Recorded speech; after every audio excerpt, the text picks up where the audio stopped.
Chapter 552. On June 19th, Yushu went to LoveLore Library for classes. As soon as she arrived, she heard a piece of news. Jing Qin, who had been teaching astrology for less than 3 months, became an academician of LoveLore Library. He was also temporarily appointed as the right magistrate of the Celestial Commissioner and a third-rank official in the Imperial Court. The Imperial Edict was read by Junior Supervisor Ren in person at LoveLore Library during the day.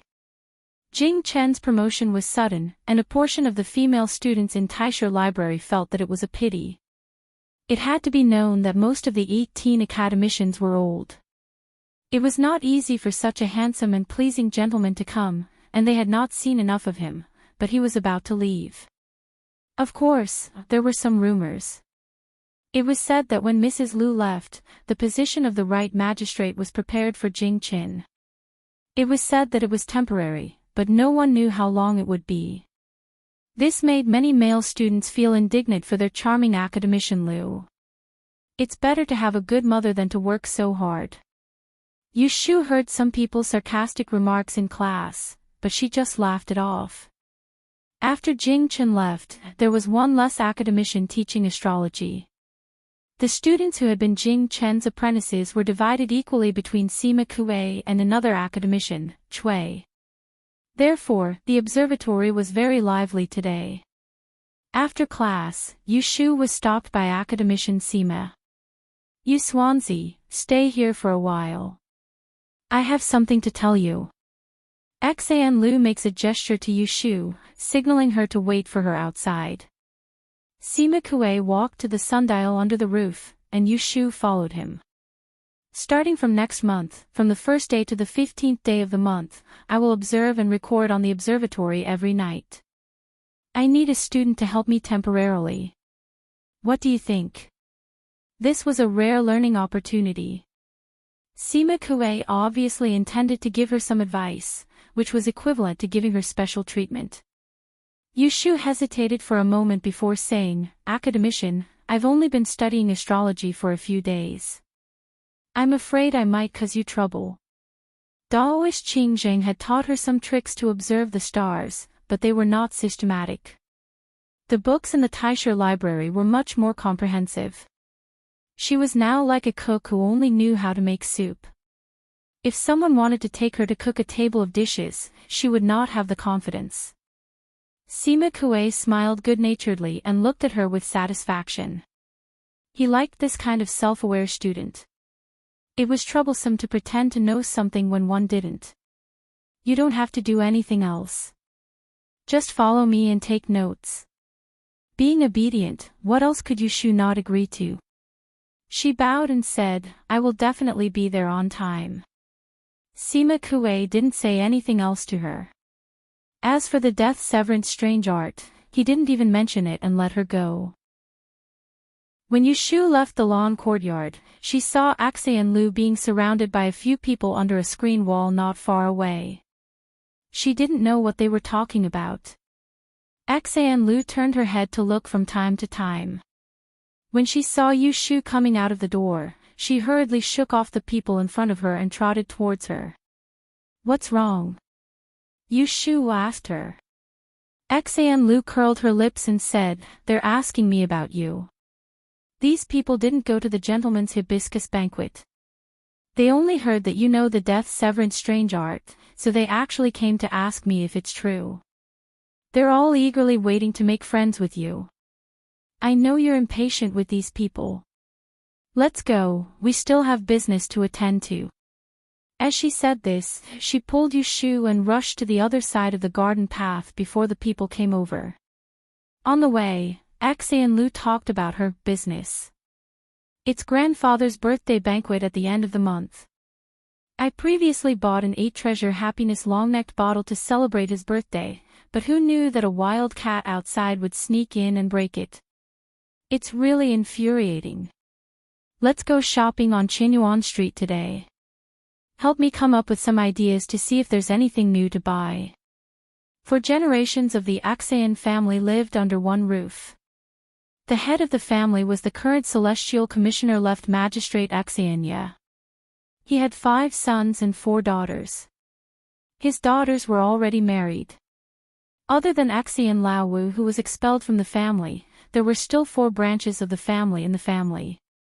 Axian Lu was the daughter of the second branch. Although she had always been favored by Axianya, there were still many brothers and sisters who coveted her. For Axianya's birthday banquet, the 4 branches of the family were trying their best to please him. How could Axian Lu be left behind? If she was not careful, one of the sisters might lose to her. Her father would be the first to not forgive her. Therefore, she anxiously dragged Yushu to the street to help her pick out a gift to make up for it. The huge Anling city was 25 miles from the east to the west, and 20 miles from the south to the north. There were millions of people in the city. The common people often had a mantra: a Qinyuan street divides the south and the north.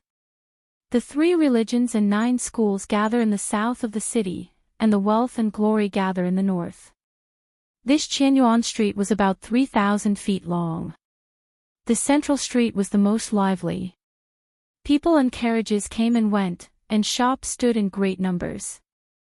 The business was very prosperous. Yushu asked Axian Lu why she didn't go to the Great Exchange Hall first. It would be good to buy a feng shui pendant. Axian Lu smiled and said proudly, "Which Great Exchange Hall in Anling City has a collection of feng shui pendants? It's better than our Axian family's treasure pavilion. If I buy one for my grandfather as a birthday gift, it would be strange if he didn't hit my palm with a ruler." She was right. There was no shortage of things. Yushu and Axian Lu got off the carriage and walked to the east. They didn't choose a gift along the way, but they ate all kinds of snacks and were half full. There were chestnut mutton soup, donkey skewers, snowflake cakes, and persimmon honey powder. Each was more fragrant than the other, and the price was very affordable. The most expensive one was only 10 taels of silver. Ordinary people could afford it. They chatted and ate half a bowl of mung bean oil skin. Axian Lu finally remembered the business. She took out a handkerchief to wipe her mouth and pulled Yushu into a paper and ink shop on the left. After an hour, she found nothing. It was not that Axian Lu was picky, but she was really unlucky. Several custom-made things she liked were just for decoration and they were not willing to give up. People who opened their shops to do business at this time were also interesting. They obviously had 1 or 2 fine products to attract customers outside, but they didn't sell them. They just put them there to make people curious. "Hey, what happened in front of us? There are so many people." Axian Lu stood on her tiptoes to look ahead. Yushu followed her finger and saw that not far away, there was a pavilion shop. The shop was painted brown and the walls were yellow. It was neat and tidy. There were many people gathered outside the shop, peeking their heads into the shop to see what was inside. "Let's go and have a look," Yushu said. As soon as they got closer, they saw the red and white flag outside the shop fluttering in the wind, revealing 2 big embroidered words, Tihin. Then they looked up at the sign, Jubao House. Yushu suddenly slowed down. Wasn't this the boutique shop Pei Jing told her about? "Auntie, what's wrong with this shop? Why are people blocking outside and not going in?" Axian Lu asked a woman who was watching the bustle. The woman looked back at her and kindly told her, "This Jubao house doesn't accept customers since the day before yesterday. It made a name of treasure appraisal. I heard that only people with an invitation can go in and have a look. I stood here for a long time before I saw 2 people go in. I really don't know what good treasures are inside. They are afraid of people looking at them." Yushu was sure that this shop was the place where Pei Jing put her set of crystal head masks. Axian Lu was a busybody. When she heard this, she immediately couldn't stand still. "Lotus Room, let's go in and have a look. Maybe there is a suitable birthday gift. You have an invitation. I still need that thing. Just you wait." Axian Lu threw her a "leave it to me" look and swaggered towards the door. But when she just went up the steps, she was stopped by the door guard. "Miss, please wait." "What are you doing?" Xian Lu looked dissatisfied. "You opened the door in broad daylight. Are you not letting people in?" The door guard was a young man of 17 or 18 years old. He was thin and tall like a willow branch. His face was a little tanned. He had a smiling face and looked very energetic. "Miss, you don't know. Our Jubao house doesn't do business these days. We only invite some regular customers to come and have tea. Do you have an invitation?" "You mean an invitation?" "Oh, there is an invitation." Xian Lu pretended to recall. She touched the left cuff and the right cuff and then spread out her hand. "I forgot to take it." Seeing that she was fooling around, the young man's attitude was still good. "Why don't you go back and get it?" "I will wait here." "You want me to go back on such a hot day? Do you know how far away my house is? If I faint from heatstroke on the way, who will blame it on you or me?" Xian Lu stared at him and insisted on pestering him to the end. The young man still smiled. "How about this? Miss, tell me your address. I will send someone to your house to get it so that you don't have to walk around. I will also bring a chair for you. Sit in a cool place and wait. You can go in when the invitation is here." Xian Lu was speechless. Yu Shu held back her laughter for a long time. Finally, she couldn't stand it anymore. She walked up and patted Xian Lu's shoulders. She said to the dutiful gatekeeper, "Little brother, may I ask if Manager Pei is inside?" "Manager Pei is inside." "Miss, you are." "My surname is Yu. Please go in and inform him." Seeing that Yu Shu and the young girl were together, the young man hesitated for a moment and then nodded. He waved his hand and called a servant to guard the door for him. Then he went in. After a while, he trotted out and said to Yu Shu, "Our Manager Pei asked you two to go in."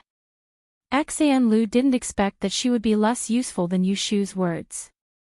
She was immediately depressed and stared at the annoying gatekeeper. Yu Shu gently pushed her shoulder. "Okay, go in. I know you have big eyes. Don't stare." The gatekeeper lowered his head and snickered. Xian Lu reluctantly entered the door. When she turned her head, she found that the gatekeeper was behind them.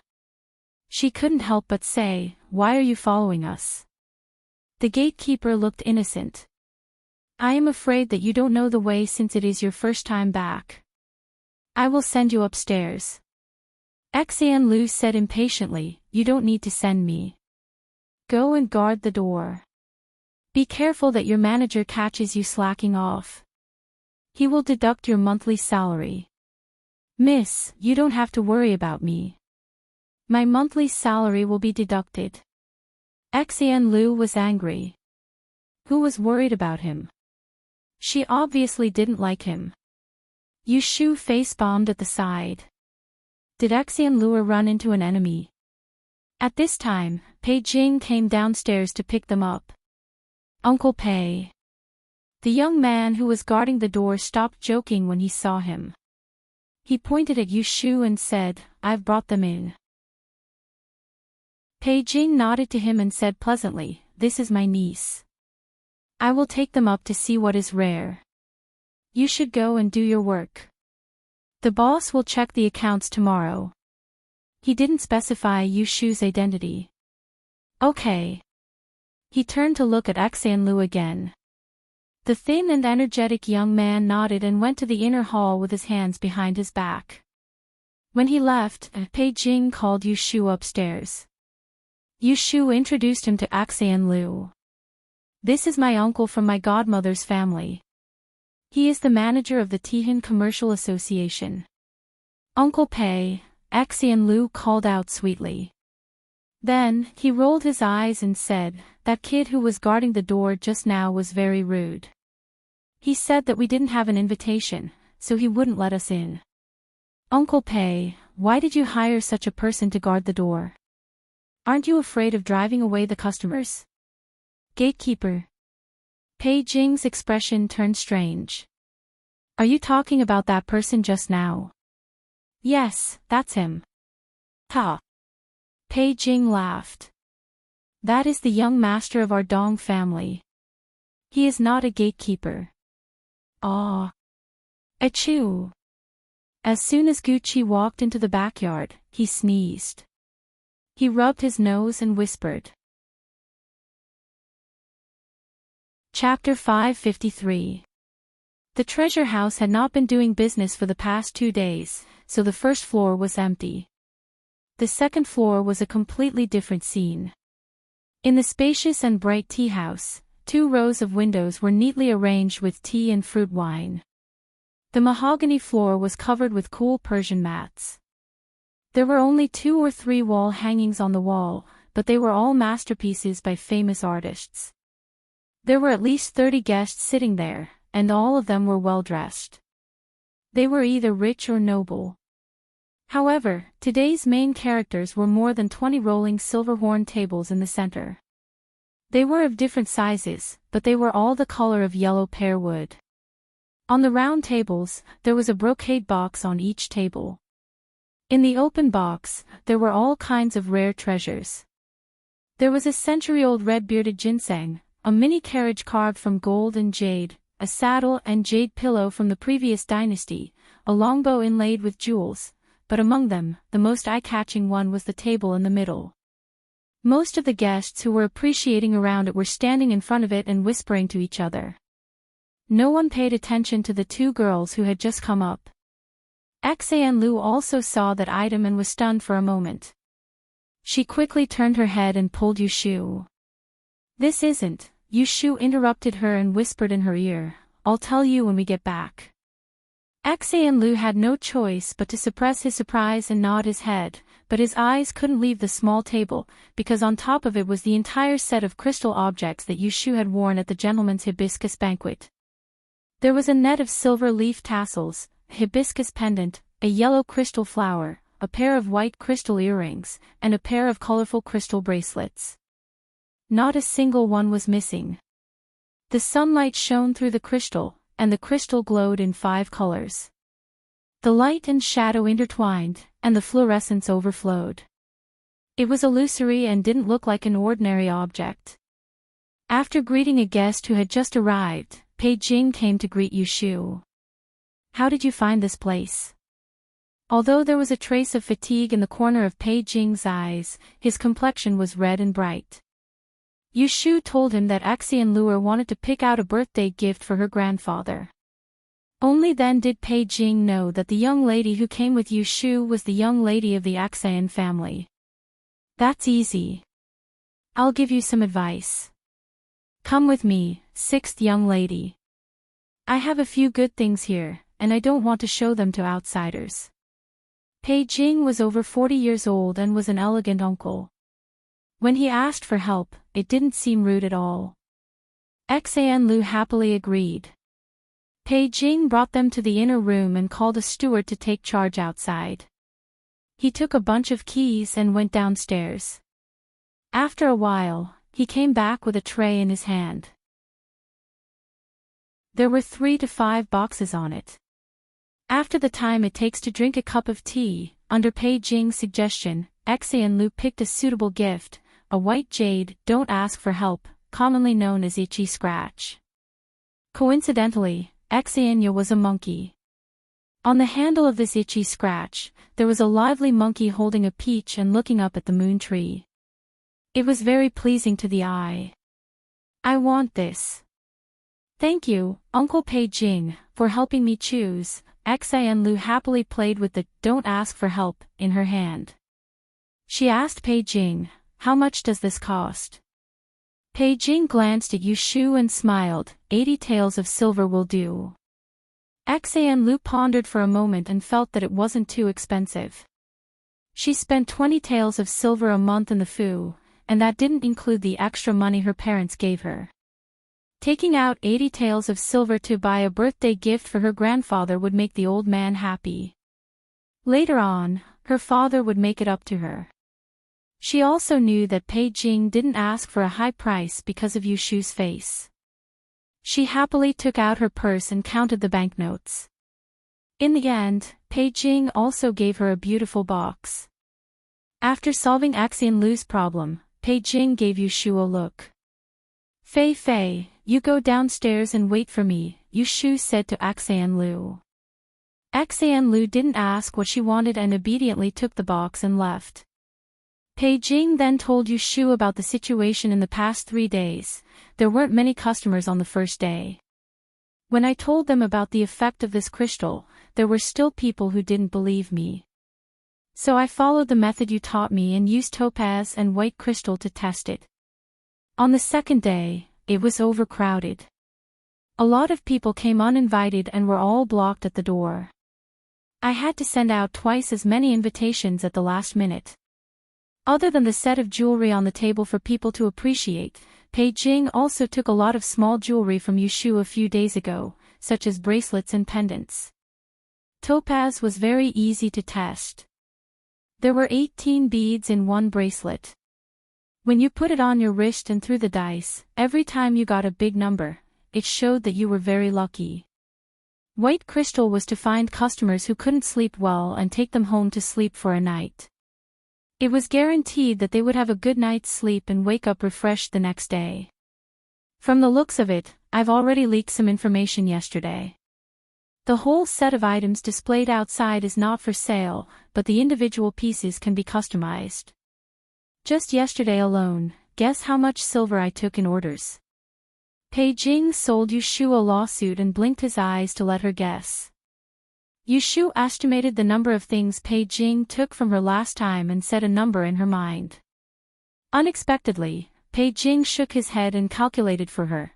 Topaz bracelets, 200 taels each, 8 pieces were ordered. White crystal bracelets, 300 taels each, 10 pieces were ordered. Amethyst and pink crystal bracelets, 500 taels each, 6 pieces were ordered. The rest of the waist pendants, ear beads, and hairpins were cheaper, but the total was no less than 2,000 taels. Right now, I have a total of 9,600 taels of silver on hand. 9,600 taels. Yushu sucked in a breath of air. She recalled the time when she had used Pei Jing as a middleman to buy a dozen or so water essence stones from the sea merchant, Boss Liang. The original price was only 600 taels of silver, but she had sold them for more than 10 times the price. Huge profits, it was really huge profits. How many more things does Master Su have? Yushu was so happy that her heart was beating fast. She turned to care about the inventory. Pei Jing said, "Don't worry, I've thought about it. I've increased Master Su's remuneration and asked him to speed up the work. In half a month, he'll be able to complete this order and send it to you for a few more days. We'll be able to make it in time. It's just that we don't have enough water essence stones. After this business, we will be short of money." There were many people in Enling City. Walking on the northern commercial street, 9 out of 10 people would faint with a stick. Yesterday's order of almost 10,000 taels was just the beginning.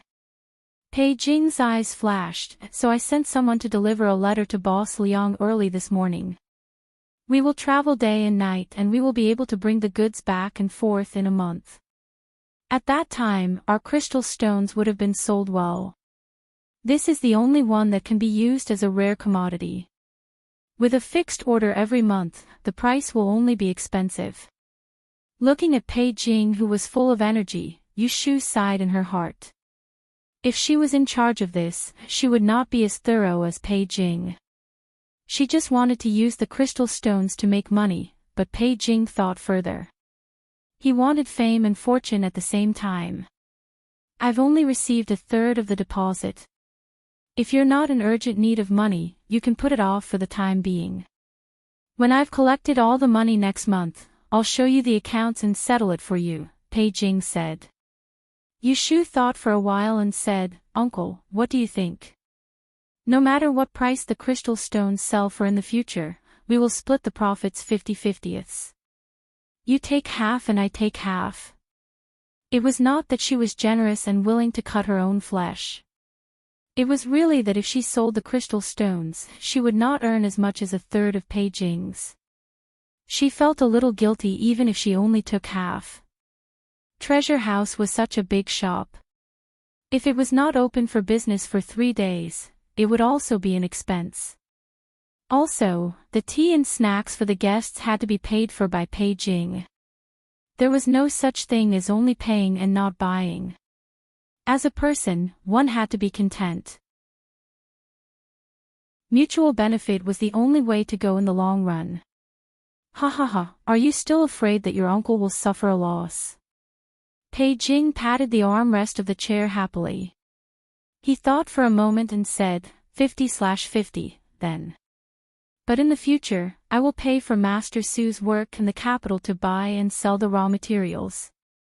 You only need to be responsible for raising these treasures. You don't have to worry about anything else. Just wait to count the money at the end of every month. Yu Shu trusted Pei Jing. Moreover, she did not want to spend too much effort on this business. She simply nodded and agreed. After the two of them agreed, Pei Jing went out to entertain the guests. Yu Shu came out and went downstairs. She did not hear the conversation behind her. Boss Pei, are you really not willing to part with this set of crystal head ornaments? I am willing to buy it for 10,000 taels. Are you not willing to let go? Lord Wang, please do not make things difficult for me. This set was worn by the female fortune teller at the Hibiscus Gentleman's Banquet. I am temporarily keeping it with me. It is her beloved item. How can I make the decision for her? Ha, why don't you take a look at this exquisite horse? It is also very rare. Yu Shu went downstairs. Xan Lu was waiting for her downstairs. Xan Lu was looking outside the door. She did not know what he was looking at. Yu Shu walked in front of her and waved her hand. What are you thinking about? Let's go. Xan Lu pointed at the door. Look, the boy guarding the door is not here. Yu Shu looked and saw that there was indeed someone else guarding the door. The dark, skinny, and energetic boy was not there. Why did you call him a gatekeeper? Didn't my uncle say that he is the young master of the Tihan Business Association? Yu Shu could not understand why Xan Lu did not like him. Didn't he just stop you from entering? I think he did a good job. If anyone were to sneak in, wouldn't that be a violation of the rules? How can such a large business association not follow the rules? Xan Lu pouted unhappily. Who are you speaking up for? I am speaking up for reason. Yu Shu smiled. All right. Let's go. Aren't you hungry? You haven't had lunch yet. Xan Lu pulled her. I have used up all my money for this month. You can treat me. All right. Thinking about the order from Pei Jing, Yu Shu felt light as she walked. Her waist was no longer sore and her legs no longer hurt. Treating him to a meal was nothing. You can choose where to go. Xan Lu cheered and dragged her out of the room. After the two left, Guqi slowly walked out from behind the screen. His slender eyes stared at the door and he muttered to himself. Chapter 554. Xan Lu picked a satisfactory birthday gift and exploited Yu Shu for a good meal. After the meal, he was still in high spirits. He wanted to drag Yu Shu to the theater in the south of the city to see the puppet show. I have other things to do. Let's go another day. Yu Shu refused. She and Yu Xiaoxiu had agreed that they would take Aunt Shui to live with them after a while. She wanted to take advantage of these 2 days to see Aunt Shui. She didn't want to take Aunt Shui over and cause trouble for her. After sending Xan Lu home, Yu Shu asked Lu Zhong to turn around and go to the west of the city. In the middle of the afternoon, Aunt Shui was lying on the bed, ordering Xiang Sui to massage her legs. She was half asleep. When she heard footsteps outside the door, she didn't open her eyes. She asked lazily, "What's the matter? Is the woman next door here to borrow oil and rice again? Go tell her that the rice in our house isn't picked up for free. If she doesn't want to spend money to buy it, she can go to the street to beg." Yushu was outside the door. When she heard this, she stopped and couldn't help laughing. "Mother, it's me." After saying that, she lifted the curtain and entered the room. When Aunt Chui heard Yushu's voice, she opened her eyes with a whoosh. She kicked Xiang Sui's leg and sat up on the bed. When she saw the figure on the curtain was about to come in, she tilted her neck and lay back down. Ouch! When Yushu came in, she heard Aunt Chui moaning. Seeing her lying on the bed weakly, she knew that she was deliberately putting on an act for her to see. "What's wrong with you? Did you sprain your waist or hurt your leg?" Yushu walked up with a smile and glanced at Xiang Sui. The little servant girl shivered and quickly stood up to make room for her. It was obvious that she had learned her lesson after being slapped last time. "Bah, I have such a good waist and legs. Do I need a jinx like you to curse me?" Aunt Chui was a typical person who didn't learn her lesson. Last time, when Yushu lost her temper, she was so scared that her neck turned white and her face turned pale. After not seeing her for a month, she blabbered again. Yushu didn't get angry. She sat down by her bed and asked, "Then why did you moan just now? Are you feeling uncomfortable? Do you want me to call a doctor to examine you?" Concubine Chui turned her head and raised her neck to look at her. Her mouth was full of sarcasm. "You still remember me as your mother. I thought you found another parent and even forgot who gave birth to you and raised you. Are you here to show off again? Let me tell you, if you want to hit someone, you might as well kill her. She's a disobedient bastard anyway." Keiho's face instantly paled. Yushu sighed, "Look at what you're saying. Didn't I get angry last time? Think about it, you are still third Master Ji's concubine. The way I took you out of the Ji family was not very honorable. So, I placed you in this small courtyard because I was afraid that the Ji family would come looking for trouble. You, on the other hand, ran away with a servant girl without saying a word and went to live in someone else's house. You even told me an inappropriate marriage. How can I not be angry?" After a few interactions, Yushu summed up a strategy to deal with Aunt Chui. It could be described as using both carrot and stick. She had to let her know fear, but she couldn't just scare her. She had to know that even a rabbit would bite when cornered. Aunt Chui was a worrisome person, but no matter what, she wouldn't harm her. Compared to those people who opposed her outside, such as Ji Xingxuan and Shi Wen, who wanted nothing more than to tear her apart and eat her flesh, Aunt Chui's acerbic and unkind treatment towards her could be considered amiable. As expected, when Aunt Chui saw that Yushu and her were talking to each other kindly, her expression became much better. "What's wrong with that marriage? Don't tell me that Assistant Minister Yin's third young master isn't a good match for you. Don't think that you've really been reborn just because you met Master Yi. You'll regret it in the future if you miss out on such a good family.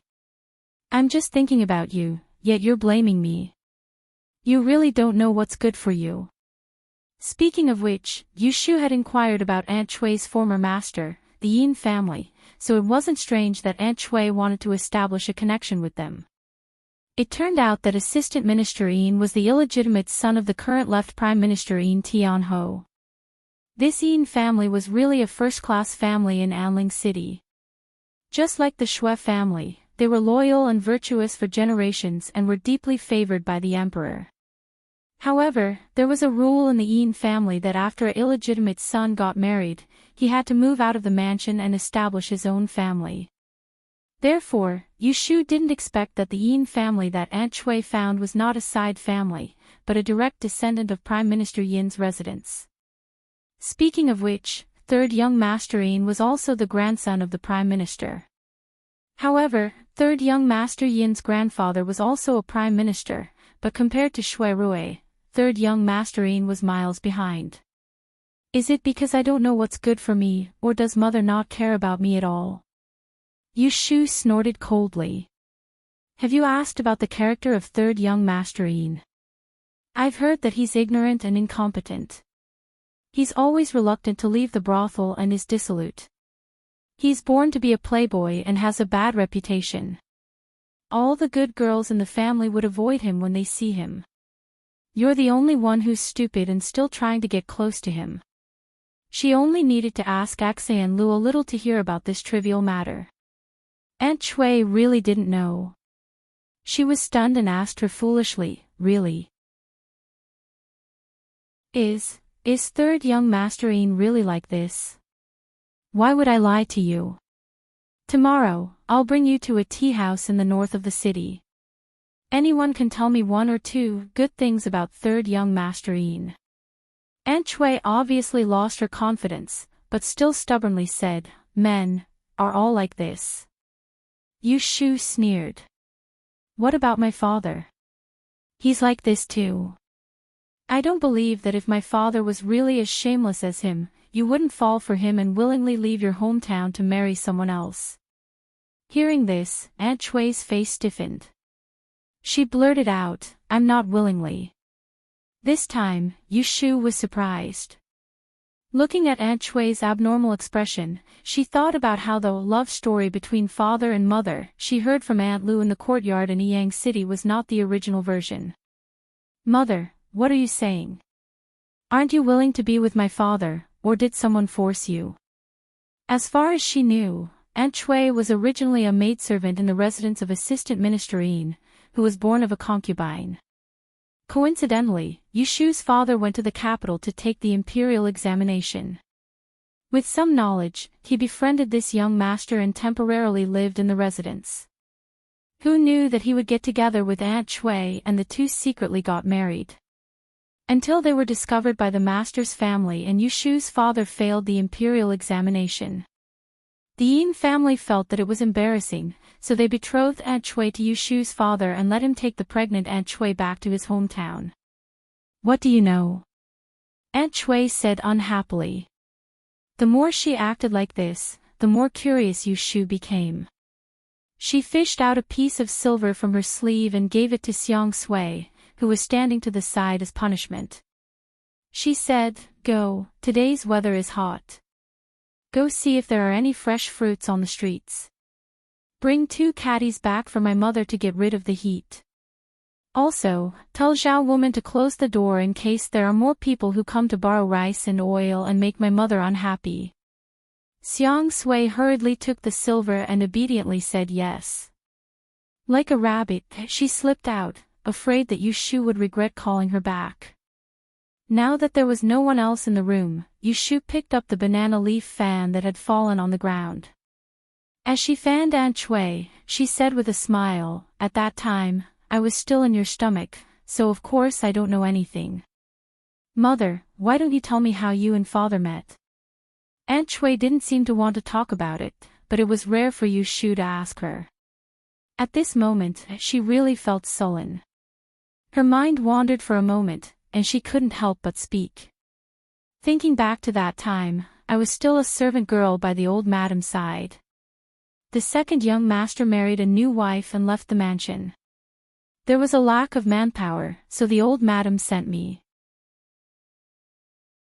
The old madam that Aunt Shui spoke of was the current prime minister's wife, Yin Tianho's first wife.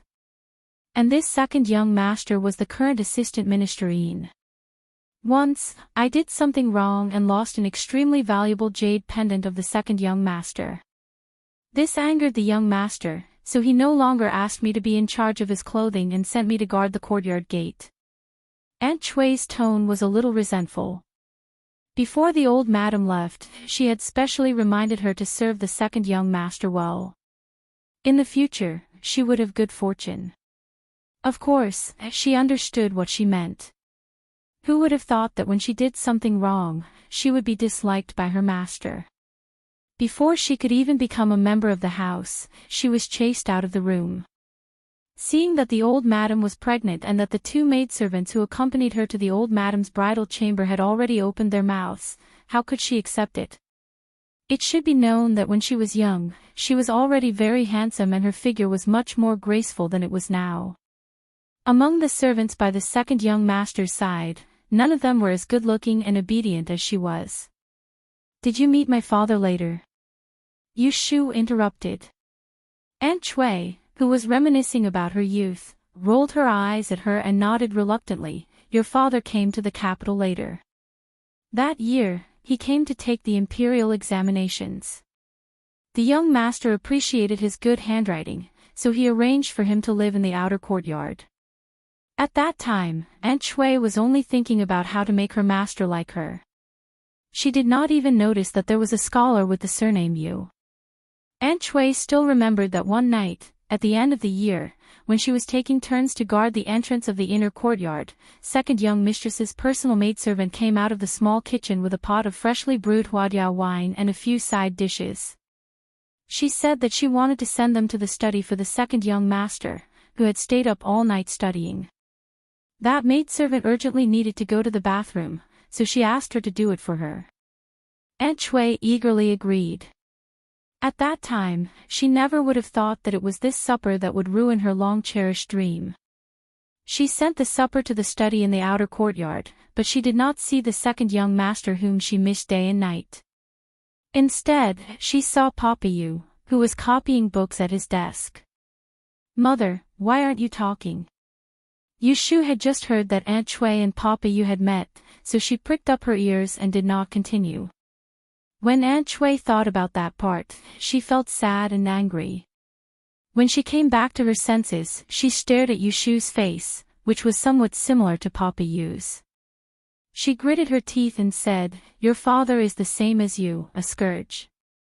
My entire life has been ruined by you and your father." Chapter 555. Your father is the same as you, a scourge. My entire life has been ruined by you and your father. Yu Shu looked at Aunt Cui's hateful gaze and was puzzled. However, after thinking about it, she suddenly realized that Aunt Cui did not like the poor scholar Papa Yu at all. She had been longing for the second young master. Connecting all the words that concubine Cui had said, Yu Shu had a rough idea of the truth behind this ill-fated relationship. Concubine Cui was in love with Assistant Minister Yin when he was young, and she wholeheartedly wanted to become a servant girl and become the young master's concubine in the future. However, her intentions had long been seen by the young mistress, and with a little bit of trickery, she had lost her innocence. Aunt Cui had been taken advantage of by Papa Yu and did not dare to say anything.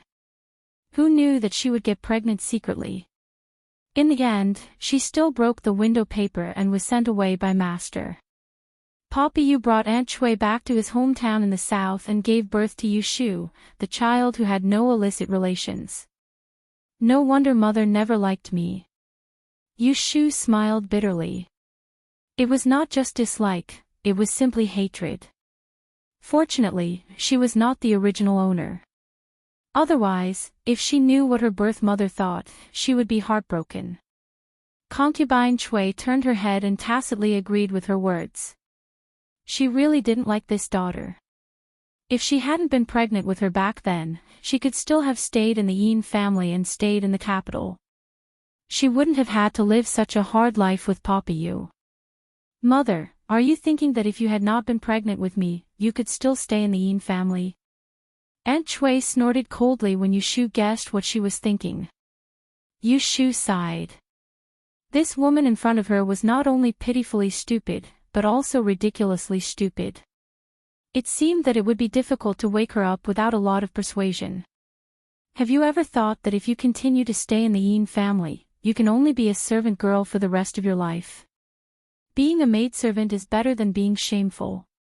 Aunt Cui was full of resentment. How wrong am I now, compared with the prisoner in that cell? Far from it.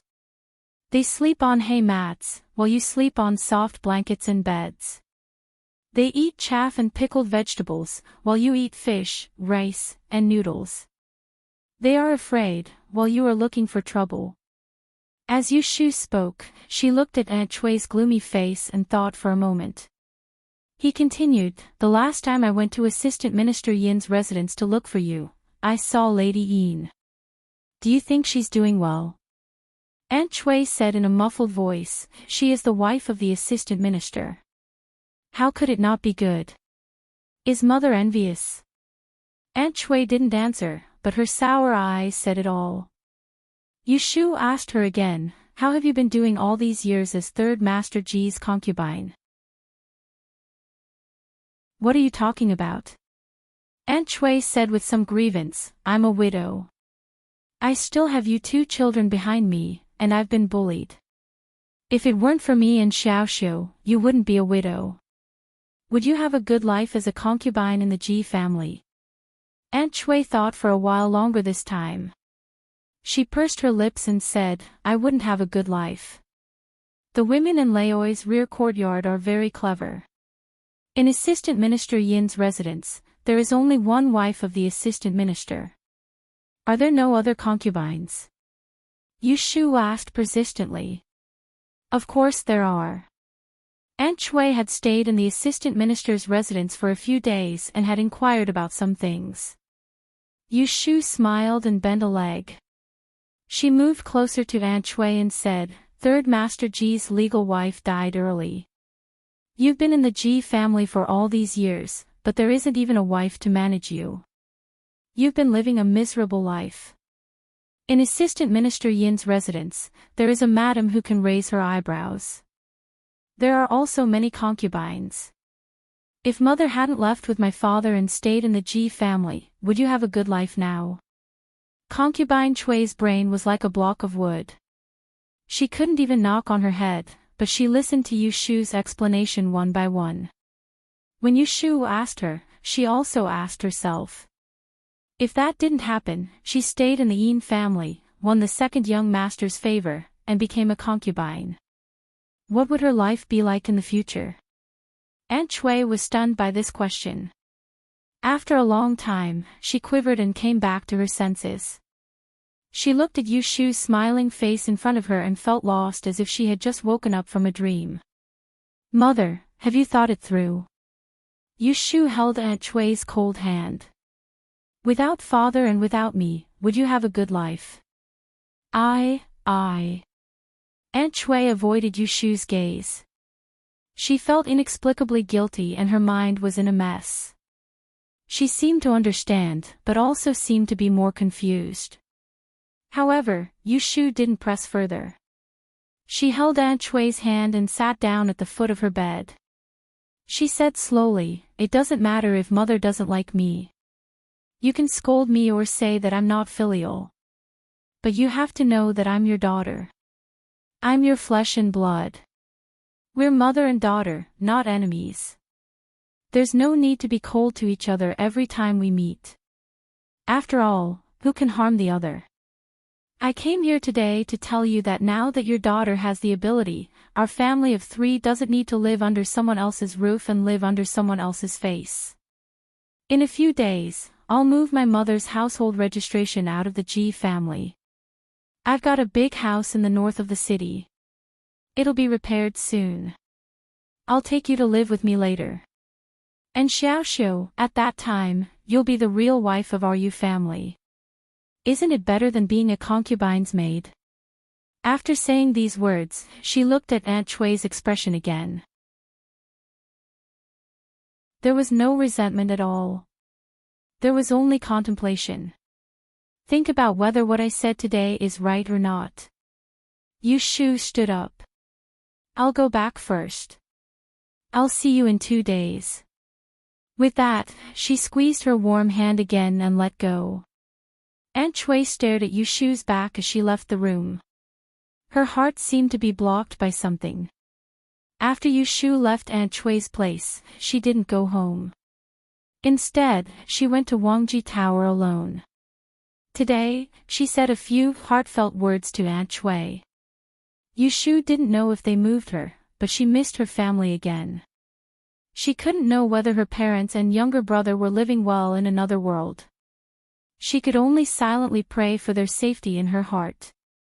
She didn't even have someone to talk to. At this time, she missed Shui Rui's company very much. Alas! Yushu sat on the balcony on the third floor. She crossed her legs and looked up at the night sky above her head from the wide-open patio. She came to this world. She was originally a person without roots. Because of Yu Xiaoxiu, because of Jing Qin, because of Zhao Hui, because of Shui Rui, and even because of Ji Xingxuan, no matter if it was love or hate, it didn't matter if it was love or hate. With these restraints, she wanted to work even harder to continue living. She recalled all kinds of things. She felt like she had a dream. Blessings and misfortunes, life and death. She could predict others, but she couldn't predict herself. It was late at night and the wind was blowing. Xiao Qing held a lantern and gently opened the curtain outside the patio. She walked in. Seeing Yushu lying on the soft couch, she thought she was asleep. But when she got closer, she found that her eyes were open. "Miss, it's late. Go back to your room and rest." "Okay." Yushu sat up. She rubbed her neck. Xiao Qing inserted the lantern by the railing and squatted down to help her put on her shoes. The two went downstairs one after the other. In the corridor on the second floor, she heard the sound of the backyard door. Yushu stopped and looked downstairs. She saw someone running to open the door on the other side of the screen wall. She vaguely heard someone talking. After a while, two black figures came out. Yushu thought it was Shui Rui who came back. She approached the railing and asked, "Is it your young master who came back?" Gue Qi heard the question downstairs. He looked up and said, "Miss, you're not asleep, right? It's someone sent by the young master. I'll bring him up now." Yushu was puzzled. It was so late. What could it be? Gue Qi led them to the tea room on the second floor. Xiao Qing turned on the light. Yushu sat on the chair. When she saw the person coming in, she recognized him at first glance. He was Shui Rui's manservant named Hotaku. Hotaku bowed to Yushu and strode forward. He took out a note from his collar and handed it to Yushu. Yushu looked at the familiar handwriting on it. The year, month, day, and hour were written in detail on one line. It was clearly a person's birthday. The other line only wrote a date. June 11th. Her eyelids twitched. She looked up and asked, "What else did my eldest brother tell you?" Hotaku said, "Young master said that you'll know what to do when you see this note." Yushu frowned. She naturally understood Shui Rui's meaning. What was written on this note was surely the horoscope of a dead person, and the date of death was clearly written on it. Then Shui Rui wanted her to calculate the cause of this person's death. Shui Rui had left the capital for 7 or 8 days. He said he was going out to investigate a case, but she hadn't heard anything about it. What case was so difficult that he had to stay? Yushu had a bad feeling. Shui Rui was probably in trouble. Where is my eldest brother now? It was nighttime in Pei County. Shui Rui was sitting in a room on the second floor of a restaurant. There were several statements by his side. They were the records of the suspects before and after Zhou Qing's murder.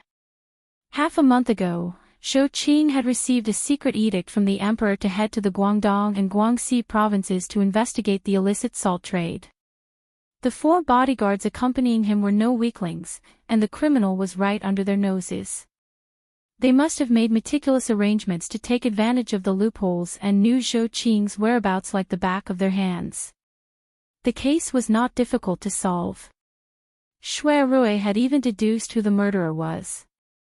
However, he had no idea who the mastermind was. Based on his extraordinary intuition, he had a hunch that if the case was not handled properly, he might be implicated as well. Therefore, he did not act rashly and alert the criminals. He only ordered the local government to close the restaurant and prevent the news from getting out.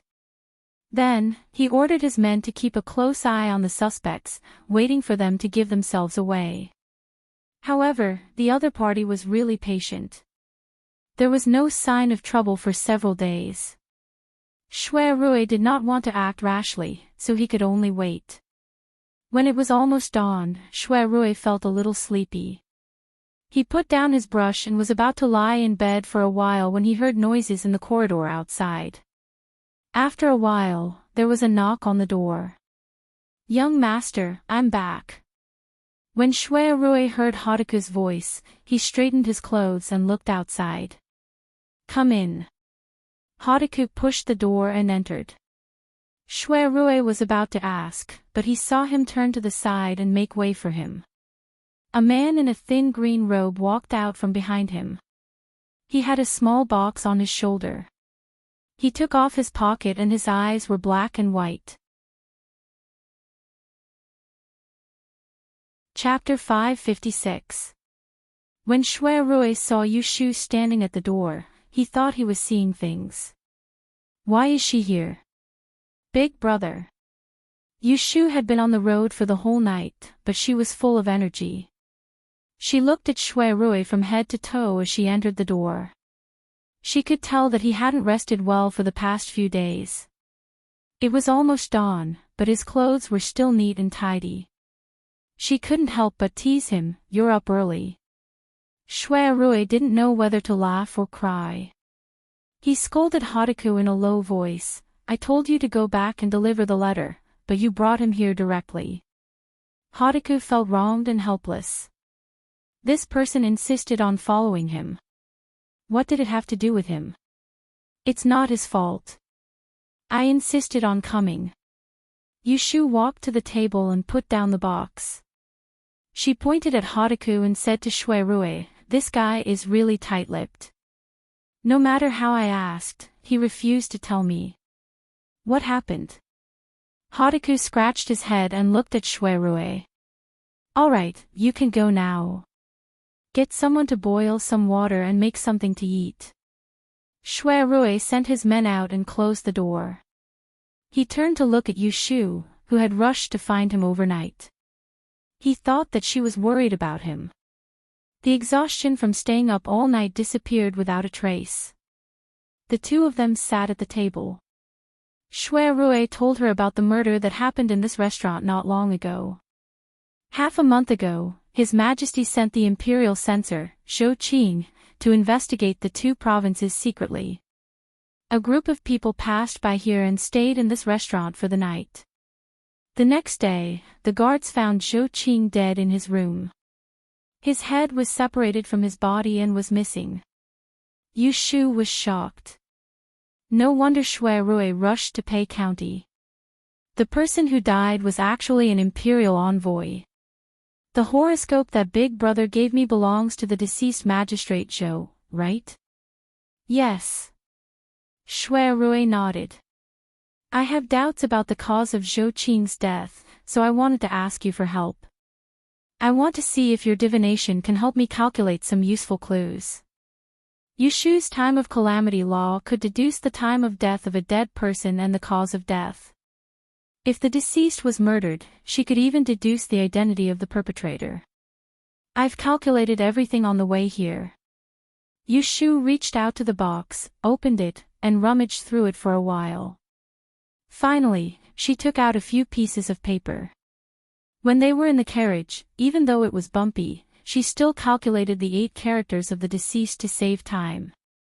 She lowered her head and looked at the scribbled words.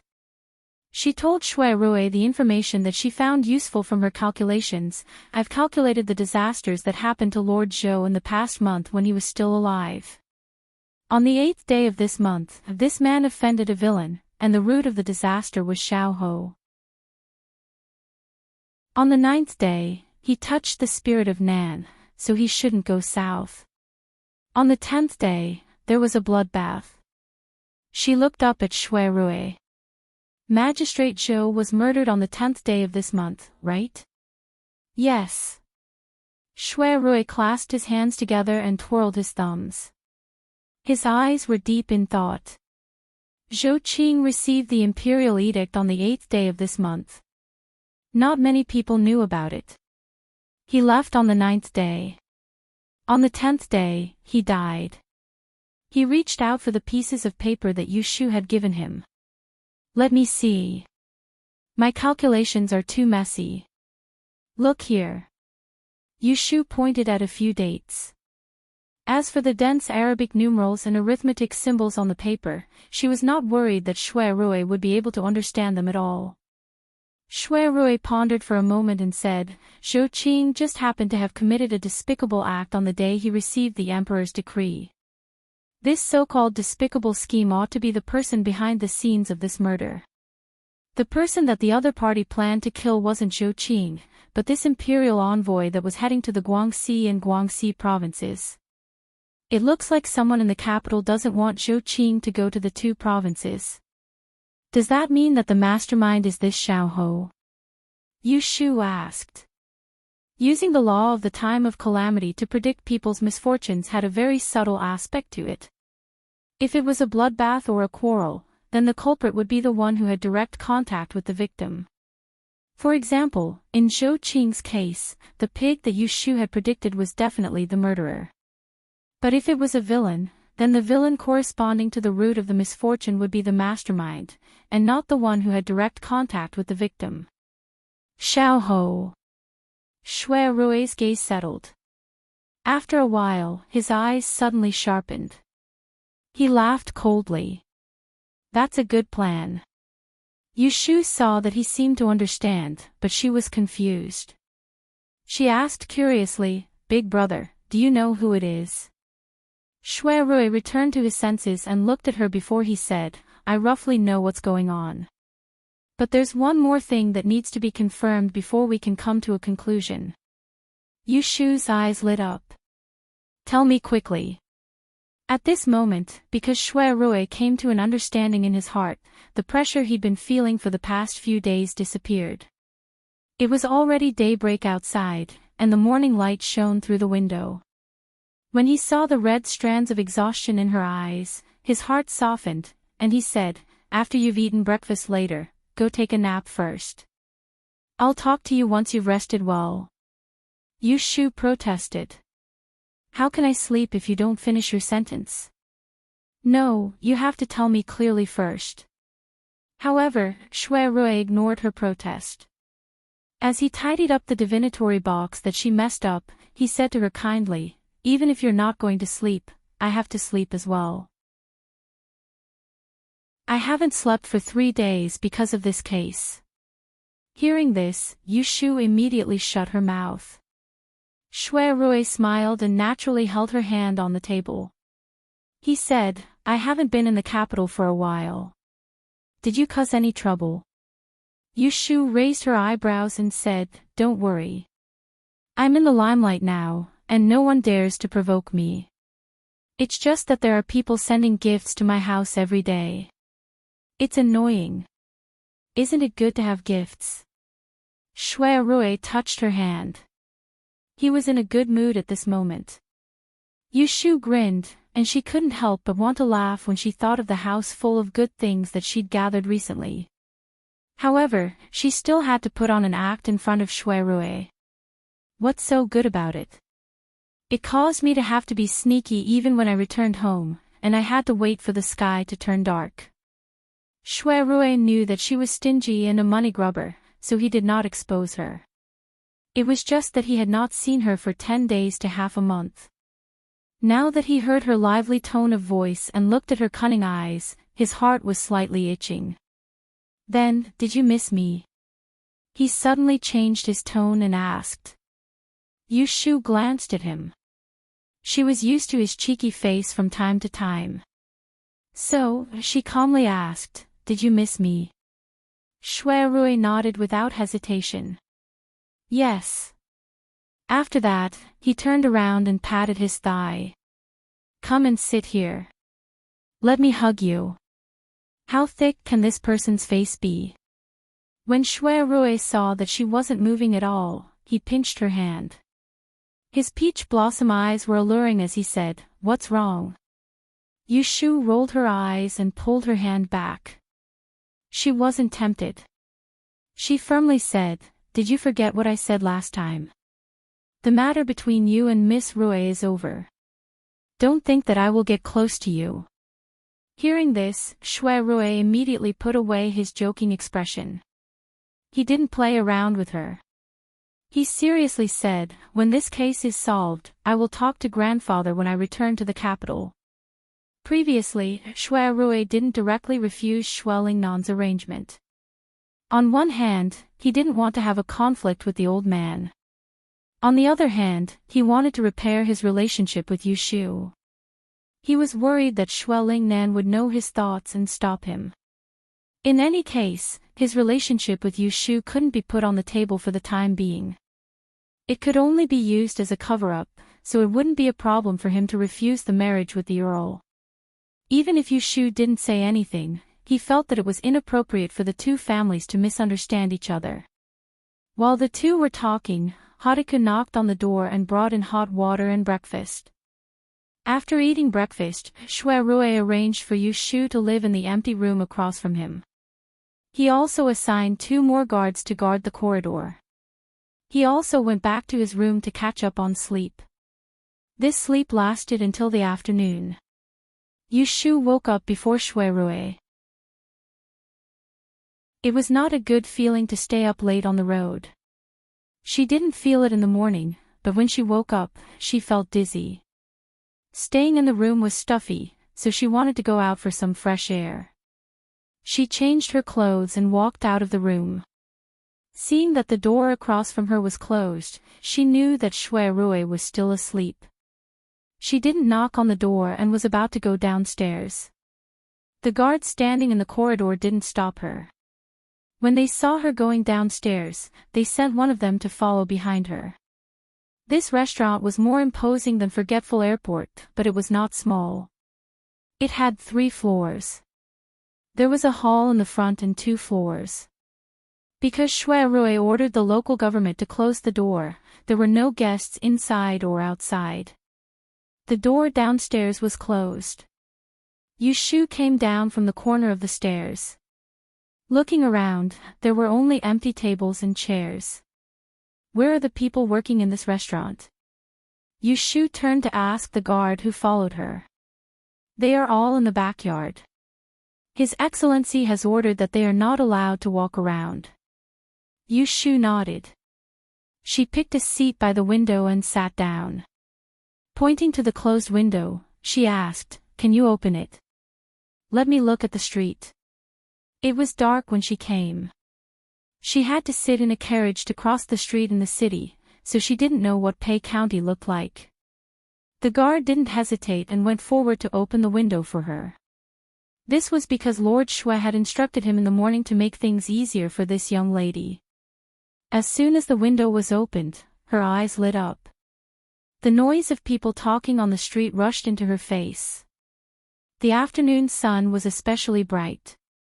Yushu squinted her eyes for a while before she could see the lively scene on the street downstairs. Smelling the fragrance of food drifting upstairs, Yushu's stomach growled. "Young lady, are you hungry?" The guard was smart. "Sit here and wait. I'll go get you some food from the back." Yushu nodded and thanked him. After the guard left, Yushu waited for a while, but he didn't come back. She was so hungry that she got up and went downstairs. Chapter 557. The rough man in the backyard cursed loudly. He took a kitchen knife and was about to rush to the front door. The guards didn't want to hurt him, but when they saw him start to fight, they didn't hold back. They quickly put him down, tied him up, gagged him, and threw him into the woodshed on the side. The shopkeeper and several waiters, who were hiding in the corners of the backyard, saw this and shrank their heads back.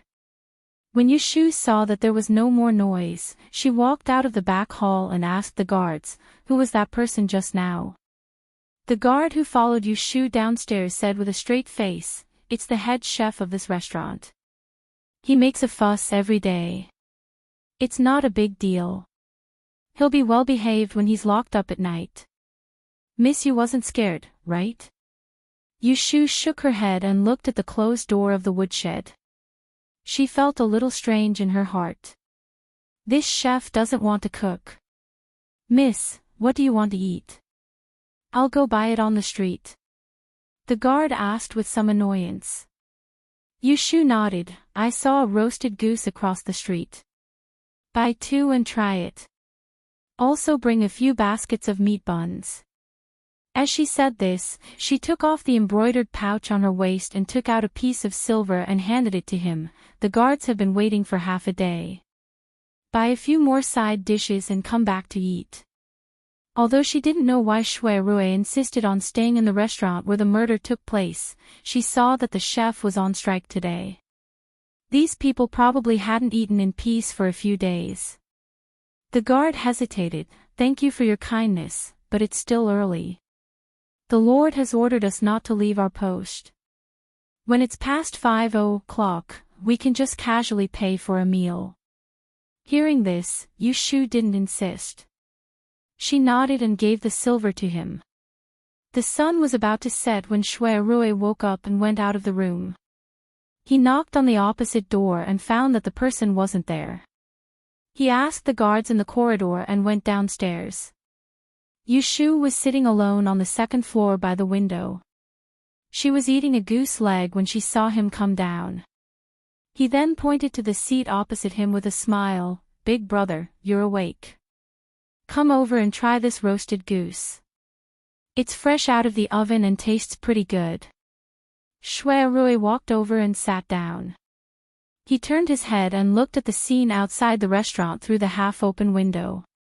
Soon, he found the figure sneaking around the alley and the corner of his mouth curled up. He casually shifted his gaze. Have you rested enough? Yushu picked up a piece of tender goose meat and put it in the bowl in front of him. Shui Rui raised his chopstick slowly. Thanks to you. I finally had a good sleep. Yushu raised her eyebrows. He put down his chopsticks and said, let's talk while we eat. What's the secret behind this case? Shui Rui nodded. He chewed slowly for a while, then said under Yushu's unwavering gaze, Zhou Qing's murderer is hiding in this restaurant. Yushu narrowed her eyes. Then why don't you get someone to arrest him? There was a murderer hiding in this restaurant. He actually had the mood to sit here and eat roasted goose with her. Shui Rui waved his chopsticks. I can't arrest him. I can't arrest him. The more Yushu listened, the more confused she became. How could they not arrest the murderer when they found him? Shui Rui was not in a hurry to explain. He changed the topic to another matter. Do you know who the governor of Guangxi in Guangxi is? Yushu shook her head. She didn't know much about court affairs. She didn't even know all the officials in the capital. However, the position of the governor of Guangdong and Guangxi sounded like a very high position. The governor of Guangxi in Guangxi, Lu Buhuan, is the elder brother of concubine Lu Xian. Concubine Lu? Yushu asked suspiciously, isn't that the 11th prince's mother? Shui Rui nodded. Yushu was puzzled. Isn't the Lu family one of the 12 prefectures? How did Lu Buhuan become a high-ranking official there? High-ranking official, Shui Rui sighed softly, his tone inexplicable. It is indeed a high-ranking official.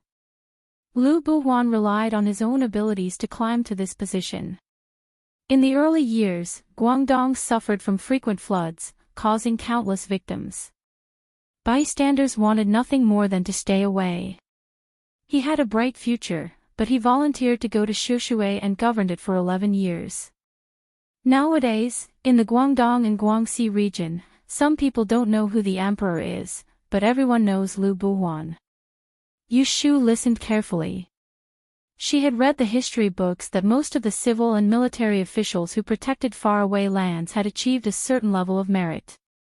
The slightest movement would arouse the emperor's suspicions. This Lu Buhuan was too popular. It was likely that he had angered the emperor. It was no wonder that the emperor had secretly sent an imperial censor to secretly investigate the place he was in charge of. Thinking of this, Yu Shu's mind flashed. She leaned forward and asked in a low voice, could it be that the mastermind behind Lord Zhou's assassination was from the Lu family? The Lu family knew that the emperor wanted to catch Lu Buhuan's weakness, and that Lu Buhuan had indeed hidden something from the emperor. Thus, the Lu family had arranged for an assassin to kill Zhou Qing on the way out of the capital. This kind of speculation made sense. I also thought of the Lu family at first, Shui Rui told her honestly, although concubine Lu does not like to show off, and the Lu family has always been content with their own affairs, Lu Yi is a brainless person. Without anyone else, he openly expressed his disdain for Prince Lu Yi. Killing the imperial envoy and cutting off his path of retreat was indeed an act of trying to cover something up. This move was both cruel and stupid. The Lu family would not be able to do it, but if it was Lu Yi, he might be able to. So, Lu Yi sent someone to do it. Yu Shu frowned. She only had a bad impression of the shameless 11th prince. Shui Rui smiled coldly. If this case continues like this, when I catch the culprit, it will undoubtedly be Lu Yi's doing. Then, was he the one who did it? Yu Shu gritted her teeth. Hearing Shui Rui keep her in suspense, she really wanted to pry open his brain and see how many twists and turns there were in it. I was not sure at first, but after your divination, I am sure that it was not Lu Yi's mistake. Someone made up a good show and set up a trap to kill two birds with one stone. Shui Rui's gentle expression suddenly turned fierce. He said in a low voice, His Majesty has his eyes on the Lu family and specially sent people to the Guangdong and Guangxi provinces. It is very likely that he wants to punish Lu Buhuan and strip him of his position as the governor of the Guangdong and Guangxi provinces. At this time, something happened to the imperial envoy, so the Lu family will definitely be suspicious. Furthermore, the case was investigated by me and they blame it on Lu Yi. When I return to the capital, they will definitely blame it on me. Yu Shu's face darkened. Thinking about it, it made sense. If it was Lu Yi who did it, then it would be fine. But if it was not Lu Yi? If Shui Rui found out that it was him and the emperor blamed him, the Lu family would definitely think that it was Shui Rui who did it. They would hate him to death. This way, the Lu family lost power, concubine Lu lost favor, and Lu Yi was wrongly accused. Shui Rui was equivalent to provoking an enemy. Who set this trap? She asked. Then, without waiting for Shui Rui to answer, she gritted her teeth and whispered, was it Prince Ning? Yes, the mastermind behind the scenes, Xiao Ho, was none other than that treacherous hypocrite, Lu Hao. Shui Rui smiled coldly and told her something else. When the news of Zhou Qing's death reached the capital, there was a meeting in the imperial study. Prince Ning was there and it was he who suggested that I investigate this case. At that time, among the officials present, his grandfather Shui Lingnan was not there. However, there was a scholar from the Hanwen Academy who was his teacher when he was learning the art of tea. After he left the palace, he told him about this matter and inadvertently let him know about this matter. It was also this matter that aroused his suspicions. That was why he delayed investigating the case. He knew that the murderer was still hiding in this restaurant, but he did not arrest him. He was sure that once he found out who the culprit was, the culprit would never let Lu Yi off. Then what do you want to do now? Yu Shu was anxious for Shui Rui. He was investigating the case under imperial orders and could not delay. But if he continued, he would fall into Prince Ning's trap again. Now he could not investigate, nor could he not investigate. He was in a dilemma. Now that things have come to this, there are only two choices. Shui Rui put up his chopsticks and supported his chin with the back of his hand. He looked at Yu Shu and said, first, I can be passive and slow. If I continue to delay, His Majesty will lose his patience and send someone to take over this task. No. Yu Shu rejected it without thinking. Not to mention the fact that you will be belittled by His Majesty. Should we let Prince Ning go so easily when we know that it was a trap? Yu Shu still held a grudge against Lu Hao for sending people to kidnap her and Shui Yun. If she hadn't been lucky and quick-witted, she would have been silenced long ago and become a rotten corpse in the cellar. There was also Ji Xingxuan, who had wanted to kill her. She had been rescued by Lu Hao and kept her little life. Now he was scheming against Shui Rui, adding the new grudge to the old. Yu Shu gritted her teeth when she thought of it. Ha! Seeing her angry appearance, Shui Rui laughed lightly and said, "Then let's change our path. Beat him at his own game." Under the pavilion of Ning Wangfu, Lu Hao, dressed in a plain brocade robe, sat idly, a small handful of fish feed in his hand that he slowly sprinkled down. He looked with interest at the red carps in the pond that were competing to please each other. The sound of footsteps came from the distance. He didn't turn his head and asked carelessly, "How is the situation in Pei County? Did Xue Shaoqing solve the case?" The scout that had been brought by the steward respectfully stood at the bottom of the steps of the pavilion and reported in a small voice, replying to Wang Yi, "Shui Rui is still living in that restaurant. There has been no progress in the case." "Is that so?" Lu Hao frowned slightly. How are they doing things? He was well aware of Shui Rui's capabilities. This case looked concealed, but in reality, there were many flaws. Other people might not be able to investigate, but Shui Rui would definitely not be incompetent.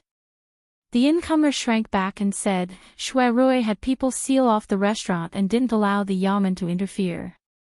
Not even a fly can fly in.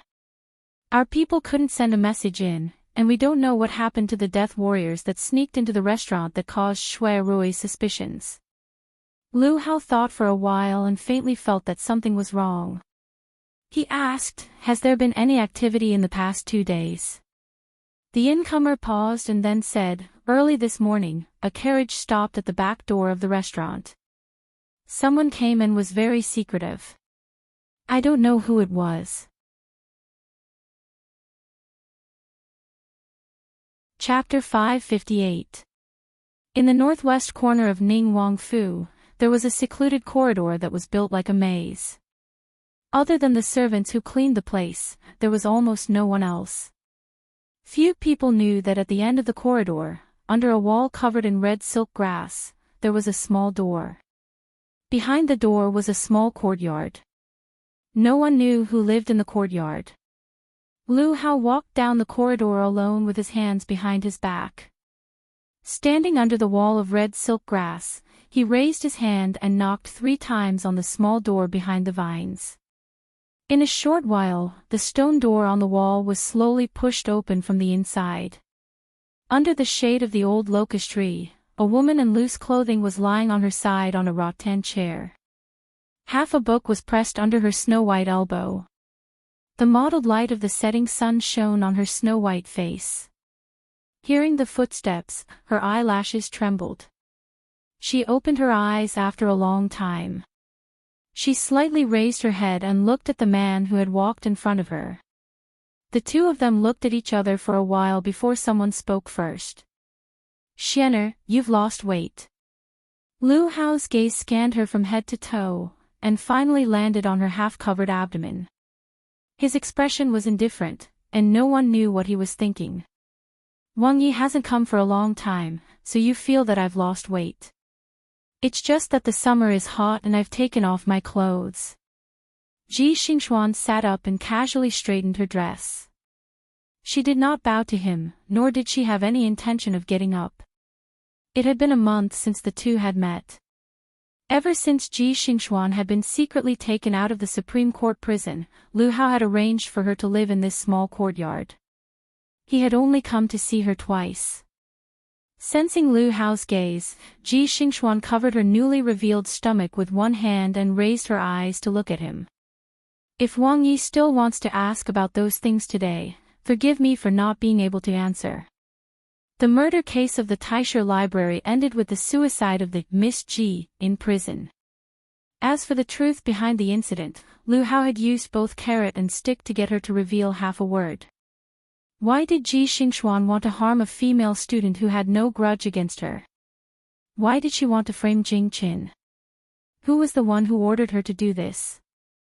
Who was the one who added fuel to the fire? These were all mysteries. In the face of Ji Xingxuan's stubbornness, Lu Hao did not get angry. The mute servant who guarded the courtyard brought a soft chair. He sat in front of Ji Xingxuan, looked at her and said, "Are you bored after staying here for some time?" In this small courtyard, there are only 2 mute maids who boil water and cook. He has placed Ji Xingxuan here so that she has no one to talk to and is not allowed to enter or leave. This is equivalent to imprisoning her. I am now a dead person. What is there to be bored about? Ji Xingxuan said. Lu Hao smiled and picked up the scroll that she had dropped on the ground. He flipped through 2 pages and said, "You are not afraid of being bored, but you cannot hear the news from the outside. You do not know when. You also do not know that your enemy is doing well and is no longer the same as before." Ji Xingxuan's calm expression started to fluctuate a little. "You are talking about Yu Lianfang. What happened to her? She is very good. Much better than you." Lu Hao pointed at Ji Xingxuan's current situation and clearly told her. Even Ben Wang had to send an invitation to her Fu but was not able to see her. After the hibiscus gentleman's banquet, Lu Hao also had people inquire about Yu Shu's residence. He had people send gifts and invitations. However, they sank into the sea and there was no reply. Ji Xingxuan had a mocking expression. She is still so frivolous. It must be hard for Wang Yi to tolerate her disrespect and offense. When Lu Hao was still a prince, he was a person of authority in Jing City. If he sent an invitation, where could he not see the person? Lu Hao shook his head. She has the ability now. Ben Wang has always respected people with real talent. Regardless of her background or whether she has any grudges with me. She, Yu Xuanzi, can be considered a character. She had just come out and dared to challenge the flourishing Han Wenguang. She dared to plot against a century-old aristocratic family. She could call a cunning person like Shui Rui brother and sister.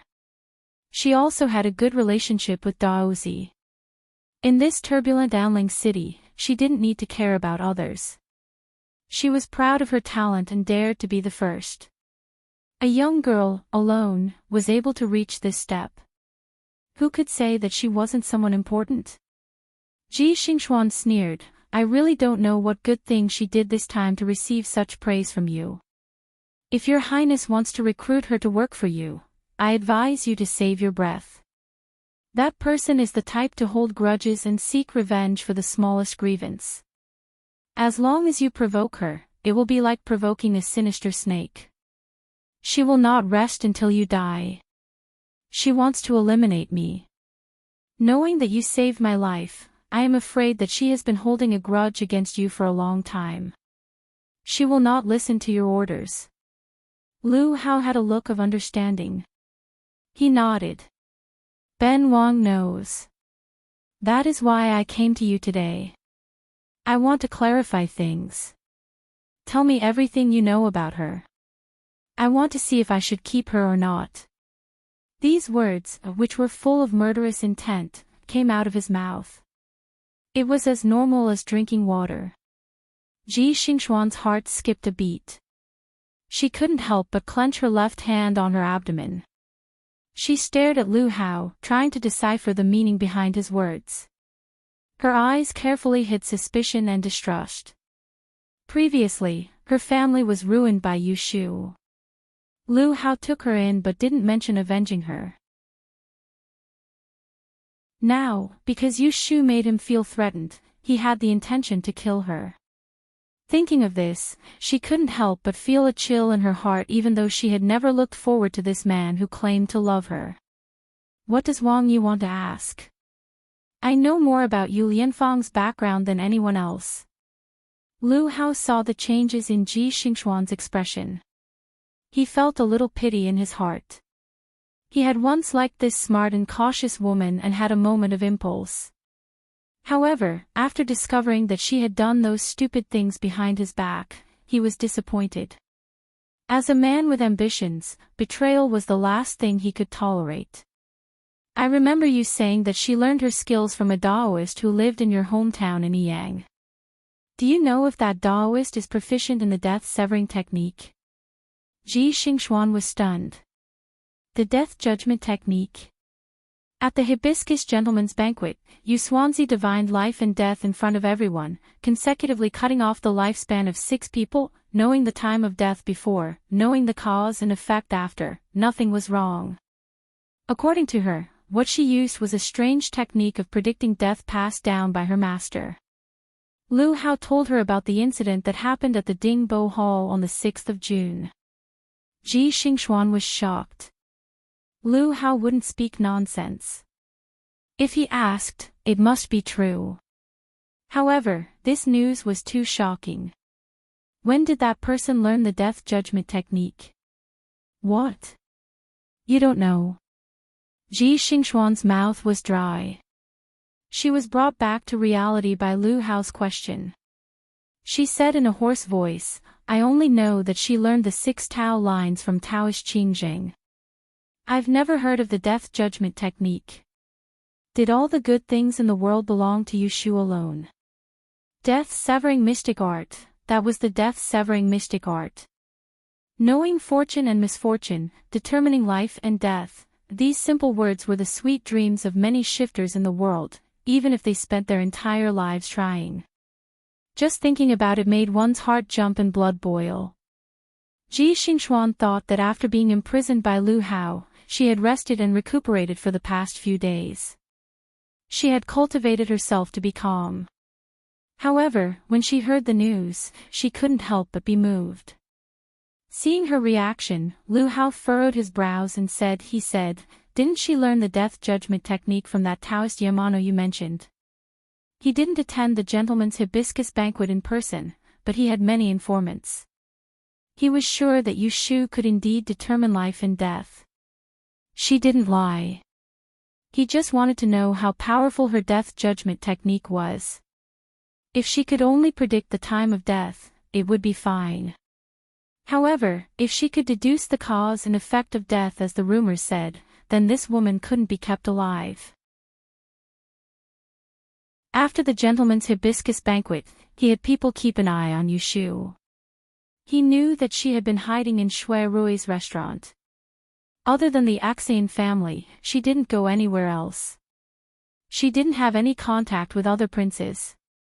Seeing that she was so sensible, he wasn't in a hurry to deal with her.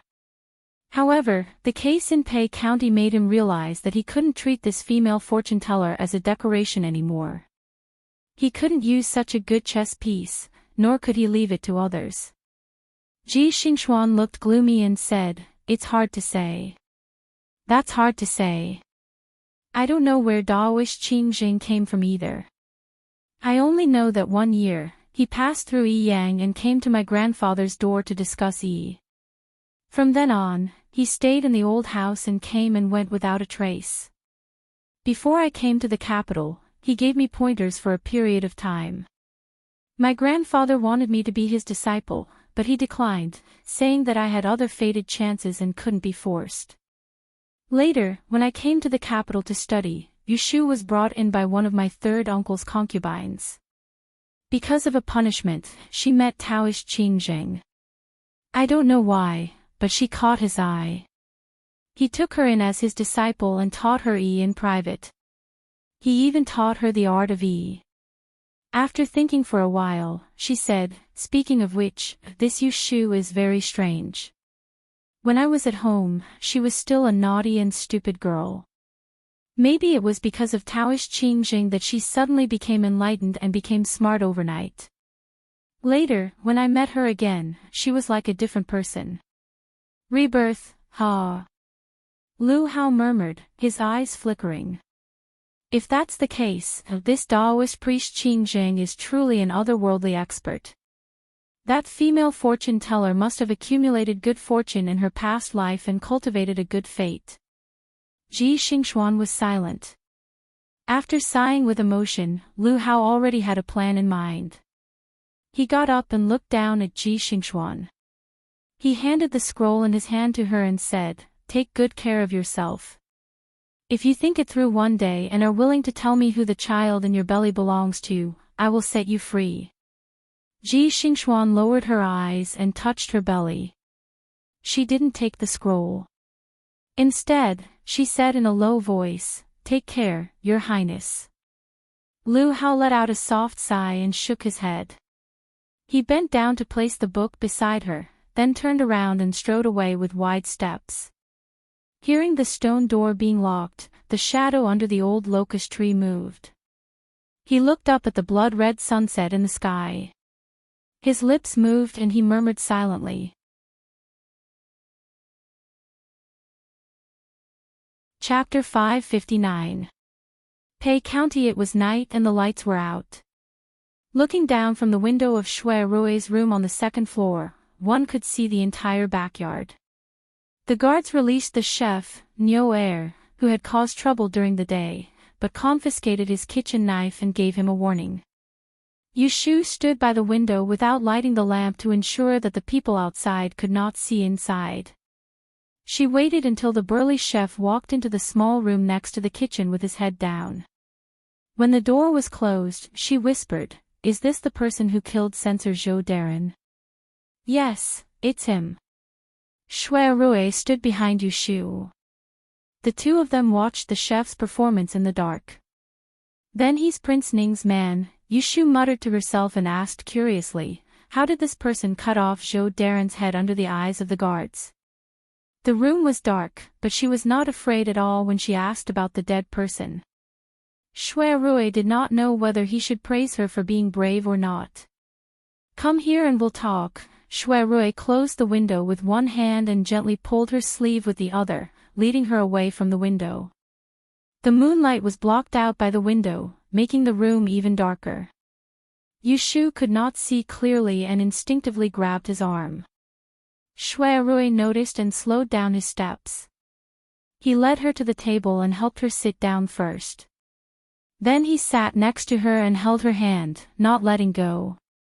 "Niu Er will be peeping downstairs later. We won't light the lamp. Shu, you're not afraid of the dark, right?" Yu Shu shook her head and then realized that Shui Rui could not see. She said softly, "I'm not afraid. Big brother, tell me, how did Zhou Darren die?" Because Shui Rui practiced martial arts, his hearing and eyes were sharper than an ordinary person's. Hence, he could see Yu Shu's face in the dark. Even though it was only a silhouette, he felt extremely at ease with her by his side. He was extremely confident, and it also became 120%. That night, Zhou Qing stayed in this restaurant. According to the guards who accompanied him, he went back to his room after dinner and never came out again. The lights in his room only went out at midnight. Only one guard stayed in the corridor to keep watch. He went to the toilet around the fourth watch, and it was at this time that the murderer found the perfect opportunity to kill him. Zhou Qing's itinerary had been kept a secret. Who would have thought that someone would dare to kill an imperial envoy so close to the capital? It was inevitable that they would let their guard down. The night guard had only been gone for the time it took to brew a cup of tea. According to the testimony of the guests on the same floor, no one heard any screams for help that night. Clearly, Zhou Qing had lost his head in his sleep. To be able to sneak into Zhou Qing's room in such a short time and deliver a fatal blow, chopping off his head, the murderer could only be a martial artist with extremely strong arms. Shui Rui was afraid that Yu Shu would feel uncomfortable, so he did not go into detail about the circumstances of Zhou Qing's death. The next morning, the guards found him dead in his room. Zhou Qing's headless body was wrapped in a thick quilt and stuffed under the bed. Brown-red human blood had soaked the quilt, and after it dried, it could not be removed. At first, I thought that the murderer would escape after the murder. I didn't expect him to be so bold as to stay in the restaurant. But after the autopsy, I found another detail in the room. What was it? She did not know if it was because the surroundings were too dark, but when Yushu listened to Shui Rui's story, she actually felt a little nervous. A chill ran down her spine. It was as if Zhou Qing's wronged spirit was still lingering in the restaurant, staring at them from a place they could not see, waiting for someone to avenge him. Fortunately, she was not afraid when she heard Shui Rui's voice. The quilt wrapped around Zhou Qing's body was taken from the bottom of the cabinet in the room. The cabinets in the restaurant are usually sprinkled with camphor powder to prevent insects from eating them. But there were 2 bean elephants buried under the cabinet. They are small insects that like the smell of oil, and they have very sensitive noses. Zhou Qing's room was always clean and tidy, not to mention it was summer. No one would touch the thick quilt under the cabinet for no reason. So it could only be that the murderer left some traces when he was covering up the body, and that attracted these insects. I think it's impossible for an assassin to kill people with greasy hands after eating alcohol and meat. Then it's very likely that the killer is inseparable from grease, and he has another identity to conceal himself so that it's convenient for him to commit the crime. So I began to suspect the chef of this restaurant, Niuer. I went to the kitchen to take a look. The cutting board he used had a smooth and deep cut, which could not have been made with age. But the wood of the board was new, and it had been used for a month at most. So I knew that Niuer was a martial artist, and he was used to using knives. His arm strength was very strong. As mentioned earlier, Zhou Qing's head was missing. I sent people to search around the restaurant, but they did not find it. Since the murderer was still in the restaurant, Zhou Qing's head must not be far away. So I ordered the guards to lock up the manager and the waiters of the restaurant, and then went to the kitchen cellar to search. Sure enough, I found the head in a pickle jar in the cellar. Hiss. Yushu sucked in a breath of cold air. Her stomach felt sour, and she thought to herself that when she went to other restaurants in the future, she would not dare to eat pickled or soaked food. If that's the case, why didn't you arrest him then?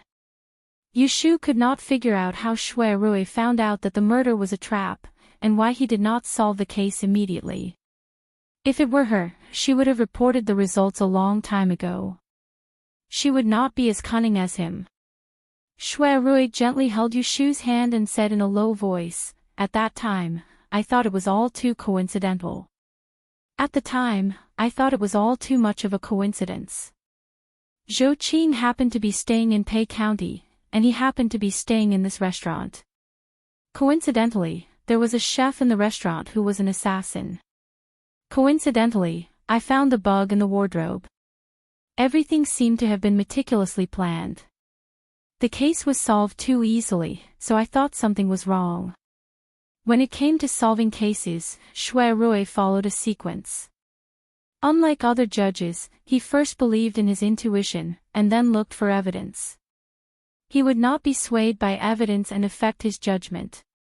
This habit had helped him solve several cases that gave the Supreme Court headaches. This time, it also helped him avoid falling into a trap. "Now that you mention it, it's true." Yushu muttered, "How did Prince Ning know that Zhou Qing would stay in Pei County and arranged for an assassin in advance? Didn't you say that the chef had been working here for a few months? Then he couldn't have hired him at the last minute. But it was only half a month ago when His Majesty ordered Zhou Qing to go to Guangdong, and then he left." Shui Rui answered her doubts. "This is the best restaurant in Pei County. Any officials from the capital who pass by here will definitely choose this place to stay." I asked the guards who accompanied Zhou Qing.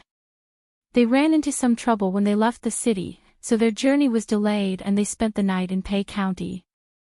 As for that Niuer, don't underestimate Prince Ning. He has been plotting in the dark all these years, and even our Shui residence has his eyes. Niuer is just a chess piece he planted in advance, and it's just the right time to use him. Hearing this, Yu Shu could not help but sigh. Lu Hao's scheming was indeed beyond her imagination. Chapter 560. Yu Shu and Shui Rui sat together in the dark, talking about Ning Wang's plan and Zhou Qing's tragic death. Fortunately, you were cautious. Otherwise, if you fell into his trap, you would have offended an entire sect of enemies. Yu Shu herself broke out in cold sweat for Shui Rui, and she felt fortunate that he didn't step on a landmine. But this way, we can't catch the murderer, Niuer. She frowned and couldn't figure it out. You said this afternoon that you would beat him at his own game. You haven't told me what it is. Shui Rui only told her that there was a way to make Ning Wang stumble. No matter how she thought about it, she still could not think of a way that could satisfy both sides.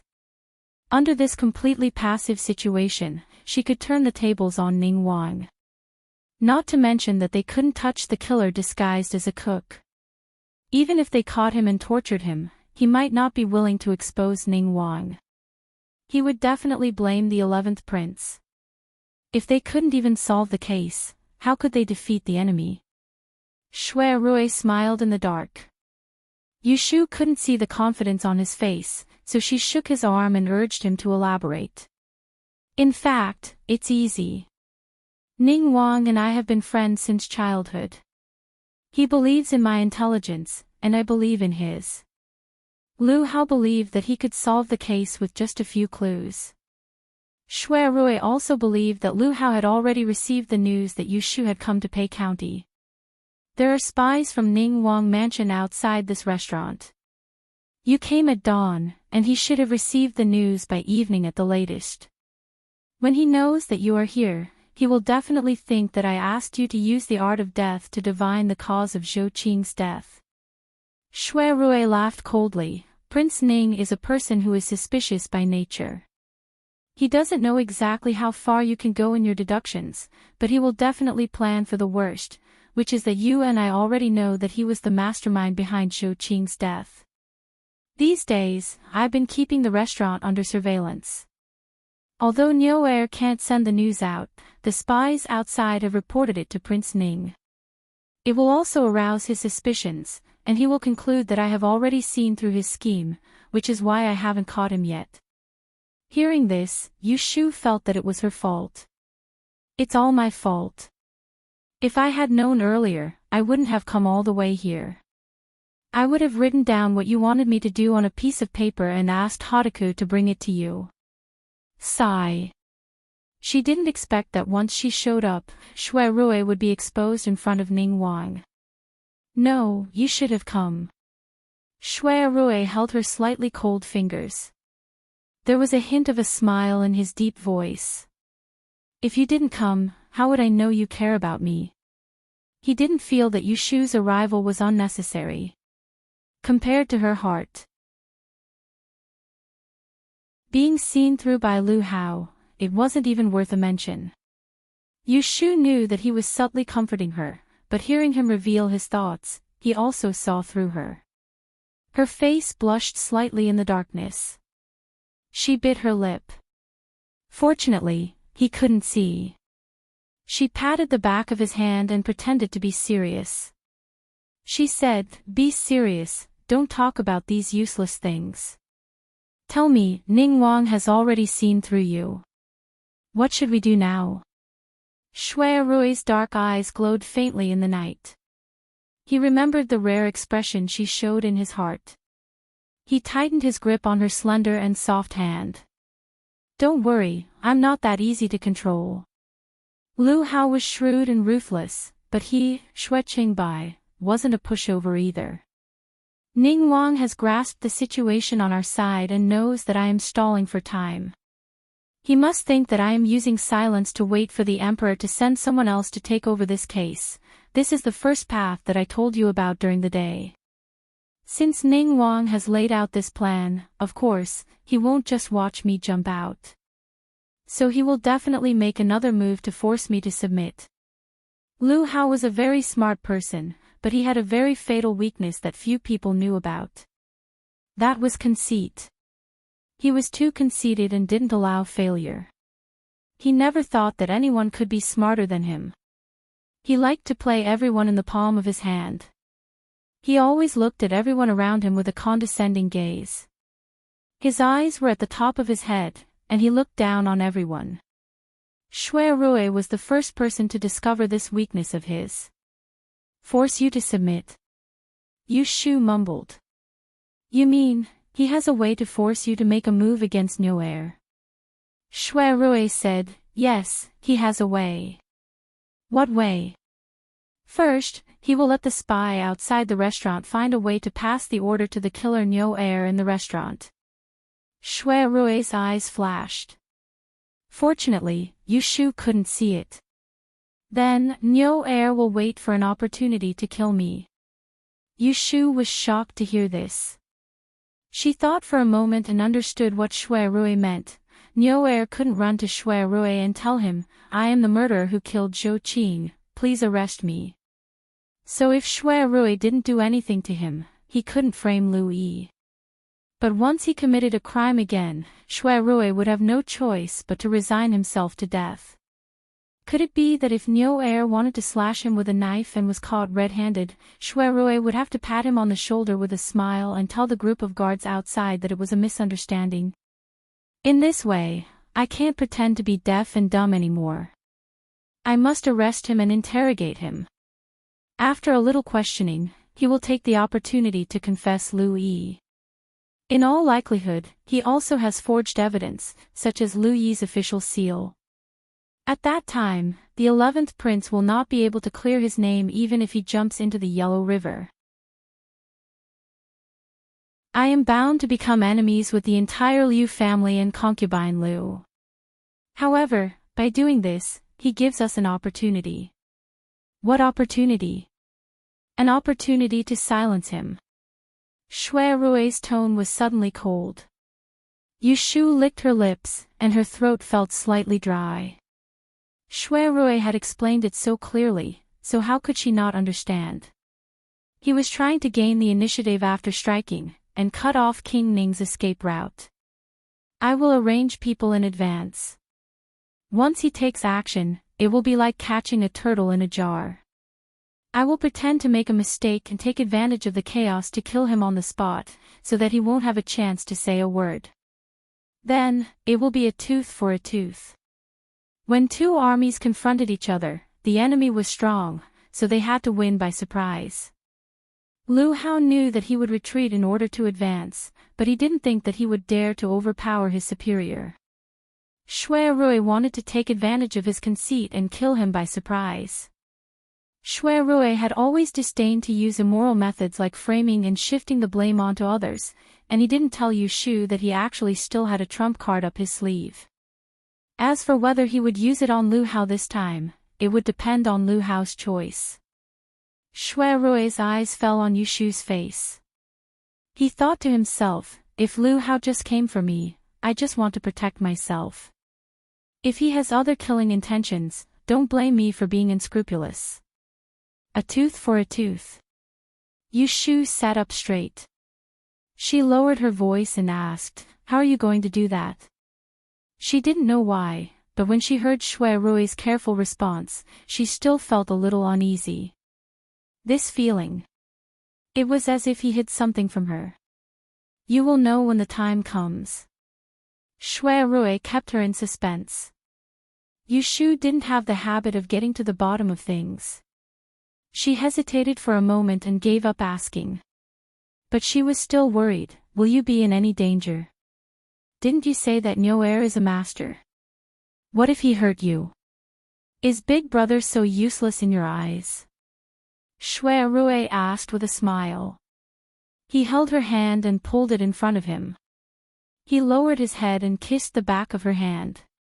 He said softly, don't worry. Noer practices external martial arts. He only has brute force. I can handle it.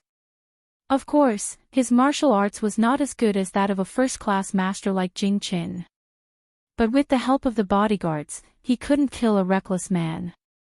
Those years of practicing martial arts and dancing at the sound of rooster were all in vain.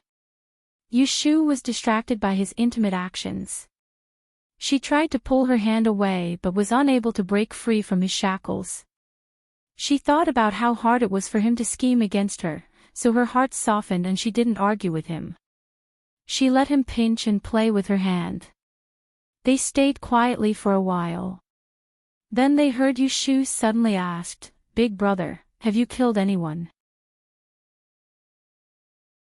Shuai slightly tightened his hand and answered softly, "Yes." Oh. Yushu didn't mean anything by asking this. She just thought that Shuai was going to kill Nyoer with his own hands. He would be stained with blood, so she was a little worried. Shuai thought too much. He thought that Yushu thought he was too direct. So he asked tentatively, "Shu, do you think it's not good for Big Brother to do this? What's wrong with it?" Yushu asked in a daze. Shuai frowned. According to the law, Nyoer is a murderer. He should be handed over to the Ministry of Justice for questioning and then sentenced according to the law. Don't you think it's cruel of me to kill him with my own hands? Yushu couldn't help laughing. She moved her shoulders and thought that if Shuai was cruel, then what about her? Qiu Biao and Bai Qing were beheaded in the downtown Qianyuan temple. Ji Huaishan committed suicide by biting his tongue in the court of the Supreme Court. Ji Xingxuan was sent to prison and had to become a dead person. No one who offended her had a good ending. Compared with her, Shuai was undoubtedly an upright gentleman. In fact, sometimes she also couldn't figure out why such a modest gentleman, gentle and infatuated, would fall in love with such a sinister and selfish person like her. If he didn't know her character, it wouldn't matter. But he clearly knew her temperament and means, but he still approached her without hesitation. "Prince Ning deliberately schemed against you. Nyoer is a murderer. I don't know how many innocent souls he killed. Big brother, you just take it as doing justice on behalf of heaven. It's not cruel to do such a good deed." Yushu freed a hand and patted his shoulder. Shuai was speechless for a moment. He was afraid that she wouldn't like it. How could he be comforted by her?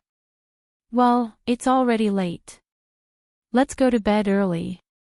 Yushu tilted her head and yawned. Her eyes were misty. Because the room was dark, she didn't need to cover her mouth.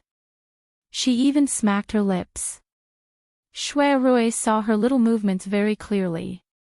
The corners of his lips curled up, and he suddenly had an evil thought. He leaned forward and said, "After saying so much, aren't you afraid at all? I've heard that the ghosts of those who died unjustly will linger in the world of the living. They will linger around the place where they died, and when it's late at night, they will stand at the bedside of the living and dream about it." "Oh right, did I tell you that the room next to ours is the room where Zhou Qing was killed?"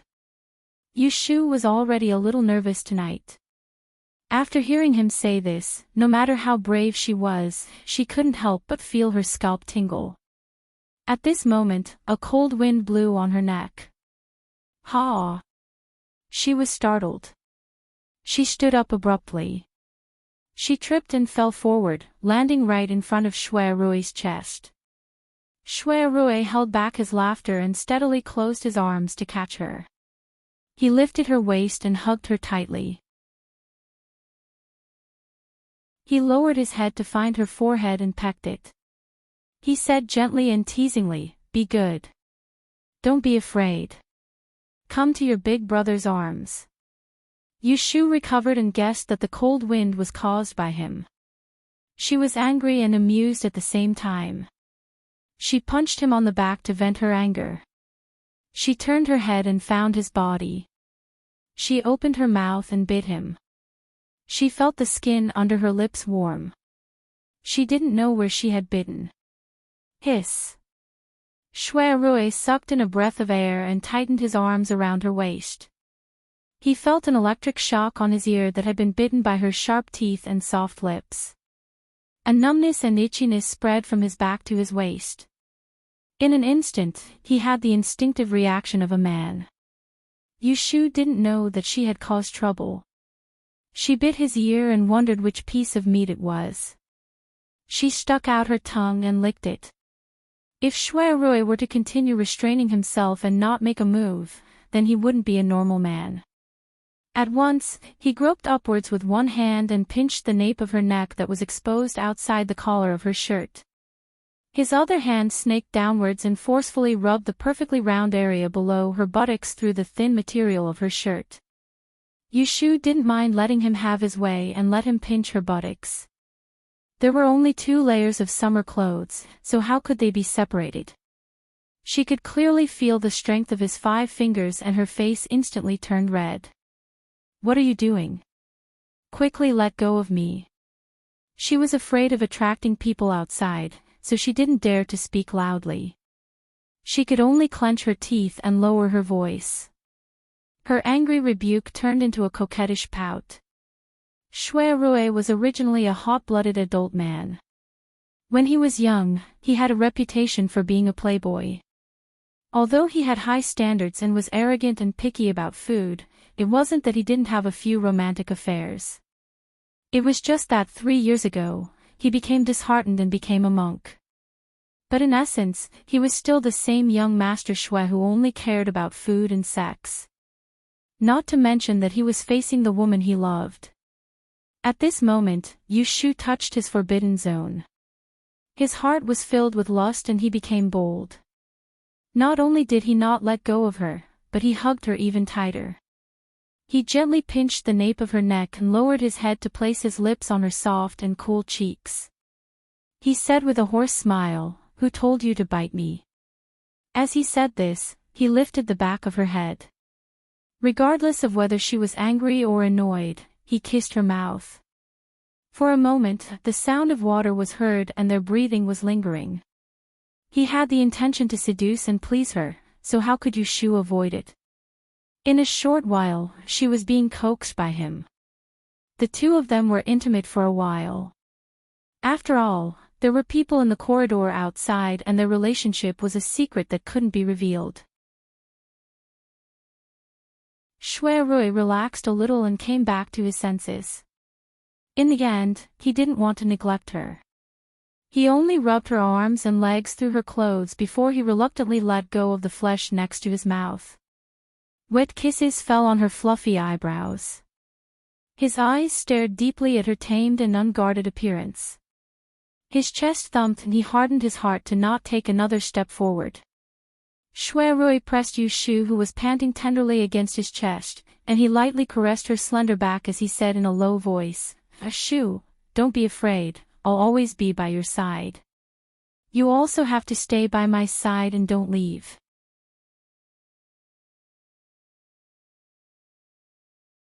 Chapter 561. After listening to the murderous plot all night, Yushu didn't have any nightmares that night. She slept until dawn. This was all thanks to Shuai's last teasing, but she didn't thank him at all. Breakfast was simple. The head chef refused to serve, so the proprietress forced him to cook a pot of sweet porridge. Yushu asked the guard to go across the street to buy a dozen cages of meat buns. "Big brother, what do you think Nyo Air will do to get in touch with the people outside?" Yushu tore a bun with one hand and sat behind a window in the hall, looking at the market downstairs, trying to distinguish which passers-by looked like the spy of Prince Ning's mansion. Shuai said, "Yesterday, the shopkeeper said that the kitchen was running out of firewood. I promised to send someone to go out and buy firewood today. I asked him to make a list. The people outside will seize this opportunity." Oh. After the 2 of them had their breakfast, they returned to Shuai's room to kill time. 2 guards were ordered to buy firewood on the street. They came back at noon and went upstairs to report. Reporting to Darren, "After we went out on the street, someone followed us and inquired about the location of the firewood and charcoal sales. After 2 streets, someone led the way.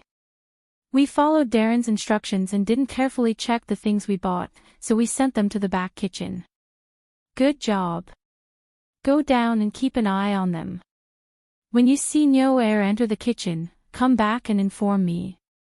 Yes. The guard that answered was precisely the one that led the way for Yu Shu yesterday morning. He was called Lu Hong, and he was a junior commander of the left guard of the East Gate and a 7th-rank military general. He'd received orders from the emperor to listen to Shui Rui's dispatch this time, and he'd brought along 2 groups of guards that were experts that were capable of fighting and killing. This morning, Shui Rui called him to his room before dawn and asked him to choose 2 of his trusted subordinates. He told the 3 of them that No Air was the murderer, but he hid the part about Prince Ning. In order to make them believe him, he even mentioned Yu Shu's identity. I've also found his head, it's soaking in a vegetable jar in the cellar. Don't make any noise yet. There's someone else behind this killer. I'm guessing that he received an order and will make a move tonight. At that time, you'll lie in ambush around my room. Once he makes a move, capture him alive. I want to see who would be so daring as to send an assassin to assassinate an imperial envoy right under the emperor's nose.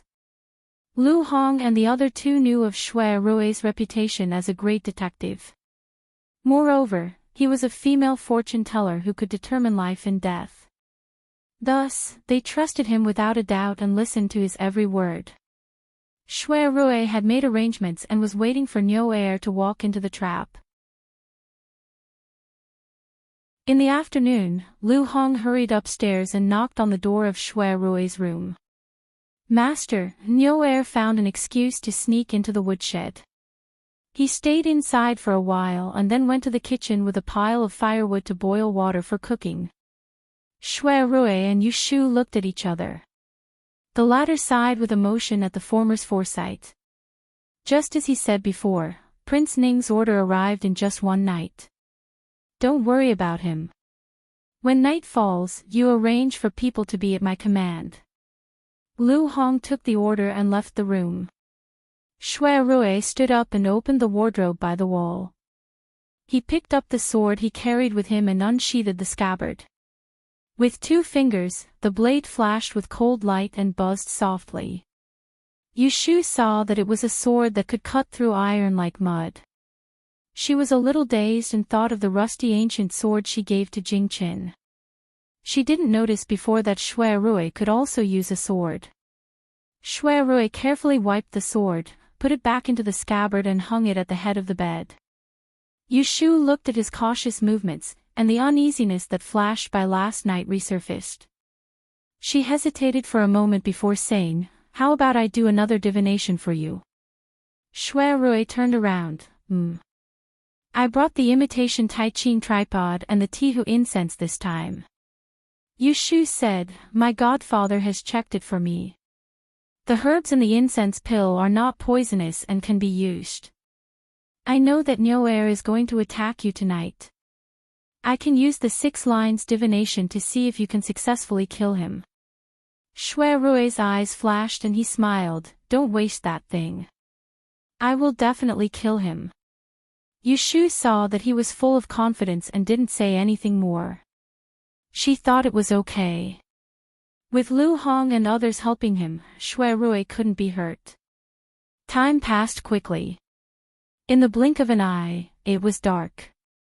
The dinner was cooked by No Air. There was a table full of good dishes, but Yu Shu didn't take a bite. She was not afraid that No Air would poison them, but because Shui Rui was going to take the risk of killing people at night, so she had no appetite. After dinner, Yu Shu stayed in Shui Rui's room and didn't leave. It was not until there was a knock on the street outside that Shui Rui said, "Go back to your room. I'll wait for him after turning off the light. Go to bed early and close the door. Don't come out to watch if you hear the sound of fighting." "What, don't you want to go?" Shui Rui looked at her hesitation and joked, "Then don't go. If you are not afraid, just hide in the room and see how I take him down." Yu Shu's eyes lit up. "Can I?" She was really reluctant to go, leaving Shui Rui here to wait for a murderer to kill him. If she went back to her room to sleep, how could she sleep? Shui Rui glanced deeply at her, and he slowly withdrew his smile. He swept his gaze around the room before pointing at a wardrobe that was half the height of a person that was placed at the corner of the room, and he said, "You can, but you have to hide in the wardrobe and hide yourself well. Only then will I be at ease. Can you keep your composure?" Yushu looked at the wardrobe and agreed without much hesitation, "It's nothing. I'll hide it well." Shuai smiled and raised his hand to touch Yushu's ear. He said softly, "Then you stay with me." After the two of them came to an agreement, Shuai extinguished all the lights in and out of the room. He pulled Yushu to sit at the head of the bed and said in a low voice, "There's no need to rush. After an hour, when Nyo thinks I'm asleep, you can hide in the wardrobe." Although Nyo practices external martial arts, he has sharp ears and eyes. He can hear you clearly if you make a little movement. "Okay." He just held her hand and didn't do anything more. They were trapped in the darkness. The moonlight from the west window shone through the gauze paper and a pair of hazy overlapping figures. In this way, Yushu didn't know how long she waited.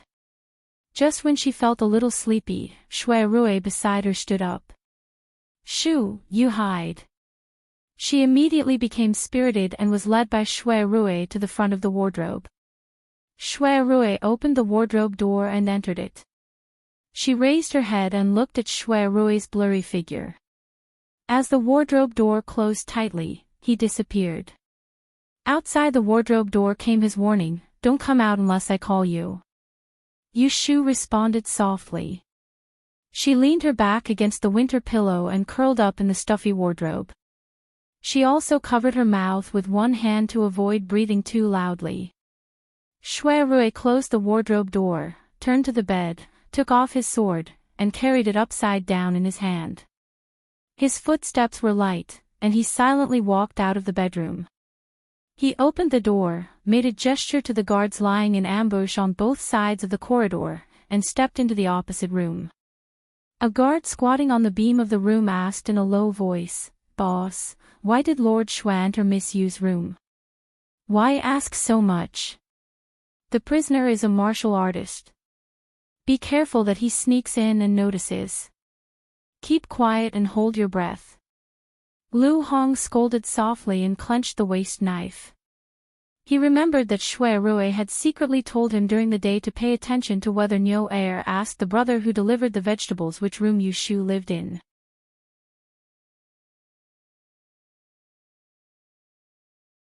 Chapter 562. Inside the room, Shuai lay flat on Yushu's bed with his long hair hanging loosely over his shoulders, wearing only a white unlined garment. The gauze curtain was down and the window was closed. From the outside, one could only see a blurry figure, and it was impossible to tell whether it was a man or a woman. Facing the approaching killer, he was very calm. His right hand, which was hanging by his side, firmly held the hilt of his sword, ready to strike. He was not surprised that Lu Hao would try to kill Yushu. In fact, ever since Yushu revealed the death termination strange art at the Hibiscus Gentleman's Banquet, he had been worried that if she showed off too much, she would become a thorn in other people's side.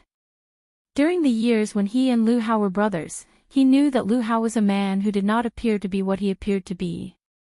On the surface, the seventh prince had a good demeanor, but in fact, he was narrow-minded and had no tolerance for others.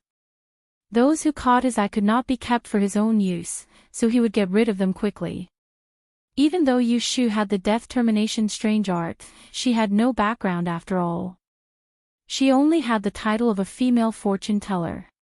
In Lu Hao's eyes, she could not be considered an obstacle for the time being. It would be fine if she did not do anything, but once she did something, Lu Hao would feel threatened, and he would definitely strangle her in the womb. Last night, he wasn't sure if Lu Hao would take advantage of this opportunity to attack Yushu, so he waited for a day, waiting for the chef to give himself away. Only then did he confirm that the murderer's target tonight wasn't him, but Yushu.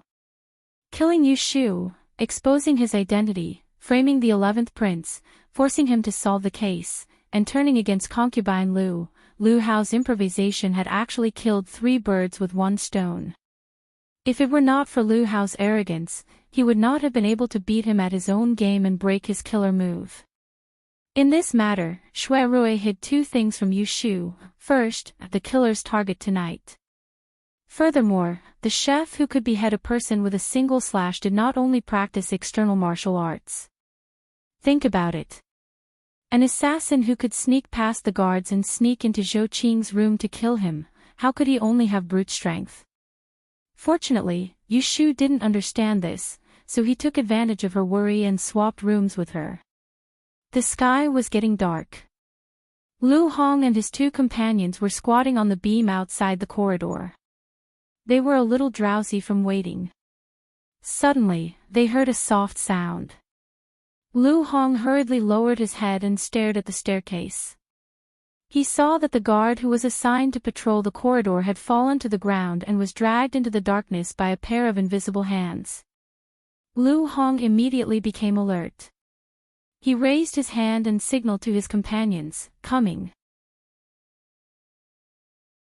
Not long after, a black shadow appeared in the corridor. It groped around the corners of the walls and counted the rooms one by one. It happened to stop at the room where Shui Rui was. The black-clothed figure paused at the door for a moment. He reached out and swiped at the crack of the door. The tightly shut door was easily pushed open. The door creaked slightly, but in the silence of the night, it was loud enough for Shui Rui to hear. He lay motionless on the bed, gripping his long sword tightly. His gaze passed through the curtains and moved to the door. Creak, a black shadow snuck in. Shui Rui adjusted his breathing, and the light sound of him sleeping sounded like a woman sleeping soundly. He squinted and rolled his eyes as he followed the black shadow from the door to the head of his bed. Not long ago, the censor, Zhou Qing, had lost his head in his sleep. It was the same scene, the same killer. Right now, he was like a ruthless executioner. He pulled out a 2-foot-long cleaver from his waist and swung it at the head on the bed with a ferocious look in his eyes. Yu Shu squatted in the wardrobe for a long time. She pricked up her ears, but she could not hear anything outside. The wardrobe door was tightly shut, leaving only a small gap for air to enter. She was so stifled that her forehead was covered in sweat. However, she did not dare to wipe it off. She was afraid that if she moved too much, she would make a noise and startle the killer. She did not know when the killer would arrive and ruin the trap that Shui Rui had set. What if the killer was driven to desperation and hurt him again? After waiting for a while, there was still no sound outside. Yu Shu could not see or hear anything. She could not help but feel anxious. A drop of sweat rolled down her eyelid, stinging her so much that she squeezed her eyes shut. Just then, a sudden sound broke the silence of the night. Clang! The muffled sound came from afar. Yu Shu's heart skipped a beat. She felt something was wrong. She pressed her ear to the wardrobe door and realized that the sound did not come from inside the room, but from outside the door. It seemed to be several floors away. What had happened? Yu Shu's mind was a mess of questions. She wanted to call out to Shui Rui, but she remembered his instructions. If she did not hear his call, she must not make a sound. She could only endure it and not move. However, the next moment, the sound outside the door suddenly became louder. With a loud crash, she clearly heard someone shouting, followed by a series of clanging sounds. Yu Shu was stunned. Listening to the sound, it was clearly separated by a wall, outside the corridor. Big brother. With such a big noise, why should she endure it? She called out to Shui Rui in a low voice, but did not hear any response from him. Yu Shu's mind was in a mess. She reached out and pushed the wardrobe door open. She bent down and came out. She wiped the sweat from her eyes, and with the moonlight rising outside the window, she swept a glance at the bed not far away. However, the bed was empty, and Shui Rui's figure was nowhere to be seen. If there was no one here, then what was going on outside? Could it be that the killer found the wrong room? But where was Shuirui? Yu Shu was stunned for a moment. Her mind turned around, and her face suddenly changed. She turned around and ran out of the inner room, straight to the door. It was a short distance, but she stumbled twice. Once she reached the door latch, she pulled it open with all her might. At the end of the corridor, there was a dim yellow lantern hanging. With one glance, she saw the broken door on the opposite side. She was very sure that the short and messy sound of fighting just now came from the opposite side. Her heart was beating fast. She did not know how she walked into the opposite room. She came to the door of the bedroom, where the candle was lit. Through the few guards at the door, she saw Shuirui sitting by the bed. His hair was disheveled, and behind the messy hair was a cold face. His white robe was slightly open, and half of his body was splashed with red spots. One of his hands was holding the sword hilt, and the dark red liquid flowed along his wrist, through the long sword, and stopped at his feet. Similarly, there was a man dressed in black at his feet, lying in a pool of blood. There was a hole in his chest that kept spurting out blood, and he was still holding a heavy wood-chopping knife in his hand. Half of his face was stuck to the ground, and his eyes were still open before he died. When Yu Shu saw this scene, if she still did not understand what had happened, she would have wasted her brain. So Ning Wang, the killer, came for her. Reporting to Darren, this person is dead. Lu Hong squatted on the ground and pulled down the mask of the man in black. He was not surprised to see the face of the restaurant chef. He put 2 fingers under the nose and pressed the artery on the side of the man's neck to confirm that the man on the ground had become a corpse.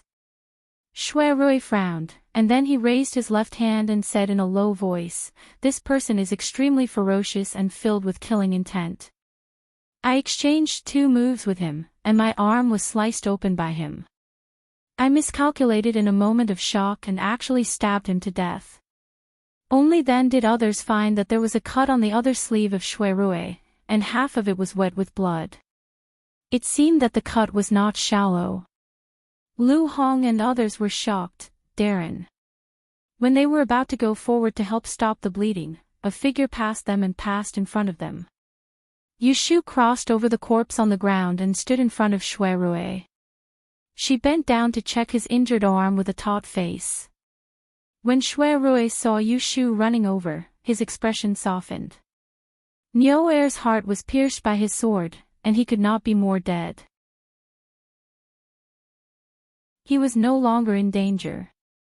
Seeing that she stared at his arm as if she was facing a great enemy, Shuirui comforted her. "It's okay, it's just a cut. It's just that the cut was a little longer and deeper." But Yu Shu ignored him. After confirming where the cut was, she took out a clean handkerchief and gently pressed the cut. She turned her head and said to Lu Hong and others who were dumbfounded, "Quickly prepare hot water and find a doctor. If any of you brought any injury medicine, quickly bring it here." "Ah, yes." So Lu Hong and others hurriedly turned and ran, leaving Yu Shu and Shuirui behind. No one cared about the corpse on the ground. Yu Shu smelled the stench of blood in the room. She lowered her head and looked at her hand that was covering his wound. Her palm was wet and warm, making her feel complicated. She bit the tip of her tongue and asked bitterly, "Why did you lie to me?" She was still hiding in the cupboard, thinking that she would go through thick and thin with him. But like a fool, she was silently blocked by him. He clearly didn't have to take the risk. Prince Ning wanted to kill her, but he became the bait. Shuirui lightly tossed the sword in his hand onto the corpse, and he emptied his hand to place it on the back of her hand that was covering her wound. He laughed in a low voice and said, "If I tell you the truth, will you still listen to me?" Yu Shu pursed her lips. "Don't think too much. This is the best solution. You are a defenseless girl. How can I let you fight with a murderer?" Yu Shu knew that what Shuirui said was reasonable. Even if he told her in advance that the person Niu Er wanted to kill was her, what could she do? It would just add to her troubles. How do you know that Prince Ning wants to kill me? What if he doesn't intend to kill me? Nyoer didn't go to assassinate Shui Rui, not because he went to the wrong room, but because he received an order to kill her, the person who came out to disturb the situation. She could also expose the identity of the murderer. There was no benefit in assassinating Shui Rui, but it was more worthwhile to take the opportunity to kill her, the female fortune teller who was proficient in the art of death. Yu Shu didn't think about this before, not because she couldn't think of it, but because with Shui Rui around, she subconsciously felt that she was dependent on him, so she didn't think too much about it. I asked Lu Hong to keep an eye on Nyoer secretly. I knew that he inquired about your room, so I was sure that Prince Ning wanted to take this opportunity to kill you. Shui Rui told her the truth. It was over, and there was nothing to hide. Yu Shu felt very upset. On the one hand, she was moved by Shui Rui's protection, but on the other hand, she felt guilty and frustrated. If she hadn't rashly run to Pei County and honestly passed the letter, she wouldn't have caused this trouble. Shu, what's wrong with you? Shui Rui saw that her face was not right. Nyoer mistook you for me, so he wanted to kill you. That's why you were injured. If she hadn't shown up at the beginning, Nyoer's target would only be Shui Rui. At that time, he would pretend to assassinate her to achieve the purpose of exposing his identity. Shui Rui didn't need to take this risk. It's all my fault. I made you suffer. This time, she was more helpful than helpful. Yu Shu smiled bitterly. Between her and Shui Rui, she had always been the one who got more than he gave. She gave a little, but he gave a lot in return. If this went on, she wouldn't be secretly happy that she took advantage of him, but gradually became a little uneasy. What right did she have to make him fall in love with her? Was she worth it? Shui Rui's gaze darkened when he saw her blindly blaming herself, and he couldn't help but exert a bit more force on the hand that was pressing her down, and his voice carried a slightly self-mocking tone. If you think like this, then I'll tell you the truth. I did it intentionally. What on purpose? Yu Shu didn't understand. I didn't tell you on purpose. I took the risk for you on purpose. I was stabbed by the murderer on purpose and got hurt on purpose. You. Yu Shu raised her head blankly and met Shui Rui's dark eyes. Do you remember the time when the two gangsters of the Tihan Business Association met you in the capital and sent killers to find you? Yes. Yu Shu frowned slightly. She didn't know why he mentioned this. I also remember. Shui Rui said in a low voice, that time, it was Jing Chen who took the knife for you. Yu Shu's expression changed. I still feel regret now. If I had grabbed the knife at that time, then the man you liked from the beginning should have been me. Later, you wouldn't have suffered so much for him. On the night when you were caught by the Celestial Commissioner, I saw you suffering from the pain of your broken finger. I made up my mind that no matter what means I had to use, even if I had to take advantage of the situation, I would take you away and win your heart. Yu Shu opened her mouth and saw the bright feelings in his eyes. She wanted to say something, but the words were stuck in her throat. I just want you to understand that I am a man who deserves to be entrusted with the rest of your life. I can do what others can't do for you. I can do what others can do better. Shui Rui's words had been suppressed in his heart for a long time. In the past, he would only express it with his actions. Today, for the first time, he clearly conveyed it to Yu Shu. His sincerity was laid bare in front of her. Shui Rui's sincerity was always beyond her expectation. In an instant, Yu Shu's heart went numb. Just now, she was still sentimental, but now, her eyes suddenly lit up. She was simply looking for trouble by arguing with him about those trivial things. Because the two of them were obviously the same kind of people. They both wanted to do things for someone who was worth it. So naturally, only when they felt that they were worth it, would they do things without hesitation. Shui Rui treated her well because he felt that she was worth it. She wanted to treat Shui Rui well because he was worth it. They were in love with each other. That was all. Where could she find another person who was as crazy as her? I don't know how to say good things, but I do have one thing that you should remember. Yushu lowered her eyes and her gaze fell on their crossed palms. She whispered to him, "If you don't leave or abandon me, I will follow you in life and death."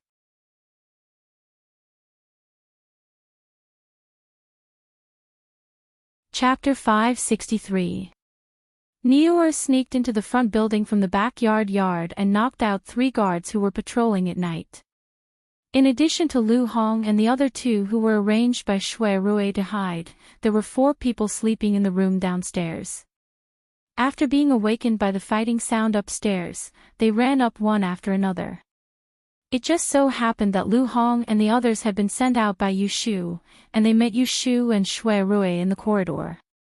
Then, Lu Hong and the others were delegated tasks. Those who boiled water went to boil water, those who fetched medicine went to fetch medicine, those who asked for a physician went to fetch a physician, and then they carried their unconscious companions back to their rooms. For a time, no one disturbed Yushu and Shui Rui. Lu Hong came back with the medicine. The door of Yushu's room was kicked by him. At that time, the murderer sneaked in, and he did not dare to act rashly. Until he heard the fighting sound in the room, he hurriedly rushed in. However, they were still a step too late. When they entered, Shui Rui's sword just happened to pierce through the murderer.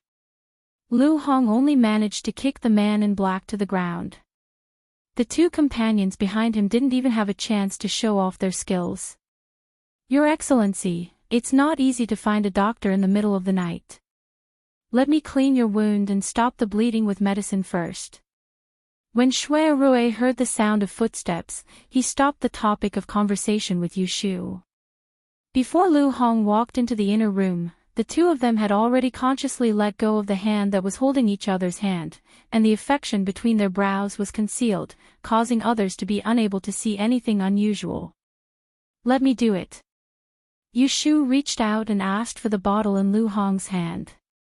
She was in danger on the way from Yang to the capital. She was very skilled in bandaging and decocting medicine. In addition, He Fangji, the doctor, was her godfather. It was easy to treat the wound for Shui Rui. "Is there hot water?" Yushu asked as she carefully rolled up Shui Rui's sleeves. "Yes, someone will bring it up later." When Lu Hong saw Yushu's action, he was relieved. He stood aside, brought over the lighted candlestick, and helped her.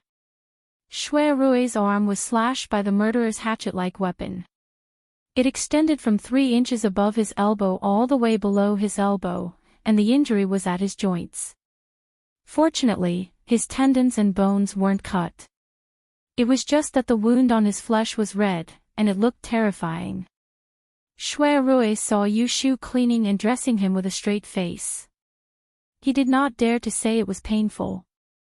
After she bandaged it, his forehead was covered with cold sweat. Yushu looked up at him and said nothing. She washed her hands in the basin of water in the basin. She washed his face with a handkerchief and said, "Shui Rui, how to deal with this murderer?" "Wait until we find a doctor. I think you'll need a few stitches on your wound."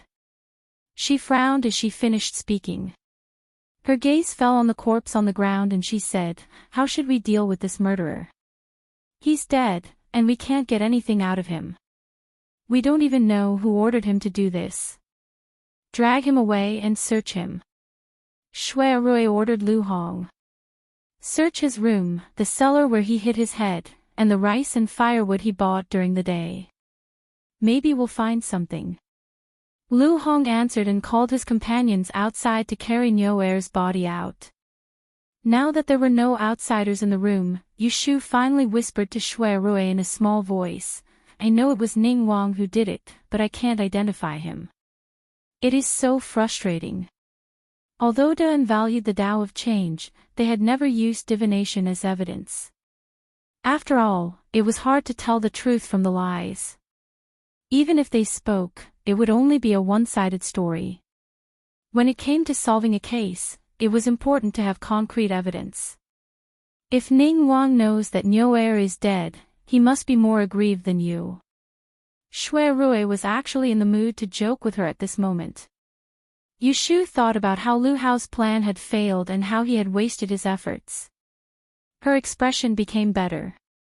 As the two were talking, someone ran in from outside the door. It was Lu Hong, who had returned. Darren. We found a secret letter on Nyoer's body. Please take a look. It was no wonder Lu Hong was so shocked. After all, the death of an imperial envoy was a big case. If they did not investigate it clearly, they would be punished for not doing their job well. On the contrary, if Shui Rui successfully solved this case, he, as the small commander of the guards, might be promoted to an official position. This sealed letter had been opened, but it was obvious that Lu Hong did not have time to read it before it was delivered to Shui Rui. Yu Shu's heart jumped. Not good. The letter found on the murderer's body was most likely related to Lu Yi. Damn it. She was so focused on finding out what Shui Rui had hidden from her that she forgot to search the murderer's body when no one was around. She looked at Shui Rui in annoyance. He took out the so-called secret letter and read it. In the next moment, his expression changed slightly. How is it? Did you find anything? Lu Hong asked anxiously. Shui Rui hesitated. According to this letter, the one who ordered the murderer to kill Censor Zhou was the 11th prince. Yu Shu's face darkened. Lu Hong was shocked. Shui Rui passed over the secret letter to them, and both of them read it successively.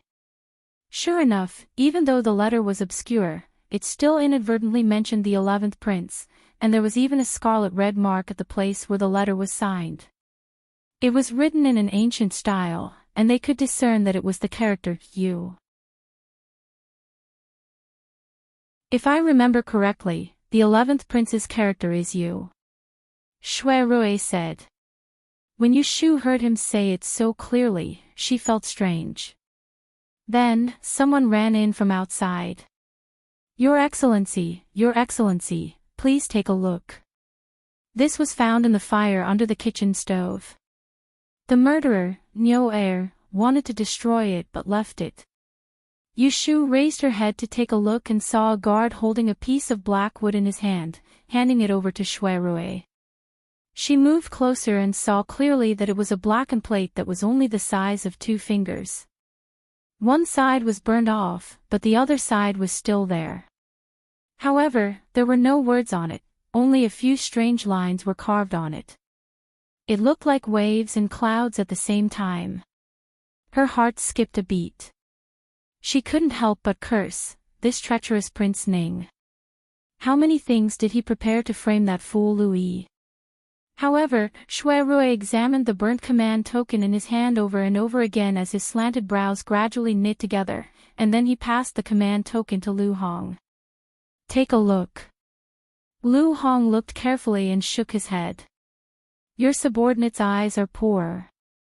I can't tell where this token is from. Does Your Excellency not recognize it? No, I've seen this token before. Lu Hong's eyes lit up. He hurriedly asked, then what is this? Shui Rui's face was expressionless as he replied, in my an empire, whenever a prince leaves the palace to build his own residence, His Majesty will allow him to raise a private army of no more than 50 people. Although they are registered and reported to the Ministry of War, they only listen to their master's orders. This private army is equivalent to a suicide squad. Every one of them has a mark, and some of them don't even know each other until the day they die. They only have a waist tag to prove their identity, and they will leave their bodies until the day they die. The one in your hand should be the waist tag of a suicide squad from a prince's residence. Yu Shu was stunned. Lu Yi was not old enough to leave the palace. How could he have a private army? Then where did this suicide soldier token come from? Lu Hong also thought of this question. His expression suddenly became strange. The criminal who killed Zhou Qing had walked right into the trap. What's worse was that he was dead. What's worse was that they found two pieces of evidence that pointed to the two princes. Lu Hong didn't dare ask Shui Rui which prince's estate the burnt token in his hand belonged to. At this moment, he'd finally realized that no matter if he was able to investigate this case or not, he wouldn't be able to reap any benefits. All of you, go out and search again. See if there is anything else missing. Take care of Niu Er's body and Lord Zhou's head. We will return to the capital tomorrow morning to report to His Majesty. As soon as Shui Rui finished speaking, Lu Hong and the others tactfully left. They did not look good. It seemed that they were destined to have a sleepless night. As soon as they left, Yu Shu stood up and closed the room door before retreating to the side of the bed, and then she stared fixedly at Shui Rui as she asked in a low voice. What exactly is going on? It's fine if it's a secret letter on the prisoner, but why is there another token on his waist? After following Shui Rui for the past 2 days, she always felt that her brain was not enough. Shui Rui turned to look at her. Didn't I promise you that I would not let Prince Ning go so easily? Hearing this, Yu Shu was surprised and delighted. She sat down beside him and said, I knew it was you who did it. I knew it. How could I forget to search the killer's body? You should not have forgotten. What kind of ambush did you set up? How could they find the evidence of the 11th prince's crime? Shui Rui raised his eyebrows. What is the relationship between the 11th prince and us? We don't need to cover for him. It sounded straightforward, but Yu Shu did not forget the main topic. Isn't this the trap that Prince Ning dug for you? How can you not fill it in? Shui Rui asked her in return, who do you think placed the waist tag that was found in the kitchen there? Yu Shu was silent for a moment and stared at him again. Where did you get the token of the men of sacrifice of Prince Ning's mansion? The token was placed by Shui Rui and couldn't run away, so it must be the real thing. But how could such a crucial thing fall into the hands of Shui Rui? It's a long story. I'll tell you about it in the future. Shui Rui could not move his left hand, so he reached out his right hand and held her hand across half of his body. He pulled her hand over and placed it on his knee. His wound was burning with pain, so he pinched her little hand to ease the pain. The token of Prince Ning's mansion was brought here by Hotaku last night. After confirming that Niu wanted to kill Yu Shu, he privately asked Hotaku to burn one side of the token and put it under the kitchen stove in the mess at night, so as to create the illusion that Niu, the cook who cooked tonight, destroyed the evidence. As for the secret letter I left on the murderer, it was for, wait, don't say it first. Yu Shu raised her hand to interrupt Shui Rui. She rubbed her forehead and said, let me think about it first. She couldn't always rely on his cleverness and not use her brain. This habit was not good. Shui Rui laughed. Well, let me think about it. Yu Shu did not hesitate for long before an idea struck her. She snapped her fingers and blurted out, you're doing this so that Prince Ning and Lu Yi will fight each other. That's right, by leaving behind a secret letter that pointed to Lu Yi and creating a waste token that pointed to Lu Hao, the number of suspects in the assassination of the imperial envoy had increased from 1 to 2. Prince Ning knew who the real culprit was, but Lu Yi did not. Lu Yi was wrongly accused. If the dirty water was only poured on him, it would definitely be following Prince Ning's plan and causing Consort Lu's faction to hate Shui Rui. However, now that Prince Ning had also been pushed out, even if Lu Yi was a fool, he had no choice but to suspect his good brother. Between the two of them, one of them must take the blame. What kind of crime was the assassination of the imperial envoy? At this juncture, the brotherly love and brotherly respect were nonsense. Shui Rui said that a tooth for a tooth. It turned out that this was the mantis stalking the cicada, unaware of the oriole behind. Awesome!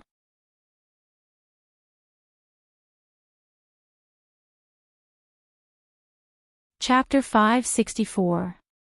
On the morning of the 22nd of the 6th month, Shuai ordered the guards to prepare the carriage, then he brought along the corpse of the murderer, Niu, and 2 pieces of evidence that pointed at the princes before he left the restaurant where the murder took place and returned to the capital.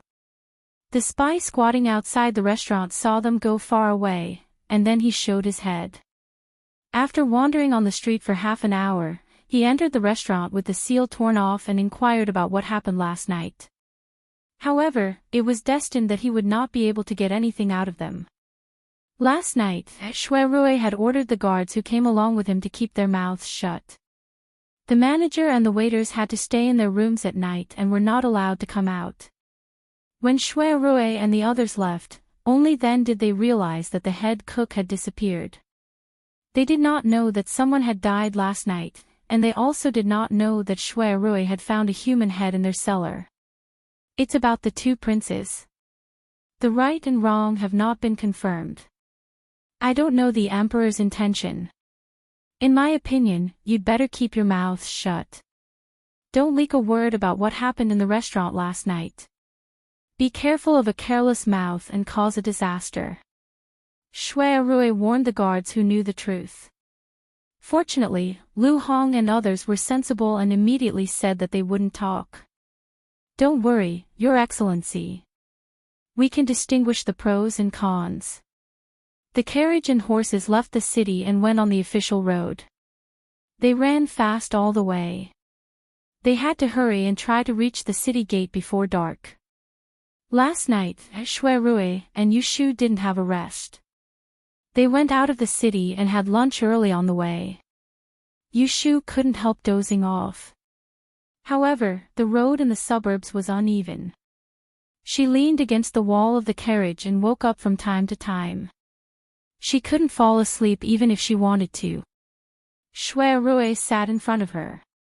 When he saw how sleepy she looked, a hint of a smile flashed across his eyes. After thinking for a while, he pulled down the curtain behind him to block his line of sight outside the window. Then, he supported his sutured left arm and changed his position to sit in the middle. When the car turned dark, Yushu suddenly raised her head and looked at Shuai with sleepy eyes. She saw him placing a soft pillow on his lap and patting it as he whispered to her, "It's more comfortable to sleep here." Yushu hesitated for a moment and resisted the urge to lie on top of him. She shook her head and said, "No, you are tired. If I fall asleep and accidentally touch your wound, it will be bad." As she spoke, she stretched her body and patted her face. She felt a little more awake. "Are you really not going to sleep?" Shuai confirmed with her. "I'm not sleeping." "All right then." As Shuai spoke, he picked up the soft pillow on his lap. He stretched out his hand and placed it on her thigh. Then, he tilted his body and bent his long legs. In the next moment, he used it as a pillow. Yushu looked at Shuai lying on her lap and was speechless. "I'm going to sleep for a while. Wake me up when your legs are numb." Shuai's low voice sounded a little tired. Yushu's eyes softened. She nodded and looked at his left arm on the side of his body. After hesitating for a moment, she reached out and held his wrist to prevent him from moving after he fell asleep and affecting his wound. Shuai closed his eyes and the corner of his mouth slightly curled up.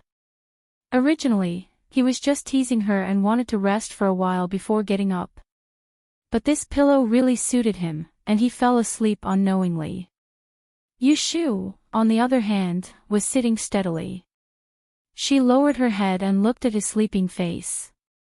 She didn't close her eyes throughout the journey. When the group of people returned to the capital, it was already dusk. Shuai dropped Yushu off at Wangji Tower, then brought the living and the dead in the direction of the Supreme Court of Justice. Before entering the palace, he had to first report to his superior, the Supreme Court Chancellor Guo Huai. After all, a prince assassinating an imperial envoy was a big matter, and it would be stressful for him to face the emperor alone. Once Yu Shu returned upstairs, she laid down on the bed. Her entire body was stiff, and every movement made her sore. She thought to herself, this job of being someone's pillow, don't expect me to have a second chance. Miss, dinner and hot soup are ready. Do you want to eat something first, or wash up first? Xiao Qing walked in and asked as she bent down beside the bed. Yu Shu lifted her eyelids and groaned. She said weakly, leave it there. I'm going to sleep for a while. Wake me up after 2 hours. Xiao Qing squatted down and reached out her hand. Let this servant give you a massage. Okay. Under the maid's moderate strength, Yu Shu quickly began to snore. On the other side, Shui Rui had gone to the Supreme Court of Justice and found Guo Huaiyan, who was looking through official documents.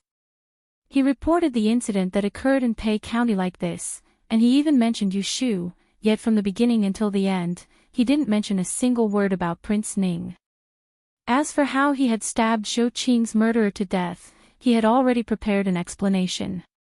I sensed that the murderer was in the restaurant, but I couldn't find Zhou Qing's head. At my wit's end, I remembered my sworn sister's death divination art and had someone send her a letter, asking her to perform a divination. When she received the news, she ran to Pei County to find me. Thanks to her help, I was able to see that Niu Er was the murderer and found Zhou Qing's head in the restaurant cellar. Later on, my sworn sister reflected on herself and calculated that she would meet with a fatal disaster last night. I suspected that the criminal was about to commit murder again, so I took precautions early on and set up a trap, waiting for him to walk into it. Who would have thought that I would slip up and stab him to death, injuring myself as well? Shui Rui's face was full of remorse. Guo Huaiyan hadn't heard the 2 pieces of evidence and was still in the mood to comfort him. This is pardonable. Don't worry about it. Besides, the murderer was sentenced to death.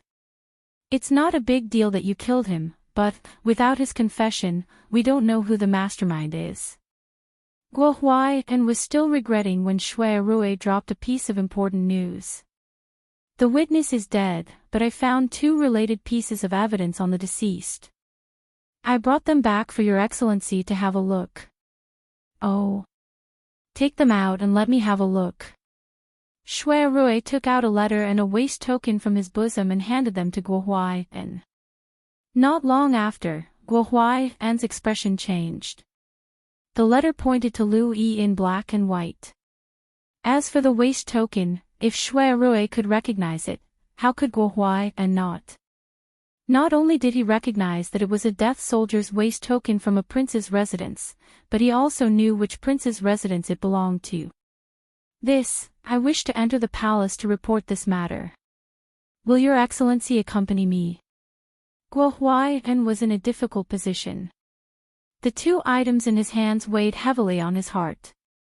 How could he not know that if this case were to continue investigating, it might end up in a difficult situation? However, as the Chancellor of the Supreme Court, he could not just sit back and do nothing. Does Prime Minister Shui know about this matter?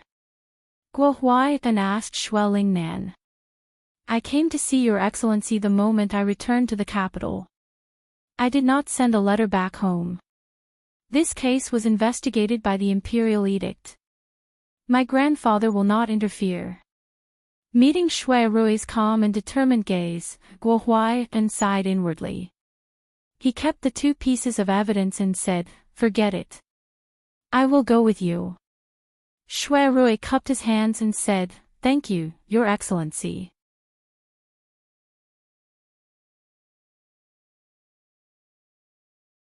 Chapter 565. Did they fail? Lu Hao's face darkened when he heard the report from the spy who came back from Pei County. The spy bowed deeply and did not dare to raise his head. This subordinate saw with my own eyes that Shui Rui boarded the carriage with a young woman. She should be the one who sneaked into the restaurant 2 days ago. Lu Hao's eyes sharpened. She is still alive. Where is the assassin? The assassin is missing. Missing. Hearing him murmur, the spy's legs softened and he knelt down. Your Highness, please forgive me. After they left, I went to the restaurant to inquire about them. However, those people were all under the supervision of Shui Rui. They were not allowed to leave their rooms at night. They did not know anything. I only found some traces of fighting in their rooms. I guessed that the assassin was caught while committing the crime. So, early this morning, Shui Rui returned with his men. When Lu Hao heard this, his expression became slightly better. Even though Yu Shu didn't die, Shui Rui had captured the murderer that he had arranged. As long as they searched for information, Lu Hao's men would be able to expose Lu Yi. At that time, he wouldn't have to worry about concubine Lu's faction becoming enemies with the Shui clan. Humph. Lu Hao sneered. Lu Tan's complacent face flashed before his eyes.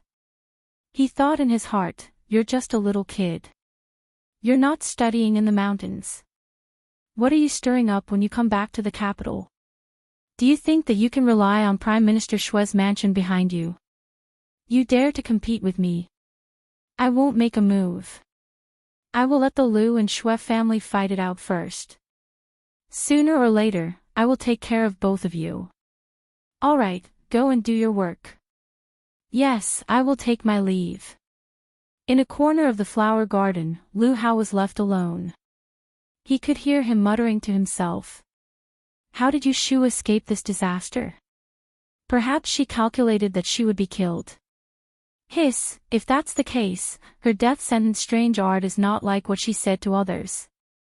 She can't be left alive. I have to find another opportunity to get rid of her. It was late. Lu Hao was in a good mood. When he left the flower garden, he met the maid sent by concubine Ning. He was not unhappy. Instead, he sent the maid back to tell her that he would be resting in the upper room tonight. This Ning Wang Fei had been born into a scholarly family, but her personality was a bit wooden. She was only above average in appearance, so she couldn't enter the eyes of Lu Hao, who had read countless people. So the husband and wife treated each other with respect. The number of times Lu Hao slept in the study was more than the number of times he slept in the same room with her. When concubine Ning knew that Lu Hao was coming, she quickly dressed up and had the kitchen prepare tonics for supper. 2 days ago, she had heard the news that mother-in-law Xu Fei in the palace had intentions of finding its Fei for Lu Hao. This was why she was anxious. She had only been married for 3 months and there was no news in her belly. If Ning Wang Fu added someone at this time, if she won Wang Ye's favor, would her days be good? Therefore, the most important thing now was to quickly conceive a child and stabilize her position as Wang Fei. This concubine Ning hurriedly prepared, but she did not guard against Lu Hao stumbling halfway. Wang Yi, Wang Yi. Hearing the call behind him, Lu Hao stopped. Turning his head, he saw the steward of the front yard rushing over. Lu Hao frowned. What's the matter? The people from the palace are outside the gates. The saint has summoned you to enter the palace. Lu Hao's right eyelid twitched violently. Before the sky brightened, Yu Shu woke up. She was too tired when she came back yesterday. She didn't even eat a bite before she went to bed. The maids called her twice, but she didn't wake up. When Yu Shu woke up, she asked about Shui Rui. Knowing that he hadn't returned all night, she woke up.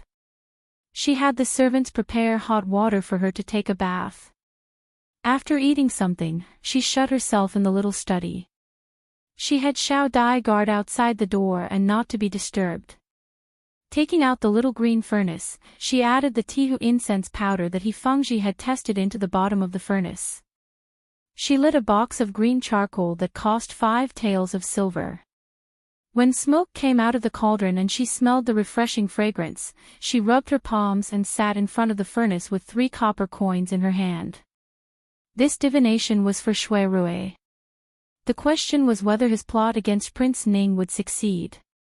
To ask about the lawsuit, one had to know the zodiac signs of Shui Rui, Lu Hao, and Lu Yi. It wasn't hard for Yu Shu to know that the 6 hand trigrams were inserted into the 8 trigrams.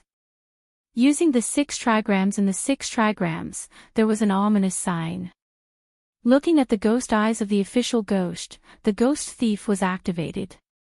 In the 6 trigrams, the ghost god was also strange. The thief was a thief, but it could steal wealth. Therefore, when the ghost thief was activated, it would be an auspicious sign. But if it encountered a villain, it would be an ominous sign. When the result of this divination was out, Yu Shu smiled. Shui Rui was the villain in this plot. No matter which one it was, Lu Hao or Lu Yi, they wouldn't be able to gain any advantage. In the end, it was a personal divination. Yu Shu was much more at ease and didn't need to worry that Shui Rui would be at a disadvantage. In the blink of an eye, she saw the thinner and thinner smoke in the furnace and couldn't help but feel her heart ache. Originally, 1 pill of incense was a small matter and could be used 2 or 3 times. But after He Fangji broke off some of it, she only did 1 divination and it was gone. It really couldn't be used. The sun rose. From the Xingyang gate at the foot of the imperial city, a few figures dressed in court robes walked out. They didn't lag behind, they were old and young. They stopped outside. Shui Lingnan, who had been summoned to the imperial study last night, bowed to the Supreme Court official Guo Huai and said, "Chengbi, this child, is impulsive." Fortunately, Jingming controlled the situation and didn't cause any trouble. Yu Xiong thanks you. Guo Huai and Shui Lingnan were both court officials and could be said to be good friends. Seeing this, he quickly held his hand and said with a bitter smile, "Old brother, you're overpraising me. Chengbi is also my junior. Encountering such a big matter, I naturally can't sit back and do nothing. Fortunately, His Majesty is wise and can distinguish right from wrong. But in the future, when I investigate this case, I will need your help." Last night, Guo Huai and Shui Rui went to the palace together. He was mentally prepared. If this case was to be investigated, it would fall on his head. Sure enough, after the emperor's anger, there was news of the 2 princes confronting each other. Both of them said that they were innocent. Finally, the emperor slammed the table and said, "Investigate. Official Wei, help Jin investigate to the end. Jin wants to see which unfilial son dared to harm Jin's officials." "Don't worry." Shui Lingnan readily agreed. The 3 of them parted at Xingyang gates and each boarded the carriage that came to pick them up. Without other people around, Shui Lingnan's cold face relaxed. He glanced at Shui Rui who was sitting quietly below and said, "Even though it was a bit impulsive, but this matter, you did well." Shui Lingnan was a shrewd old man. Last night, when he entered the palace and heard Shui Rui narrate the matter in front of the emperor, he knew what was right and what was wrong. "Ning Wangfu's death warrior token, where did you get it?" Shui Rui lowered his head and answered, "Grandson accidentally obtained it when I was traveling." When Shui Lingnan heard that it was a matter of the past 3 years, he lost interest in asking more. He stroked his beard and said, "Last month, when the court proposed to appoint a successor, Jing Wang had some support and Ning Wang urged him. This time, he had a good plan and wanted to sit on the mountain to reap the spoils. I think he was a bit impatient. His Majesty's body has been unwell recently and even though his mind isn't well, he won't allow them to act recklessly. Ning Wang or the 11th prince, no matter who took the blame in the end, His Majesty would be more suspicious of them." In the end, the 2 turned against each other, which was beneficial to Jing Wang. As he spoke, he smiled and shook his head, thinking of something. Shui Rui didn't speak more. The grandfather and grandson didn't continue to discuss the matter. It wasn't that they didn't care, but that at this step, they didn't need to interfere. When they were almost at the Prime Minister Fu, Shuai Lingnan opened his mouth again and asked in a seemingly casual manner, "The Yimei you recognized outside, the female fortune teller who can determine life and death. Find a day to bring her back to the Fu and let this old man see her." Shui Rui's eyes flashed and he raised his head. "Grandfather?" Shuai Lingnan's eyes looked at him. "Since she's an adopted sister, it's natural that she's legitimate. After I've seen her character, there's no harm in recognizing a junior so that you can burn 3 incense sticks and formally become brother and sister." Shui Rui's expression froze, then he slowly nodded. "I'll tell her later." N.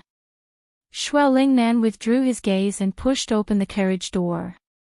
He was helped out of the carriage by the housekeeper who was waiting outside. His footsteps were steady as he entered through the main gate. Shui Rui stayed in the carriage for a moment longer. He pursed his lips and looked down at his arm that was wrapped in thick bandages. The corners of his mouth gradually turned up in a sarcastic smile. Shui Rui changed his clothes at home and then went to Wang Jilu. It was just past lunchtime. Today was cloudy and cool. Yushu was sitting on a chair in the middle of the courtyard, looking at an account book. Seeing him come in, she put down the abacus in her hands and smiled at him. "Did things go smoothly?" Shui Rui nodded and walked over to her side and sat down. "Then why aren't you happy?" Shui Rui turned to look at her. "Why am I unhappy?" Yushu raised her eyebrows and moved forward. She stretched out a finger and gently touched his forehead, then his nose, and finally his chin. She said, "Here, here, and here." Seeing her counting his entire face, Shui Rui couldn't help but laugh. His expression suddenly relaxed. "I'm just tired. How can I be unhappy? Did you have a good rest last night? Did you eat lunch?" Yushu shook her head. "No, I was waiting for you. The food is still hot. I guess you're busy now, so you definitely didn't have time to eat." Shui Rui's smile became more obvious. There was no one else in the courtyard, so he raised his hand and pinched her chin. He shook his head and said, "Good sister, your big brother didn't dote on you in vain." Yushu patted his hand and rolled her eyes. She stood up and pulled his right sleeve to walk into the room. "I asked someone to get the medicine. After lunch, you should drink the medicine for me. Don't complain about the bitterness." Shui Rui looked at the back of her head affectionately and responded softly. After lunch, Yushu stared at Shui Rui as he drank the medicine. Seeing that he didn't even blink his eyebrows, she was somewhat disappointed. She asked someone to boil the medicine early in the morning. She tasted it in advance. It was very bitter. She wanted to see Shui Rui's embarrassed face. "What's wrong?" Shui Rui didn't know that Yushu was up to no good. Seeing her staring at him, he thought that something was wrong. "I wanted to see if you finished drinking it." Yushu embarrassedly took the bowl of medicine and put it to the side. She then poured a cup of tea for him to rinse his mouth. When the two of them were alone, they usually talked about things that were not known to others. Usually, there was no servant to serve them. After a few times, it was easy for her to serve tea and pour water. "Quickly tell me. Last night, when you went to the palace to report, what did the emperor say?" Shui Rui swallowed the bitter taste in his mouth and slowly told her. "Last night, he invited Guo Huaiyan to the palace to meet the emperor. What he said in front of the emperor was the same as what he said in front of Guo Huaiyan. However, the one who handed over the 2 pieces of evidence was the always incorruptible and impartial official of the Supreme Court. The emperor's anger could be imagined. On one side was an official who was killed by the murderer, and on the other side was his son who schemed. No matter which son did this, he couldn't tolerate it. Actually, I'm guessing that there's another reason why His Majesty is so angry. It's because of you," Shui Rui said. He purposely pointed out that Yu Shu was being targeted by the murderer in front of the emperor. Yu Shu blinked and understood. She sneered and said, "That's right. If I, the person whose life is related to the world, die, not to mention an imperial son, even if it was a crown prince, he would have to roll to the ground." These words were not false, but the precious one was not her, but Jing Qin, that great calamity. Lu Hao had miscalculated this time. He wanted to get rid of her, but he didn't know that her life was not something he could afford. What did Ning Wang say? Yu Shu asked again. He, of course, would not admit it. As for Lu Yi, he felt even more wronged. Shui Rui had a ruminating expression. "It's a pity that you weren't there and didn't see the scene of the two arguing." Ning Wang and the 11th prince had been called into the palace at the last minute and were completely unaware of the impending disaster. When the emperor threw the secret letter and the death warrior's token at their faces, they were stunned. Lu Yi was really dumbfounded. Lu Hao panicked. The former was confused, but the latter understood. When the emperor asked about their crimes, the two of them insisted that they didn't do it. At the beginning, Ning Wang pretended to say that someone had framed them, but Lu Yi didn't appreciate it. Seeing that he was in trouble, he pointed at Ning Wang and questioned him, pestering him endlessly, saying that he killed Zhou Qing. Shui Rui's prediction was correct.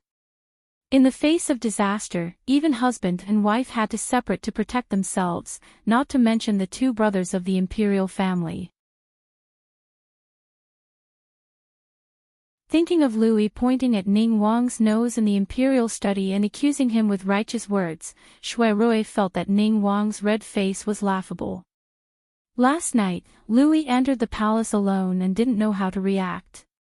He only knew how to protect himself. When he returned and told Consort Lu, many people would think for him. I think that by now, he should have realized that Lu Hao had failed to frame him and would want to fight Lu Hao to the death. Don't forget that the cause of the entire incident was because the emperor wanted to investigate the background of the governor of the two provinces, Lu Buhuan, and weaken the Lu family's local power. Now that the matter had blown up, it gave the emperor an excuse.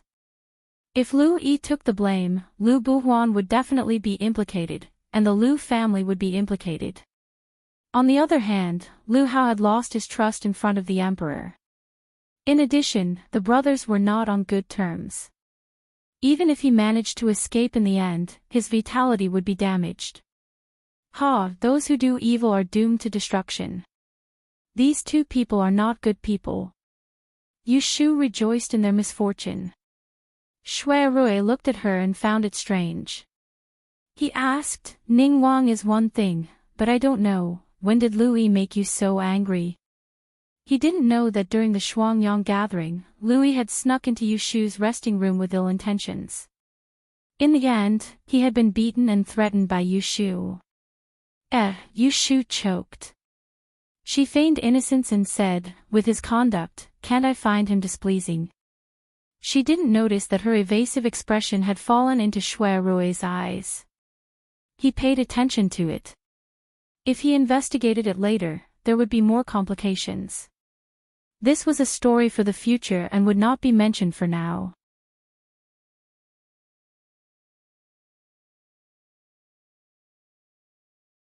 Chapter 566. Late at night, Yu Shu was lying on the bed. She tossed and turned, unable to fall asleep. Shui Rui came back during the day with good news and bad news. The good news was that Prince Ning had shot himself in the foot. The bad news was that Shui Rui's grandfather, Prime Minister Shui, proposed to see her. What's worse was that according to the old official's wish, she and Shui Rui should burn incense and become sworn brothers.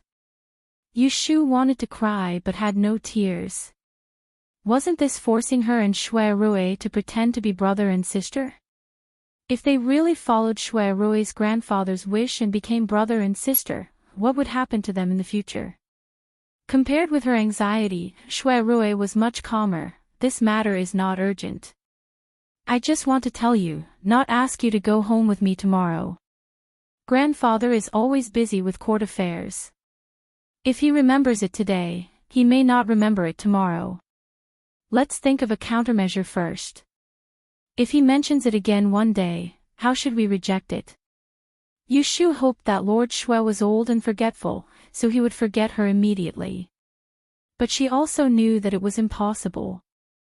Now that she was famous, everyone knew that there was a female fortune teller in Anling City who could determine life and death. Therefore, she must find a reasonable reason to dispel the idea of Shui Rui's grandfather to let them be real brother and sister. After waking up, Yushu remembered that she forgot to tell Shui Rui something. So after washing up early, she went downstairs and knocked on Shui Rui's door. Shui Rui also woke up early. He didn't need to attend court or call the roll call today.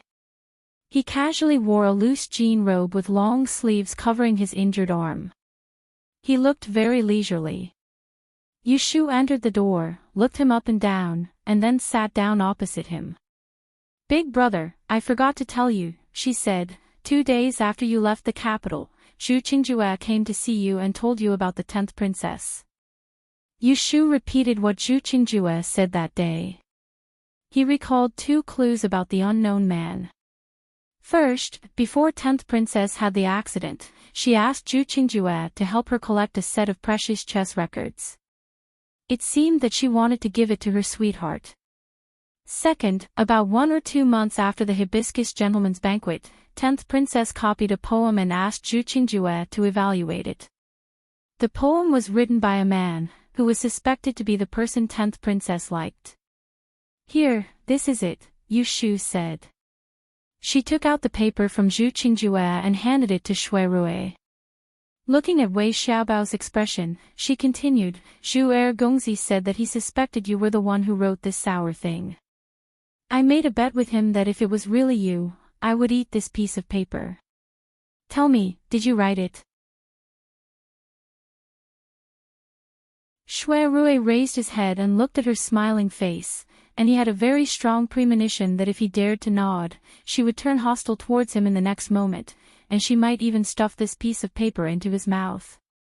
"Of course I didn't write it," he said without hesitation. Yushu's eyes curved. She leaned back in the chair and her tone became light. "I knew it wasn't you." The alarm was lifted. Shui Rui's scalp loosened.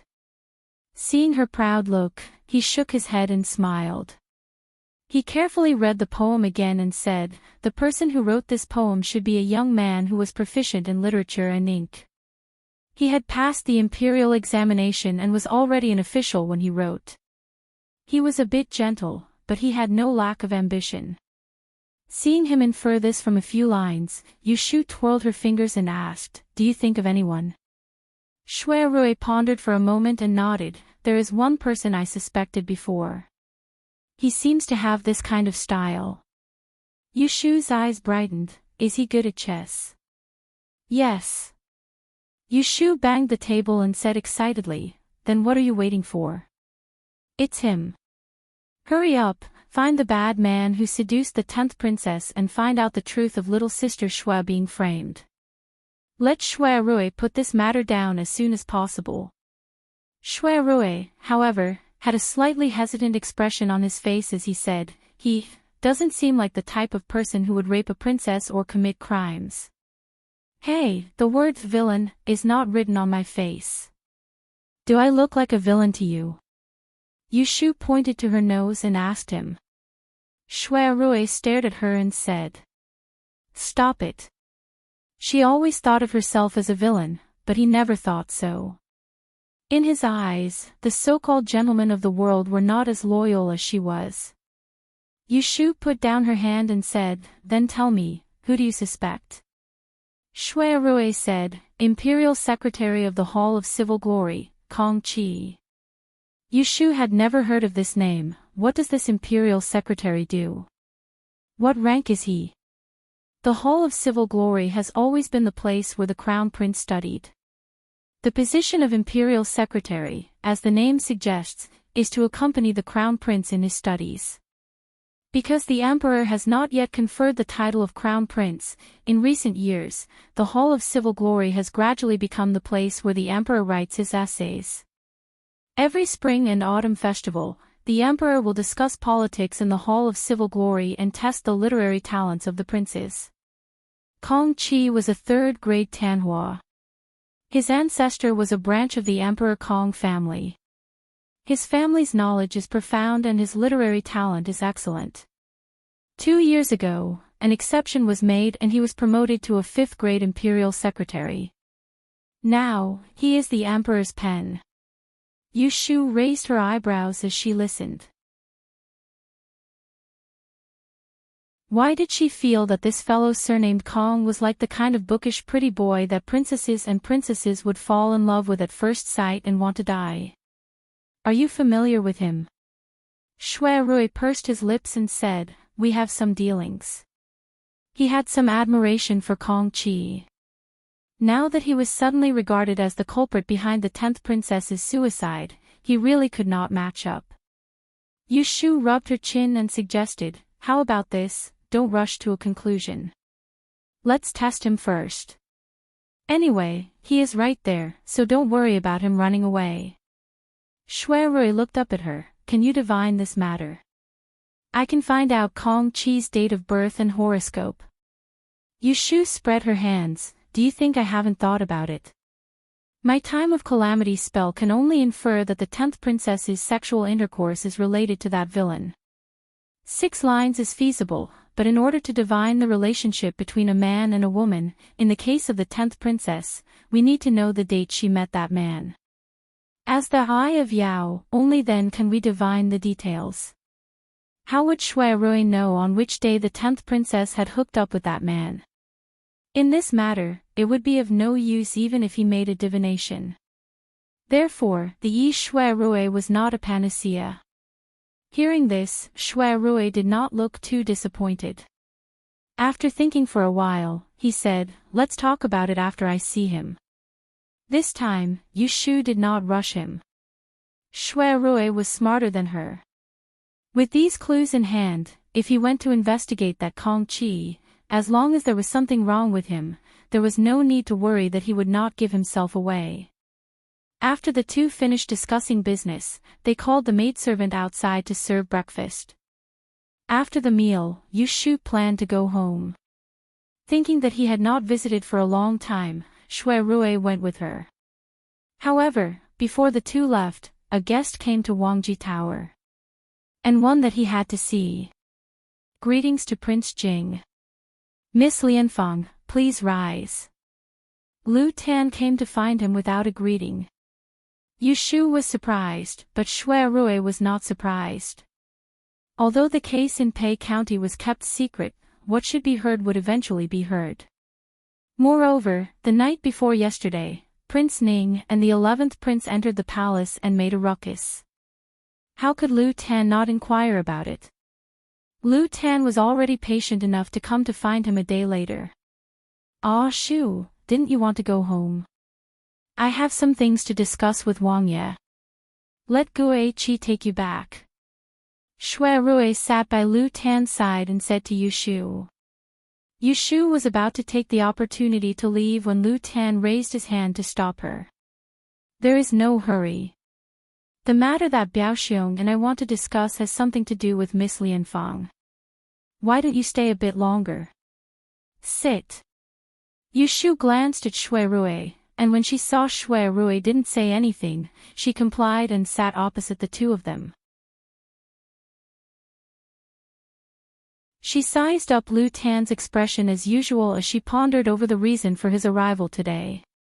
Lu Tan looked at the two and said, I heard that 7th Imperial Brother and 11th Imperial Brother are suspected of assassinating the Imperial Envoy. Biaoxiong personally went to Pei County to investigate this case. Is this true? When Shui Rui heard this question, he knew that Shui Lingnan was not going to tell Lu Tan the inside story of the entire matter. Otherwise, he would not need to ask him right now. His grandfather would have hinted to Lu Tan in advance. Thus, Shui Rui told Lu Tan what he had said about Guo Huaiyan and the emperor. Hearing this, Lu Tan's eyes sparkled. He turned his head to look at Yu Shu. There was just the right amount of curiosity on his face. Miss Lianfang's death sentence technique is indeed amazing. When will this prince have the opportunity to experience it? Yu Shu was not inferior to Shui Rui in putting on an act. She could tell that Shui Rui had no intention of telling Lu Tan the truth. She smiled bitterly and said, "Your Highness, you may not know this, but this death sentence technique cannot be used casually. Originally, it could only be used after 30 days. This time, I made an exception and divined the murderer of Zhou Darren. In the end, I brought upon myself a fatal disaster. That murderer snuck into my room in the middle of the night and attempted to assassinate me. Fortunately, Shui Dage was very careful and I was able to escape this calamity. This time, this is also a warning. It is my fault for not listening to Shizhuan's instructions. In the future, I won't dare to use it carelessly. It is a pity." On the surface, Lu Tan believed Yu Shu's words. But what he thought in his heart was uncertain. Assassinating an imperial envoy is a grave crime. Why would 7th imperial brother and 11th younger brother disobey for no reason? I think that there is more to this than meets the eye. Perhaps both of them were wrongly accused. Biao Xiong, what do you think? When Yu Shu heard Lu Tan's words, she was somewhat disapproving. With Lu Tan's current situation, it was obvious that he wanted nothing more than for Lu Hao and Lu Yi, his two competitors, to be implicated. Yet, he had to speak up for them in such a dignified manner. Wasn't it hypocritical to do so in front of Shui Rui? Faced with Lu Tan's probing, Shui Rui only shook his head. This case has already been taken over by Guadarin. Ning Wang and 11th Imperial Prince both claim to have been framed. As for who is right and who is wrong, it is still not clear. It is all my fault for making a mistake and killing the murderer. Otherwise, with a witness, it would be easier to handle. Guadarin has always been fair and impartial. I believe that he will find out the truth and prove 7th Imperial brother and 11th younger brother's innocence. Lu Tan sighed and once again turned his gaze to Yu Shu. Ben Wang still has a private matter that needs to ask Miss. I don't dare. Please speak, Wang Yi. Lu Tan asked, I heard that you have a good relationship with Xia Jiang Xiaojie. This Xia Jiang Xiaojie was naturally referring to Lu Tan's fiancée, Xia Jiangmin. Yu Shu honestly said, Wang Yi is talking about Xia Jiang's fifth Xiaojie. She and I are indeed good friends. It wasn't a secret that she had gone to Xia Jiang's guest house several times and exchanged letters with Xia Jiangmin.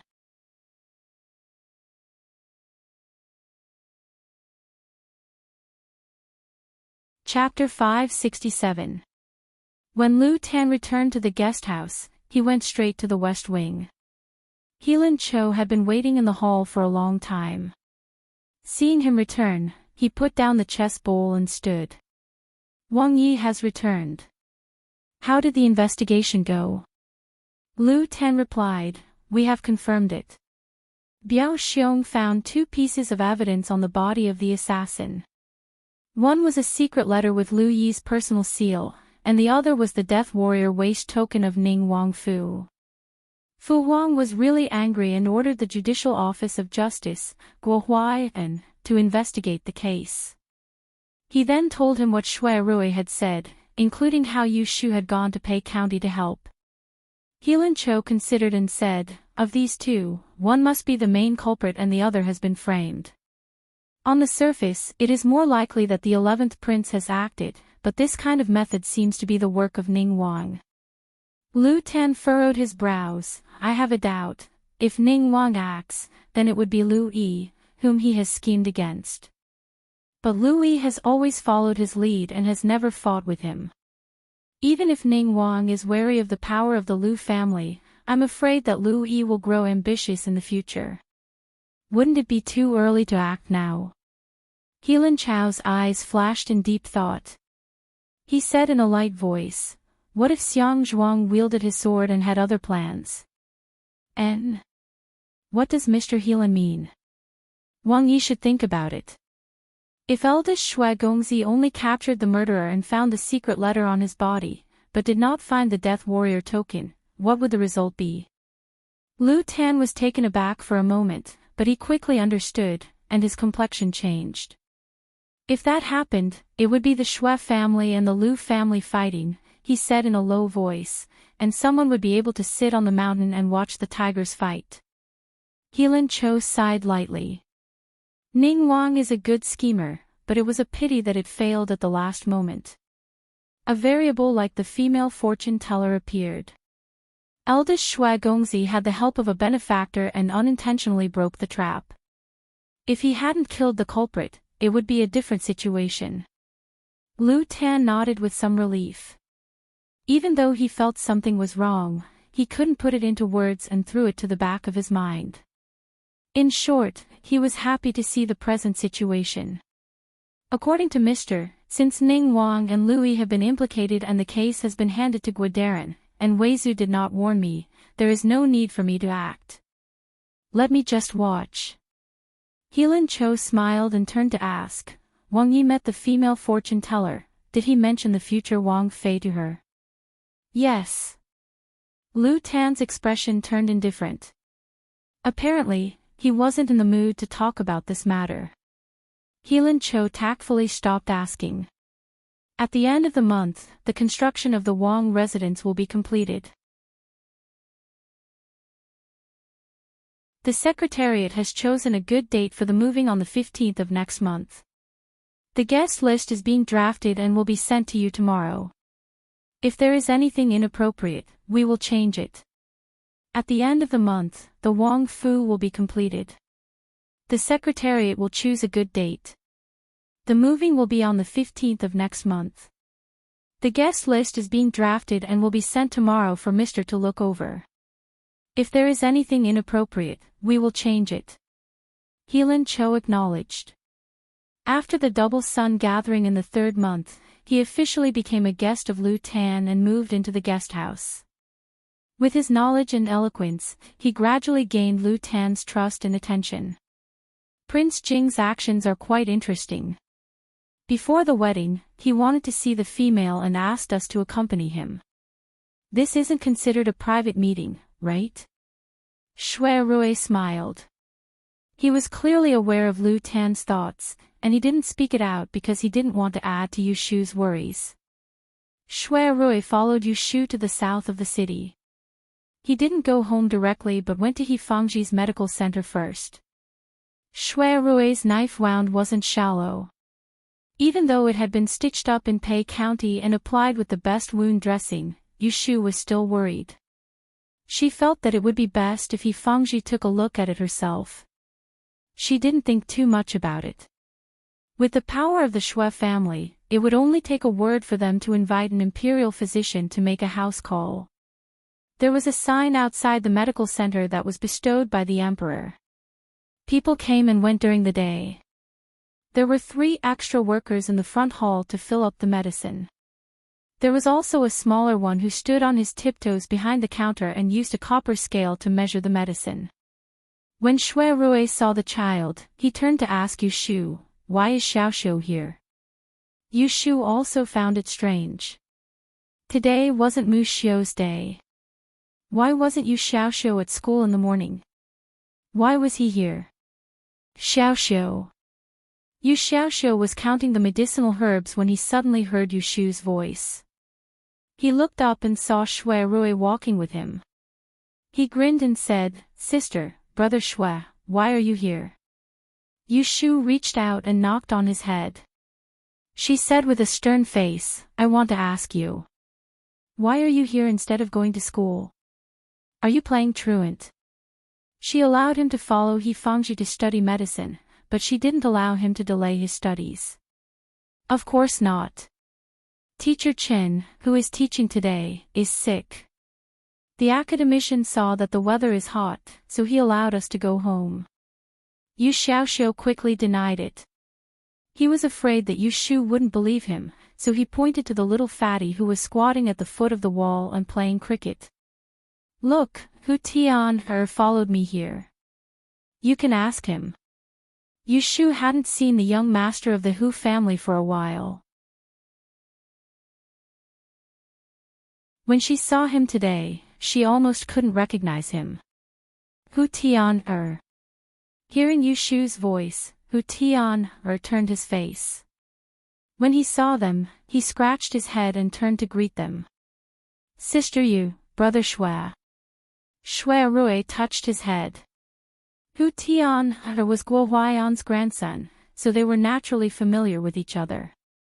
According to Yu Xiaoxiu, He Fengji was helping someone set a bone in the back hall, so he couldn't leave for a while. Shui Rui and Yu Shu were waiting outside. Yu Xiaoxiu stopped working. He moved chairs for them and sat at the corner of the counter to talk. "Brother Shui, what's wrong with your hand?" Yu Xiaoxiu quickly found that Shui Rui's left hand was inconvenient. "Your brother Shui was fighting with a murderer and was slashed by the murderer. His arm was almost cut off," Yu Shu said alarmingly. Facing the frightened eyes of the two teenagers, Shui Rui looked at Yu Shu helplessly and said to Yu Xiaoxiu, "It's just a cut. Your sister is just trying to scare you. I'm telling the truth. How can it be a scare?" Yu Shu pulled Yu Xiaoxiu over and said, "You've been learning from Godfather these days. Have you learned how to see, listen, ask, and feel the pulse? Go and feel the pulse for your brother Shui." Yu Xiaoxiu stood still and said dryly, "Sister, I just learned how to distinguish medicine. I haven't recognized all the acupoints yet. I don't know how to read the pulse." Yu Shu pinched his face and scolded with a smile, "You're so useless." Yu Xiaoxiu chuckled, but he wasn't angry. Shui Rui looked at the siblings with doubts in his heart. He Fengji was free and went outside to greet them. After hearing from Yu Shu about Shui Rui's injury, he invited him to a quiet place in the back hall and examined him. Fortunately, the wound has been cleaned and there is no inflammation. The wound has been sutured in time. There is no injury to the muscles and bones. It's not a big problem. Take care and rest for 2 months. The skin and flesh will grow back."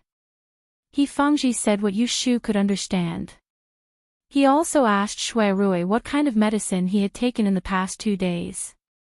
Yu Shu told him the prescription and he corrected a few medicinal materials.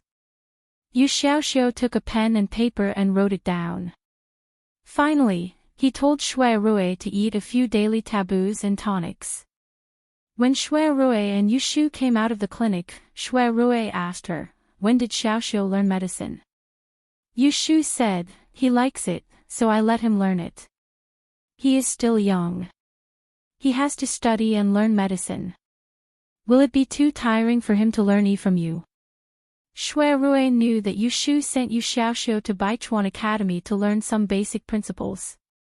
She must want him to inherit it in the future.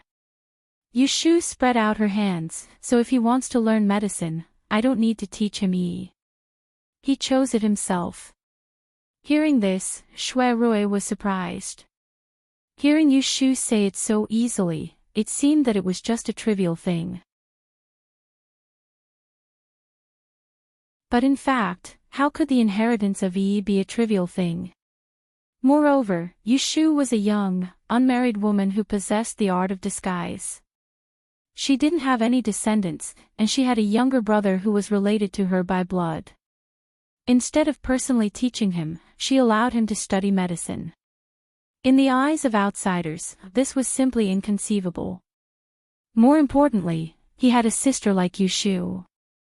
Compared with learning medicine, Yu Xiaoxiu had a better future in Yi. Shui Rui hesitated. "Xiaoxiu is still young. Maybe he is stubborn. Didn't you persuade him?" Yu Shu walked beside him with her hands behind her back. She turned her head and looked at him. "Is 12 years old still young? Let me see." When the second son of the Zhu family ran away from home, he was only 14 or 15. His father was the current Dadiang. As the only son, Zhu Qingjue still learned medicine, didn't he? Speaking of which, the reason why she agreed to help Zhu Qingjue that day when he came to her for help was that she saw similarities between Zhu Qingjue and Yu Xiaoxiu. That was why she was soft-hearted. I know what you're thinking, big bro. I'm someone who can do what others can't. My skills were originally supposed to be passed on to little Xiu, but he has other ambitions, so I don't want to force him and make him unhappy. He's my little brother, and I'm happy to see him succeed, but even if he doesn't accomplish anything in his life, he'll still be my little brother. On this point, she had to admit that she appreciated Titian's character. From the fact that Zhu Qingjue was able to smoothly become his second young master Zhu instead of being like Xian Laowu, who was expelled from the family by his old man and had to sullenly hole up in a fan shop, she could see this. After listening to her words, Shui Rui couldn't help but stop and look at her deeply. Shu, you always think more clearly than others. At this moment, he was very envious of Yu Xiaoxiu. Blood kinship should be like this. Are you praising me? Yu Shu raised her eyebrows at him. I am telling the truth. Ha, I like to hear the truth. Shui Rui tilted his head and smiled at her. Is it because you like to lie? Yu Shu was speechless. They walked on the street, keeping a distance of 2 feet from each other. It was not too close or too far, just enough to hear each other clearly. From this angle, the informant who followed them during the day couldn't see any intimacy between them at all. When he reported it to his superior, he would only say that the female mathematician and eldest young master Shui went to the clinic together today. Celestial Commissioner outside Taishi Tower, it was as quiet as ever. Jing Qin was summoned. After listening to the words of his superior, his calm face showed a frown. Zhu Muzhao looked at him and said with a kind expression, "Don't worry too much. I originally wanted a young Master Yi with no family background to take this position. Coincidentally, there is a suitable candidate like you, Swansea. Moreover, you are the substitute right commander. In the future, you will be the boss and the subordinate in the same bureau. You will see each other frequently. It is better than not having a chance to get close to her." Jing Qin was silent for a while and nodded slowly. However, there was no joy on his face. Zhu Muzhao knew that he was not a happy person, so he didn't care. He smiled and said,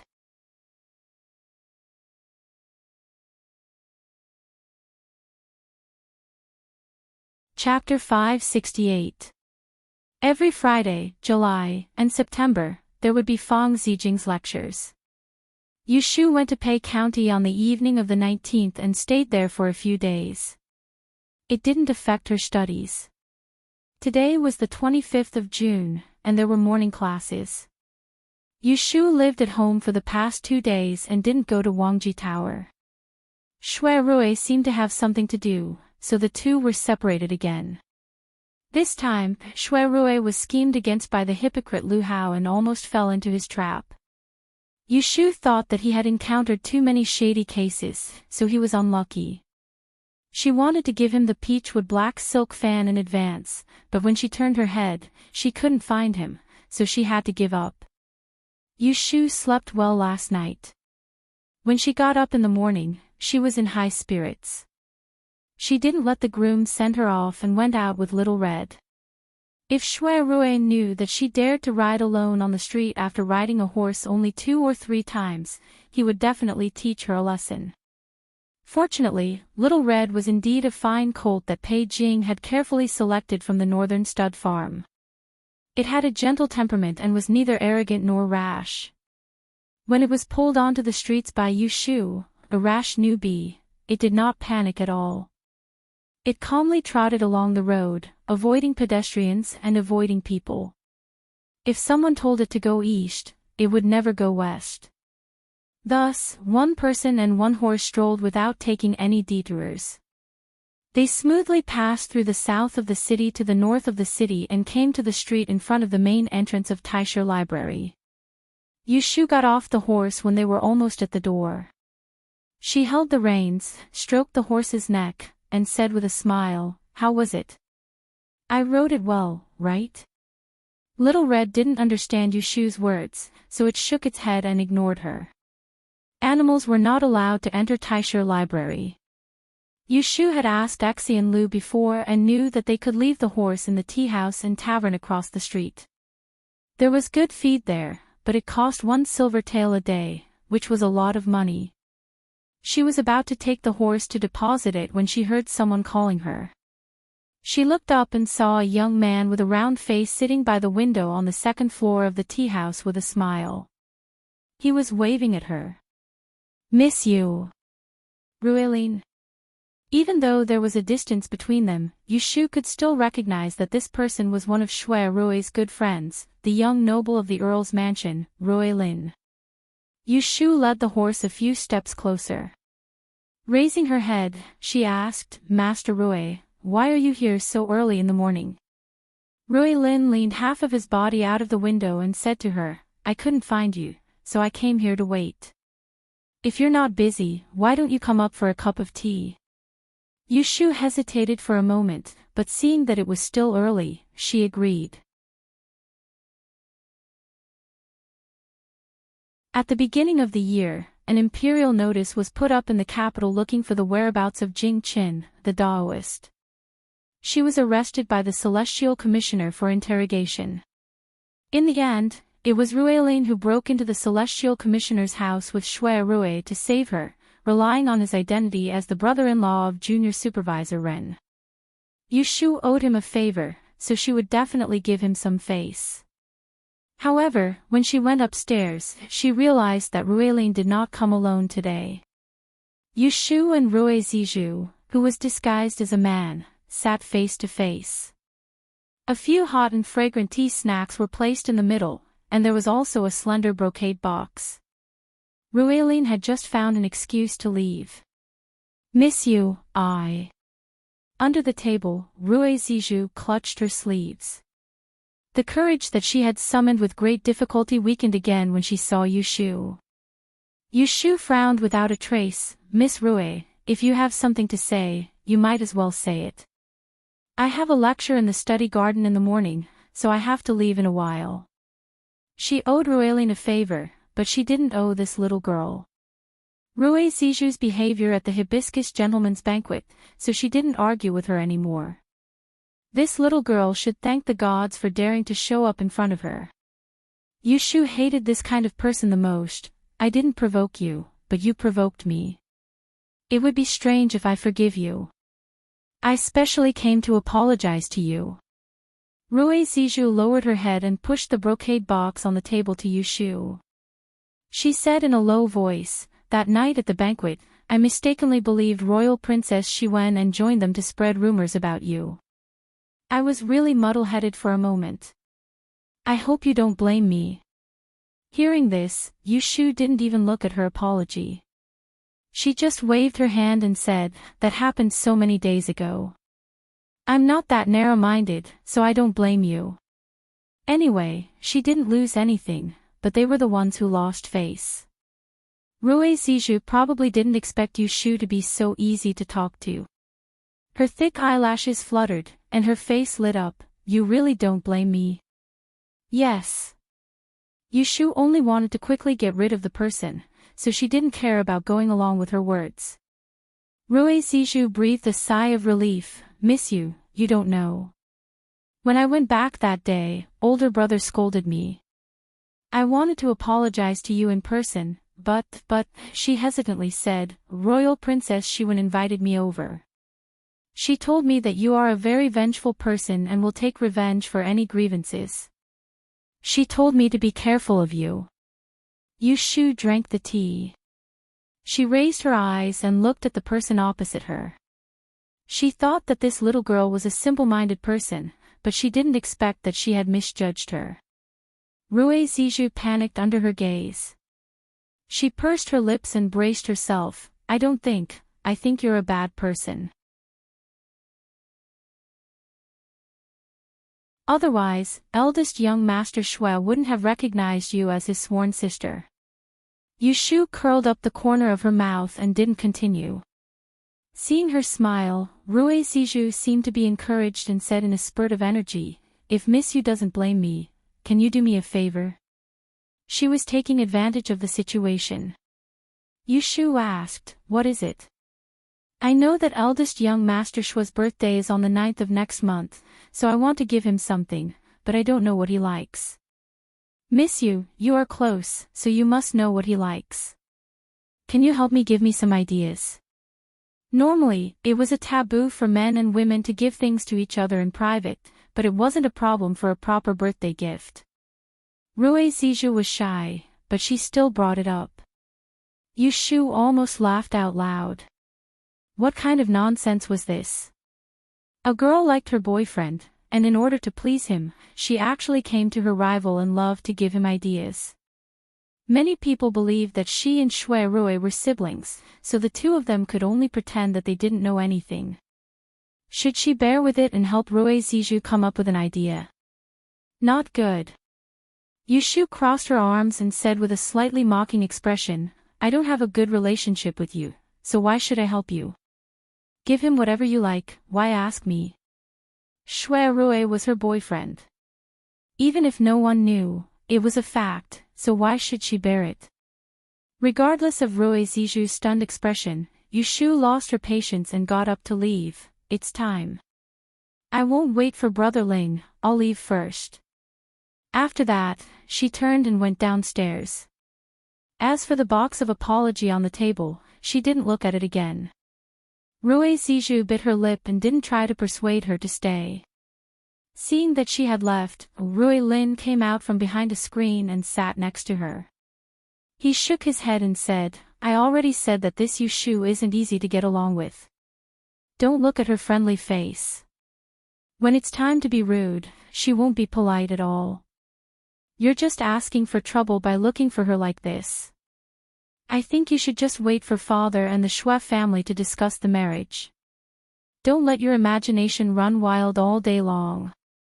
Rue Ziju turned her head and stammered, "Miss Yu and young Master Shui, are they really just sworn siblings? How can it be fake?" Brother Rue said it himself. How can he lie about this? Rue Lin looked at her strangely and guessed her thoughts. He laughed and said, "I told you not to let your imagination run wild. Brother Rue likes a beauty like the 10th princess. Why would he have any thoughts about Miss Yu? Isn't Miss Yu a beauty? Didn't brothers see her at the gentleman's hibiscus banquet? When she dressed like that, she overshadowed me and Princess Shi Wen. Sister Mingyue didn't come that night. Otherwise, she wouldn't have been in the limelight." Rue Ziju said sourly. She couldn't forget that night when Shui Rue was singing a poem about a beauty. At the end, he couldn't take his eyes off of the person he was staring at. This. Rue Lin couldn't find a rebuttal. He thought to himself, Yu Lianfang is such a powerful person. Even if she's a beauty, how many men can stand her? Of course, he couldn't say this to his younger sister, so he went against his conscience and comforted her. "Brother will guarantee you that Shui Rue will never have an affair with Miss Yu. Think about it, how can they be a match? What kind of family does the Shui family have? Even if she's a female fortune teller who can determine life and death, she doesn't have any background and only has an empty title.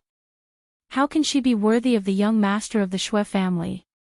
Rue Ziju's beautiful face revealed a smile. She held her cheek and turned her head to look at the figure leaving downstairs. She thought to herself, "Fortunately, I'm the young lady of the Count's mansion. I was born better than some people." After class, Yushu and Situ Qinglan went to the female dormitory to get their books. She hadn't appeared in Taisha Library for the past few days. The students who were curious about her didn't manage to catch her. After a few times, they lost their patience and didn't come to her class. On the way, they met Xian Lu, who was walking in the opposite direction. When he finally saw her, Xian Lu hurried forward and complained, "Lianfang, where have you been hiding these past few days? I couldn't find you anywhere. It's my grandfather's birthday in 2 days. I accepted an errand to deliver an invitation to you. It seemed that the news of Ning Wang and Louis killing the imperial envoy had not spread. I had something to do outside the city. Yu Shu didn't elaborate. She stretched out her hand and asked, "Where's the invitation? Give it to me." Xian Lu really did have it on her. She took it out and shoved it to her. She asked worriedly, "You will come?" Yu Shu took the hard-covered invitation and patted her shoulder. She smiled and said, "Wait for me at the gates. Then I'll go." Xian Lu grinned, "Then it's a deal." Situ Qinglan looked enviously at the two of them chatting. After exchanging a few words, Xian Lu hurriedly left, saying that the academician had instructed him to do something important. When Xian Lu had walked far away, Situ Qinglan finally said to Yu Shu, "You're amazing now. The left arbiter Darren has a birthday celebration and specially sent an invitation to you. For my birthday next month, I'm too embarrassed to call you." Yu Shu casually picked up the gold-stamped invitation. She turned her head and smiled, asking, "Am I that snobbish? What day is it?" July 21st. When Yu Shu heard that she didn't want to interrupt Shui Rui's birthday, she nodded and said, "If you invite me, I will definitely go."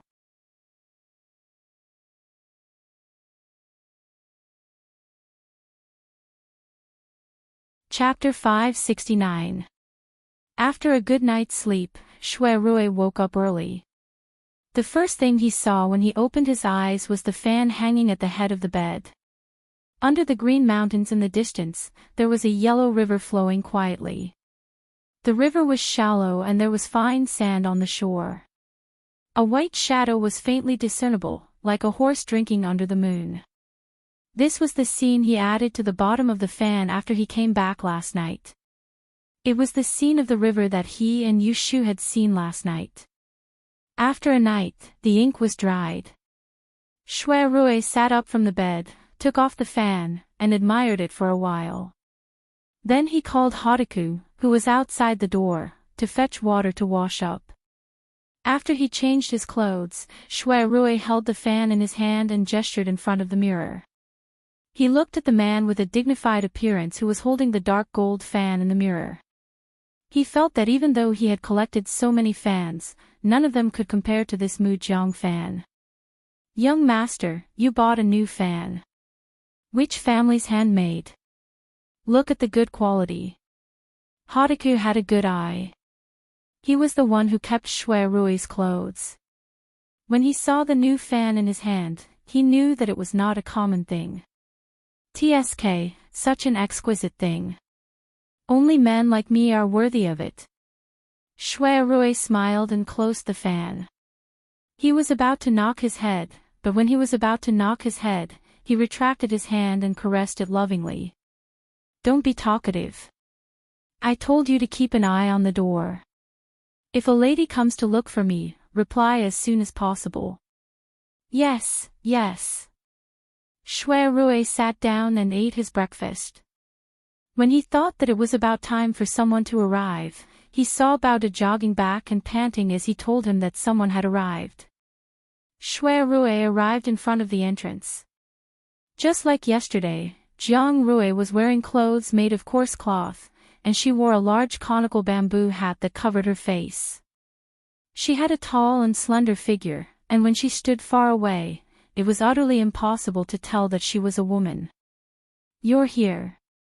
Seeing him, Jiang crossed her arms and raised her chin. "Do you want to go in or talk somewhere else?" Shui Rui said, "Let's go somewhere else." Last night, he promised Yu Shu to be present when he met Jiang. Hence, he led Jiang to the Forgotten Opportunity Tower.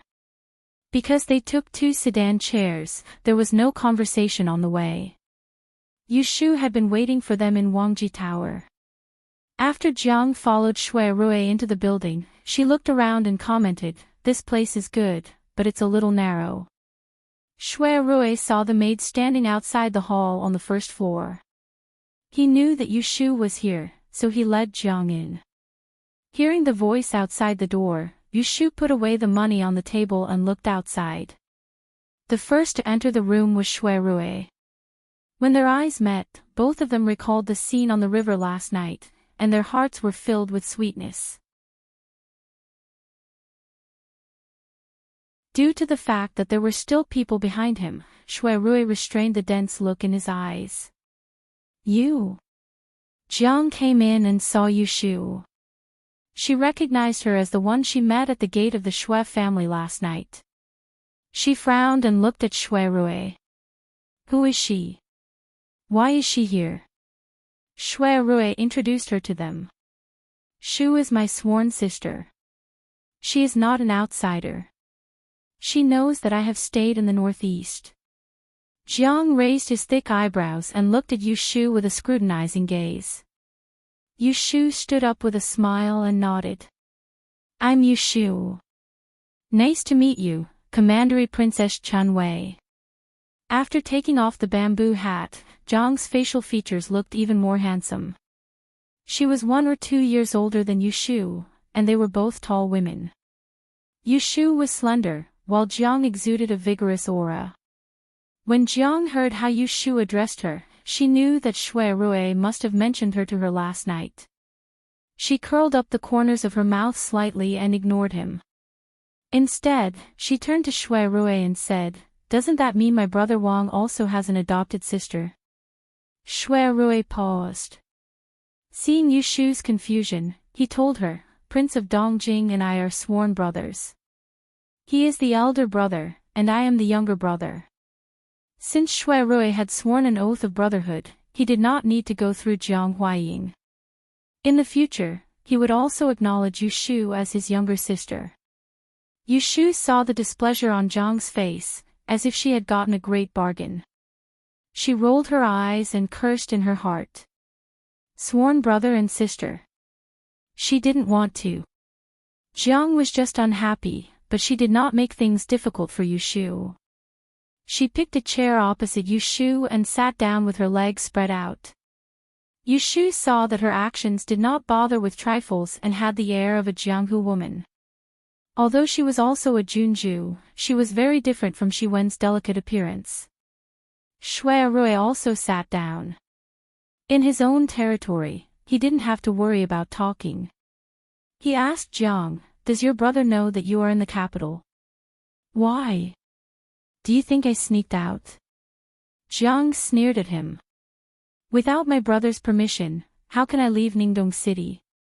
Shuai was thinking. "Don't think about it," Jiang said. "The emperor is afraid of the 200,000 troops in the northeast. He is afraid that my brother will rebel one day. So he ordered mother and me to go to the capital as hostages." Such treasonous words were spoken casually by her, and Shuai frowned. He actually didn't hear the slightest hint of the emperor's actions. Of course, he won't say it so directly. He used the empress's mouth to summon us to the capital. A few generations ago, there was an empress in the Jiang family. Coincidentally, she was related to the current empress, Rui. In terms of seniority, Jiang could call Rui aunt. Such a distant relationship was used as an excuse. The emperor's intention was clear. Jiang and her mother, Madame Wei, either came to the capital obediently or they didn't. He, Jiang Huaying, was disloyal.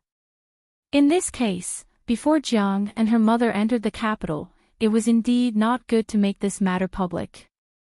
Otherwise, someone with evil intentions could set up an ambush on the way.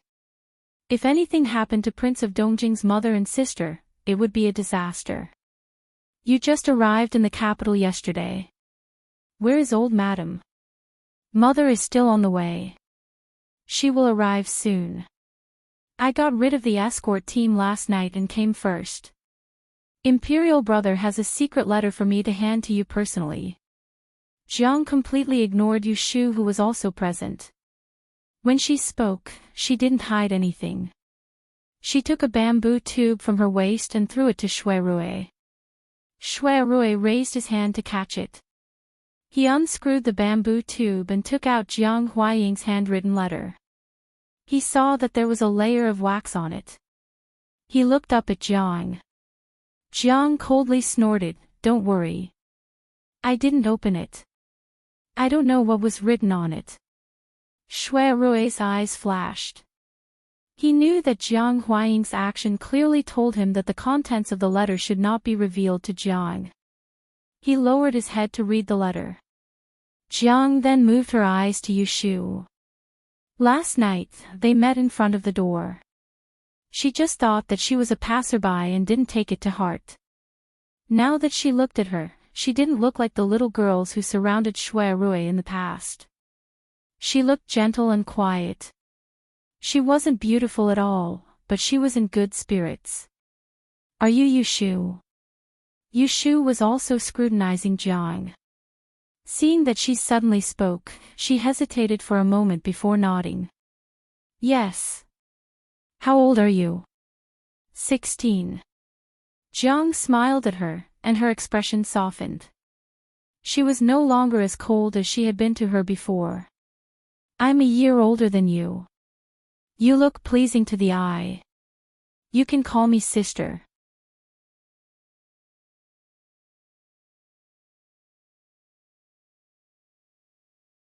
Chapter 570.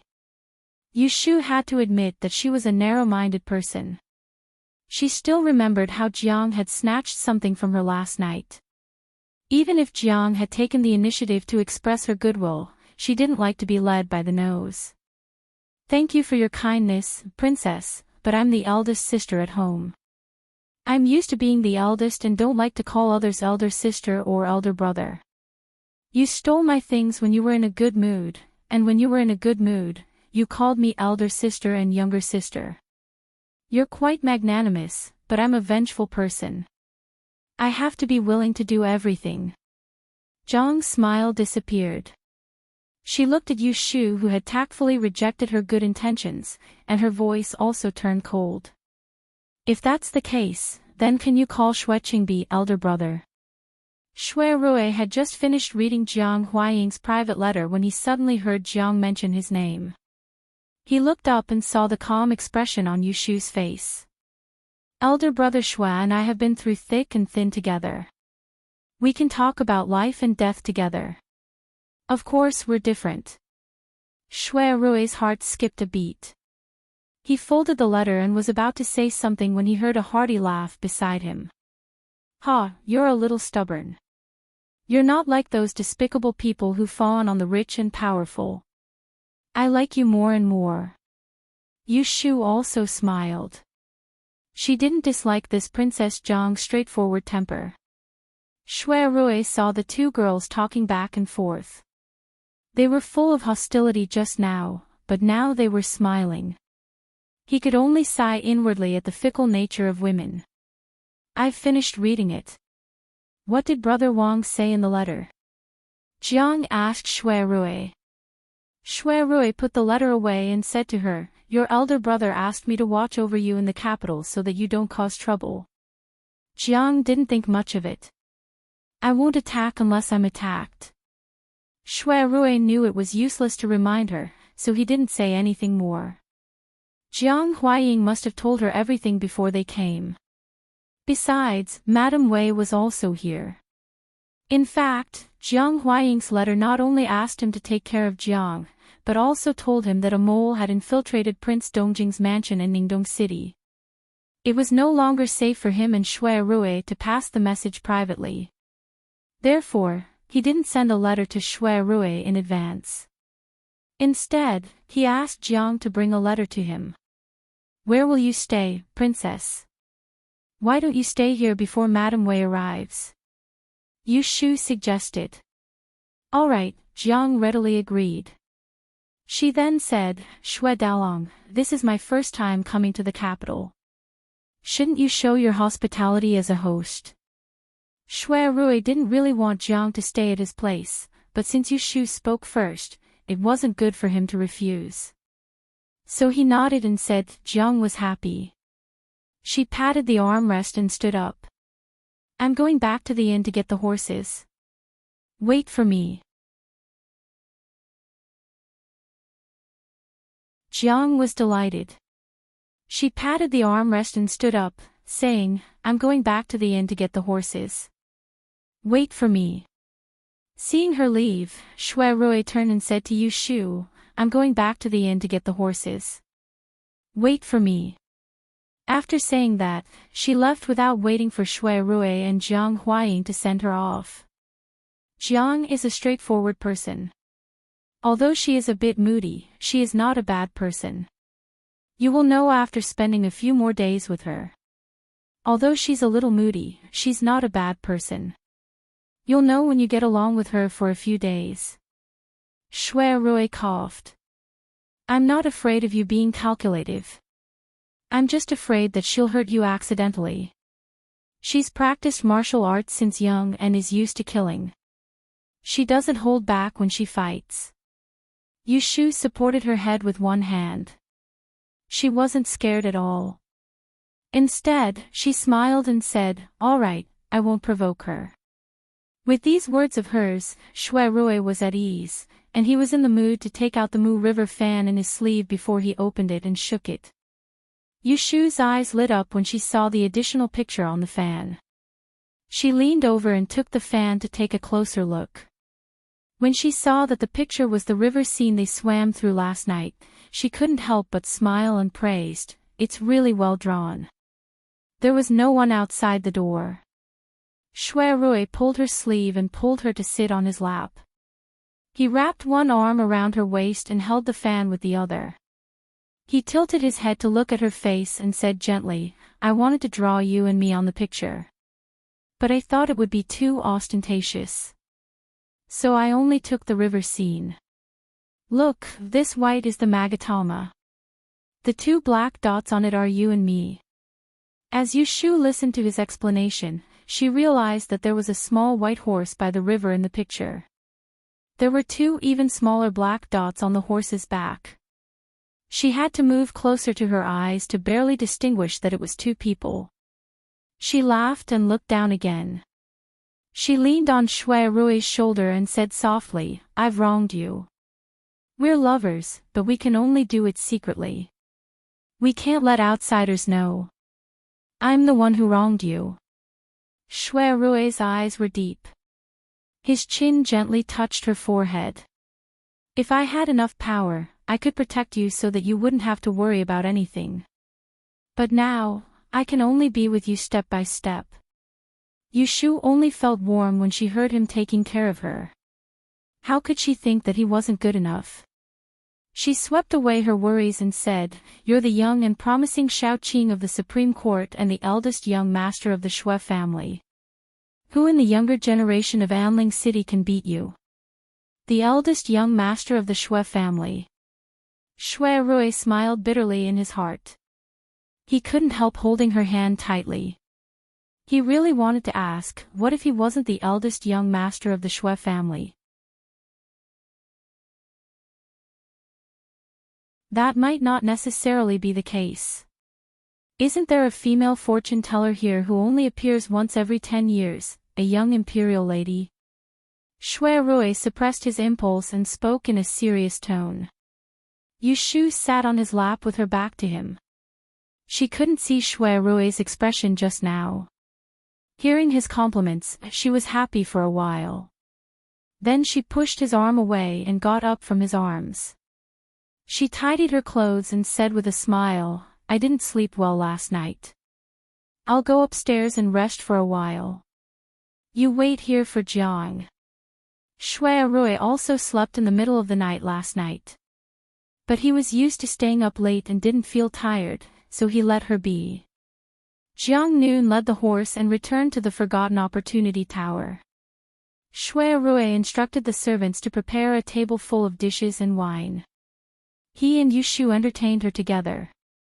After the meal, Jiang was very interested in going out for a walk. But Shuai had to go to the Supreme Court to work. So Yu Shu naturally became her companion. Jiang changed her coarse clothes into men's clothes. She looked like a handsome young man. It was inappropriate for Yu Shu to wear a skirt and wander around with her on the street. So she also changed into a long gown in the color of green radish. The two went out. They didn't take a carriage. Instead, they strolled west along Horse Street. Lianfeng, isn't your family from the capital? During lunch, Yu Shu took the initiative to mention this name to Jiang. She didn't want Jiang to call her sister anymore. Yes, I'm from the south. I came to the capital for the Dian examination last year. Yu Shu said, putting the cart before the horse.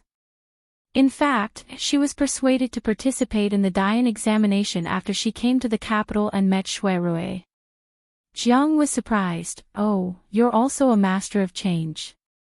Yu Shu nodded and didn't say much. During lunch, it was mostly Jiang and Shui Rui who were chatting with each other. She didn't interrupt and Jiang didn't ask her much. How would she know her background? Unexpectedly, Jiang's eyes lit up when she saw her nod. She pulled her and said, then you should know how to gamble. Let's go. Take me to a place to see what the big gambling houses in the capital look like. On the other side, the Supreme Court. Shui Rui was buried in a pile of files. Suddenly, his nose felt itchy. He rubbed it and remembered something. He slapped his forehead.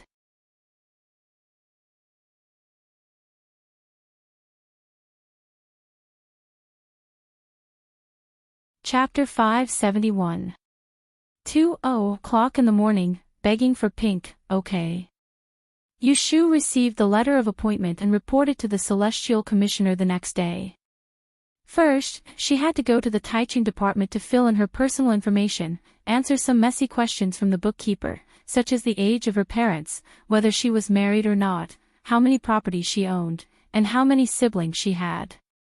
Finally, she had to sign and stamp her name. They wanted to take her personal seal, so the main point of this segment was not to lie. She had to say whatever she knew. Otherwise, if someone found out that she was lying, it would be considered a dereliction of duty. This was what Shui Rui had reminded her in advance. Yu Shu could only do as he said. Next, she had to take the acceptance letter from the Great Prefect and go to the Imperial Secretariat to register and receive her official rank token. Although this token was small, it was very useful. As long as an official was in the capital, no matter if they were attending court, dispatching subordinates, or going in and out of important places, if they didn't have this token, they could only play with mud. Therefore, it was said that many ministers with bad memories would tie their official rank tokens to their waistbands. Even if their pants fell, they could not lose the token. The reception officer of the Secretariat would also tell her her annual salary. What made Yu Shu dissatisfied was that a dignified 5th rank official, who held an important position, only had an income of 50 taels of silver a month. It was not even as much as the money she earned from selling a stone. No wonder there were so many corrupt officials. Fortunately, in addition to the salary, he was also given rice, salt, candle oil, and the 4 seasons official uniform. This kind of welfare was complete, and he could save a lot of money. After going to these 2 places, registering, getting the waist tag, listening to a lot of information and writing 7 or 8 notes, he still couldn't officially take up his post. She would have to wait from 5 days to half a month. Tai Qingxi reviewed her supplementary information. The Secretariat rushed to make her official robes so that she could go to the Kunling Bureau to be the second in command. Yu Shu entered the Celestial Commissioner's office in the morning and only came out at noon. She felt dizzy from the scorching sun above her head and regretted coming to this office. Shui Rui was waiting for her at the door. Seeing her stumbling out with a confused look, he hurriedly asked the coachman to pull her into the car. How is it? Is everything settled? Shui Rui handed over the tea that he had poured earlier to her. He then opened the fan to cool her down. His other hand was injured and he couldn't move it. It rested peacefully on his lap. Yu Shu panted slightly, took a sip of water, and said, "It's not easy being an official." Shui broke into laughter. Waving his fan, he said, "You speak as if you have been an official for many years. Didn't you just receive your appointment letter yesterday? You haven't even taken office yet, how can you sigh?" Yushu curled her lips and took out the waist tag and a pile of paper from her sleeves, as well as the broken charcoal pen. Shui picked up a piece of paper and looked at it. On it was written hastily, 50 taels of silver, 16 dawn of rice. 30 jin of oil, 100 sticks of wax. This was obviously her monthly stipend. He picked up another piece of paper. On it was written, wake up at 5 o'clock. Eat at 7 o'clock, go to work at 9 o'clock, rest at noon, go to work at 6 o'clock. This was the schedule. Shui looked up and asked, "What do you mean by going to work?" Yushu looked at him. "It means going to the yamen to work and earn money." Shui nodded and didn't ask her why she remembered it like this. He read through the notes she had recorded one by one. Tidying them up, he took out an empty sachet from under the coffee table and put it in it. He passed it to her and said, "Actually, you will know after you take office. Although there are many celestial commissioner, they are not that strict. There are more than 10 people in Kunling Bureau. You can get to know them all in one day. You can leave the trivial matters to the subordinates and write down the important matters. Later, you can check their progress and report to the right commander if you meet with any difficult matters." Shui taught her some simple ways of being an official. He said the last sentence through clenched teeth. Yushu heard the last part of his words and couldn't help but laugh. She snatched the fan from his hand and fanned him a few times. She said, "Don't get angry. It's hot today. If you get angry, something bad will happen." Shui was a little angry. Yesterday, when Jingchen went to Yushu's house to read the appointment letter, he didn't care much about it at that time. After he went back, the more he thought about it, the more he felt that something was wrong. Jingchen got the position of right commander effortlessly. After a few days in office, Yushu was promoted to be his subordinate. Moreover, it was the great Tiandao who accepted the appointment personally. It was obvious that he wanted to match them and create opportunities for them. He always thought that the great Tiandao of the Celestial Commissioner was an unfathomable person. His shrewdness was comparable to his grandfather's. Why didn't he realize that this person could also be like a gossipy old woman and was not unfamiliar with matchmaking? He thought that he was broad-minded. It was rare for him to criticize. Looking at Yushu's cheeky smile, he felt even worse. "I am serious. Don't take it lightly," Shui frowned and said, "I am not afraid that you will be soft-hearted toward Jingchen. I am worried that if you continue to have a smooth journey and get involved with him, you will arouse the suspicions of those traitors. They will wait for an opportunity to make their move against you." Yushu's smile disappeared. She said in a mocking voice, "Who knows what His Majesty is thinking? The great Tiandao made me an official under Jingchen. Perhaps he wants to use me, the genuine one, to lure the snake out of its hole." Shui pondered for a moment and said, "If it's really like this, then you have to be even more careful. Even though His Majesty has sent people to look after you in the surroundings, those people's methods are secretive and full of tricks. Even an expert with formidable martial arts like Jing Chen has fallen into their schemes. You're a young girl, so if you really encounter any danger, you won't even be able to escape." Yushu saw that his expression was not good. It was obvious that he thought of the dangerous situation where her identity was exposed. Although she was worried, she still pretended to be relaxed and patted his shoulder, saying, "Big brother, you have forgotten what I do for a living. When there is danger, I know it earlier than anyone. The thing I am least afraid of is a trap." Hearing this, Shui's expression became better. He thought for a while and said, "Don't you want to move to the north of the city? Tomorrow, take me to see how your house is being built. I will go to the master's courtyard and pick some clean guards for you to guard the house. It is best to find a woman with high martial arts skills to follow you. Only then I can be at ease. Yushu also thought that this matter was necessary to be put on the agenda, but tomorrow was not possible. Tomorrow is Left Judge Xaenya's birthday. He invited me to the Left Judge's mansion as a guest. Let's go the day after tomorrow. Didn't Big Brother receive the invitation? Shui Rui shook his head and said, I received the invitation from the Xaen mansion. However, grandfather has just had a disagreement with him. It is not convenient for me to go. I will not accompany you. Okay. Fortunately, the two of them were not the kind of man and woman who needed to see each other all the time. Otherwise, they would not be able to hide their secret. On the day of Xaenya's birthday, Yushu went to the Xaen mansion at the right time. That day, because of her joke, Xaen Lu was really waiting for her at the gate. When he saw her, he pulled her in and helped her carry the gift. When she passed through the gate, she did not even need to take out the invitation card. Because Jing Chen went to Yushu's house to send the letter. Therefore, the news of Yushu becoming a female official had not reached the ears of outsiders until today. At a glance, Xaen Lu knew nothing about it. Otherwise, he would have pulled her and chattered non-stop. However, at this moment, he did not let Yushu have a quiet ear. He brought her into the banquet, found a place to sit down, and began to gossip. Do you see the fat man with the silver belt over there? He is Feng Zhaomiao's eldest brother, the eldest son of the general's mansion. Don't be fooled by his happy appearance.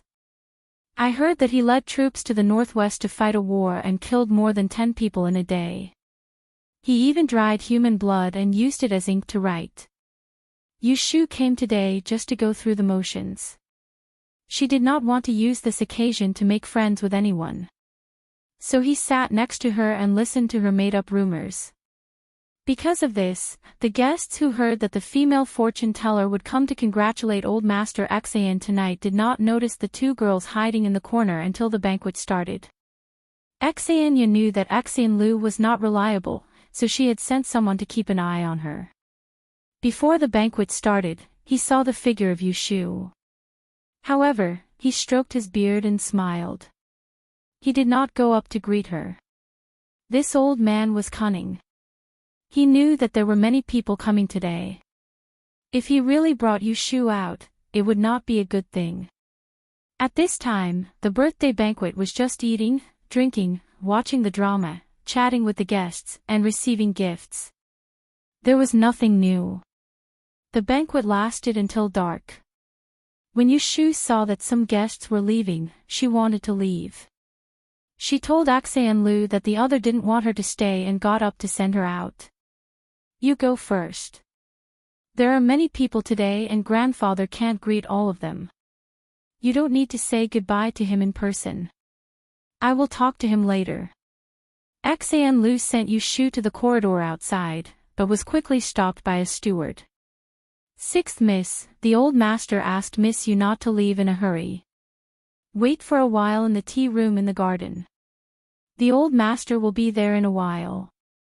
Yushu knew that she would not come in vain today, so she agreed with a smile. She asked Xaen Lu to lead the way and waited in the garden. After the time it took to drink a cup of tea, Xaenya sent away the guests around her and rushed over alone. Feifei, go and find your fourth brother. I haven't seen him all night. Is he playing with those unorthodox things again? Xaenya had a stern expression on her face. When Xaen Lu heard this, he immediately ran out. He was afraid that Xaenya would catch Xaen Ningguang and punish him according to the family rules. She had to inform him in advance. When Yushu saw Xaenya send Xaen Lu away, she stood up and bowed. Congratulations to official Xaen for your long life. There are many people tonight, so this junior couldn't squeeze in to congratulate you. Please don't blame me. Xenia waved her hand and looked at her with a smile. A moment later, she also bowed. I am the one who should congratulate official you for taking up the post. Yushu was not surprised that Xenia knew about it. Although the official appointment didn't need to go through his subordinates, she had gone to the Celestial Commissioner's office yesterday. It would be strange if the officials didn't hear the news. Congratulations to you too. I will send someone to congratulate you another day. Let's talk business first. Xenia sat down next to her. As she spoke, she reached into her bosom and took out a large bag. She handed it to her. The Lotus Room should know why I am looking for you. Yushu opened the bag and looked inside. She counted carefully. There were exactly 10 Tihu incense pills wrapped in gold. Without a second thought, he tucked the bag into his sleeves. Raising his head, he smiled and said, Lord Xan, you don't have to specially send someone to my house to congratulate me. I'll take this bag as a congratulatory gift. Hee hee. Xenia saw that she was smiling shamelessly and the veins on his forehead twitched. Yushu pretended not to see his expression. She tucked up her sleeves, turned around, and sat up straight. She said to him seriously, Come, let's talk business. Xenia swallowed his anger and cursed under his breath, this shameless thief.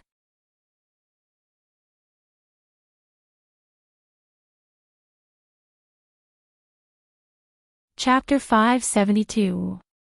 In a corner of the garden, Yushu received a note from Xenia. There was only a set of 8 characters written on it. Other than the fact that the person was a man, there was nothing else. She raised her eyebrows and asked, Have you forgotten, Lord Xian? I only promised you that I would divine the death of someone who is already dead. If you want to divine the death of a living person, it has to be someone from your Xian family. If you don't write down your surname and name, I won't divine it for you. Xenia coughed and said, Although this person was not a member of the Xian family, he died many years ago. I did not tell you his name because I do not know his real name. Do you think you can help me calculate when he died, and how he died? Yushu lowered her head and scanned the paper again. If the person was still alive, he should be around 40 years old. She said to Xenia, You don't know the date and cause of death and you want me to tell it for you. Moreover, it's a person who died many years ago. It's really troublesome. If I can't tell the result in 1 or 2 days, can't I know when he died? Her law of time of calamity was not the same as the real death prediction art. To tell the date of death of a dead person, she could only calculate it day by day based on the disasters he encountered before his death. Therefore, without knowing the specific date of death, it would be very troublesome to calculate. Xenia pondered for a moment and said, In the 13th year of Baotai, I saw this person. 4 months later, I heard the news of his death. You can start investigating from then. Don't be afraid of the trouble, I can wait. Yushu hesitated for a moment and nodded. She was not afraid that Xenia would lie to her. She could tell whether it was true or not. Xenia was worried and warned her, Don't tell anyone about us. Yushu flicked the paper in her hand and smiled, Don't worry, Lady Xian. It's just the payment you should give me. Xenia blew her beard. She knew that it was impossible for her to take out the 10 Tihu incense sticks. She said angrily, Tomorrow, I will send someone to deliver it to you. Only then was Yushu satisfied. She put away the note. Now that they were done discussing business, Xenia did not want to spend another moment with her. He stood up and said, I still have to entertain the guests, so I won't be sending you out. Wait here for a moment, I'll send someone to call Feifei back. Yushu also stood up and waved her hand. There's no need to trouble yourself. Just find someone to take me to the gate. Xenia got the maid who was guarding the door to send her off and hurried towards the direction of the birthday banquet. In another corner of the Axian mansion, Axian Lu stomped his feet, turned his head and said to the person behind him, "I told you not to follow me. I have other things to do. I won't lead the way for you." The man walked up the winding corridor. Under the illumination of the colored lanterns, a dark, thin face was revealed, as well as a set of neat white teeth. If Yu Shu was here, she would recognize that this person was actually the troublesome young man guarding the door that they had encountered outside the treasure house on Qinyuan Street. "Miss, don't mind me. I will follow you to a place with people and then return to the banquet hall. There's no need for you to lead the way." Axian Lu looked at the person in front of her and said angrily, "Then take another path." Gu Qi looked worried. "If I walk alone, I won't be able to find the way. Your mansion is huge. If I accidentally enter a place that I shouldn't go, it's better to follow you." Axian Lu was so depressed that she was speechless. She listened to Axian Ye's words and left Yu Shu behind to look for Axian Ningguang. But on the way there, she met this lost kid. She recognized who he was, and when she heard that he was lost, she even gloated a little. Who knew that this person was like a piece of dog skin plaster, sticking to her and she couldn't get rid of him? What a hateful person. "If you want to follow, then follow, but don't talk to me." Gu Qi smiled and closed his mouth, gesturing for her to go first. Axian Lu glared at him again before turning to lead the way. But the direction she was going was not to the west courtyard, but to the place where the banquet was held. She was a girl with a hard mouth but a soft heart. When Yu Shu returned that night, she took out the 8 characters of the dead man that Axian Ye gave her to study. Bao Tai was the reign name of the late emperor. If this person died in the 13th year of Bao Tai, then it had been 20 years. A person who died 20 years ago was worth Axian Ye going through so much trouble to make a deal with him just to confirm the cause of his death. There must be something more to it. It was a pity that he refused to tell her the name of this person. Otherwise, she could investigate further. In the dead of the night, Yu Shu picked up her pen and calculated from the first day of the first month of the 13th year of Bao Tai. Based on the law of the time of calamity, she divined this man-made calamity. Whenever there was a small disaster, she recorded it. Just like that, she divined all the way until the second month. For the time being, she called this dead man Mr. Shinyo, because he was born in the year of Shinyo. In the second month of the 13th year of Bao Tai, Mr. Shinyo was unlucky and met with a fire disaster. Then half a month ago, he committed a vile act. According to Yu Shu's preliminary judgment, he probably died in this fire disaster. However, to her surprise, this fire disaster was not caused by a vile act. There was no murderer, but his own doing. Is this suicide? Yu Shu couldn't be sure.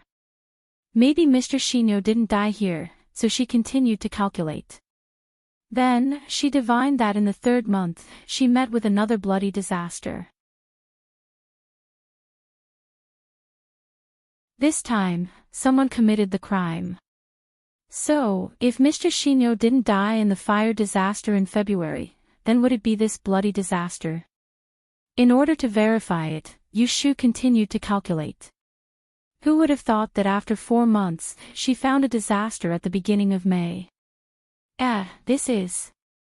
Yu Shu saw a strange number and couldn't remember what kind of disaster it represented. So, she took out the Book of Life and Death from the locked drawer at the head of the bed, which recorded all kinds of disasters. She had sorted out the records of the Supreme Court of Justice for 20 years. After checking, she found out bereavement.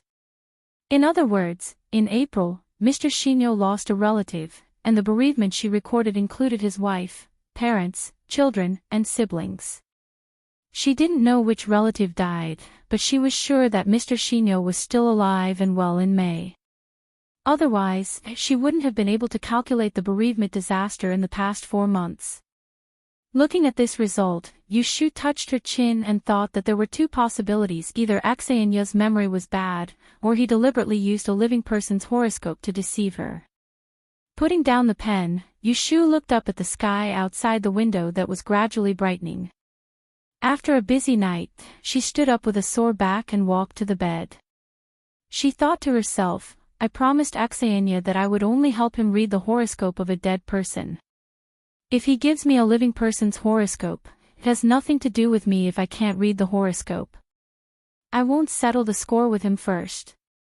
When I get the Tihu incense, I'll leave him hanging for a while.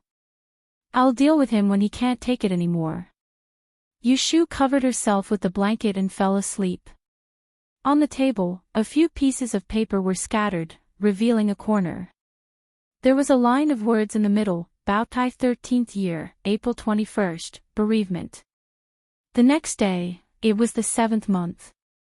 This was the Yin moon, commonly known as the ghost moon. According to legend, every year at the end of the 6th month, Ksitigarbha Bodhisattva, who was in charge of hell, would open the gates of hell and release a group of hungry ghosts. Until the end of the 7th month, the gates of hell would be closed again. In ancient times, most of the common people believed in this legend. Therefore, at this time every year, there would be sacrifices and many taboos. Therefore, this month, the business of the big and small bazaars was booming. The fortune-tellers were also busy every 2 to 3 days. Similarly, the incense offerings in the Taoist temples were much more vigorous than usual. On the first day of the 7th month, led by old Madam He and Zhao Hui, the whole family, except for He Xiaochuan, who was still breastfeeding, got on the carriage and went to the Ascending Cloud Temple in the southern suburbs of the city to burn incense and pray for blessings. Although Yushu heard from Zhu Qingjue that the master of the Ascending Cloud Temple was a black-hearted person, she didn't stop her family from going to the Taoist temple. After all, they didn't worship humans, but gods. It was better to believe in the existence of gods and ghosts than to not believe in the non-existence. Today, there was a sea of people in the Ascending Cloud Temple. Old Madam He was supported by Zhao Hui and the maidservant. With great difficulty, she followed the crowd and entered the door. Under the feet of the emperor, there was no lack of rich and powerful officials. In front of people, you might step on the wife of a certain assistant minister or the young mistress of a certain general's mansion. Therefore, everyone obediently lined up to enter the hall of 3 pristines and kowtowed. There was no one who didn't know what was good for them. Of course, if you wanted to get some privileges, it was okay, but if you weren't a prince, the 3 ministers or the 9 ministers, you'd better stand to the side. Old Madam He and Zhao Hui lined up in front with incense sticks. He Fengji and Yu Xiaoxiu were talking in a low voice. Yushu fell behind and looked around in boredom. There were people all around, so there was nothing to see. However, every face looked different. Feng Zijing had taught some basic physiognomy in the last class. Yushu had memorized a few pages of the textbook. At this moment, she looked at the faces and pondered.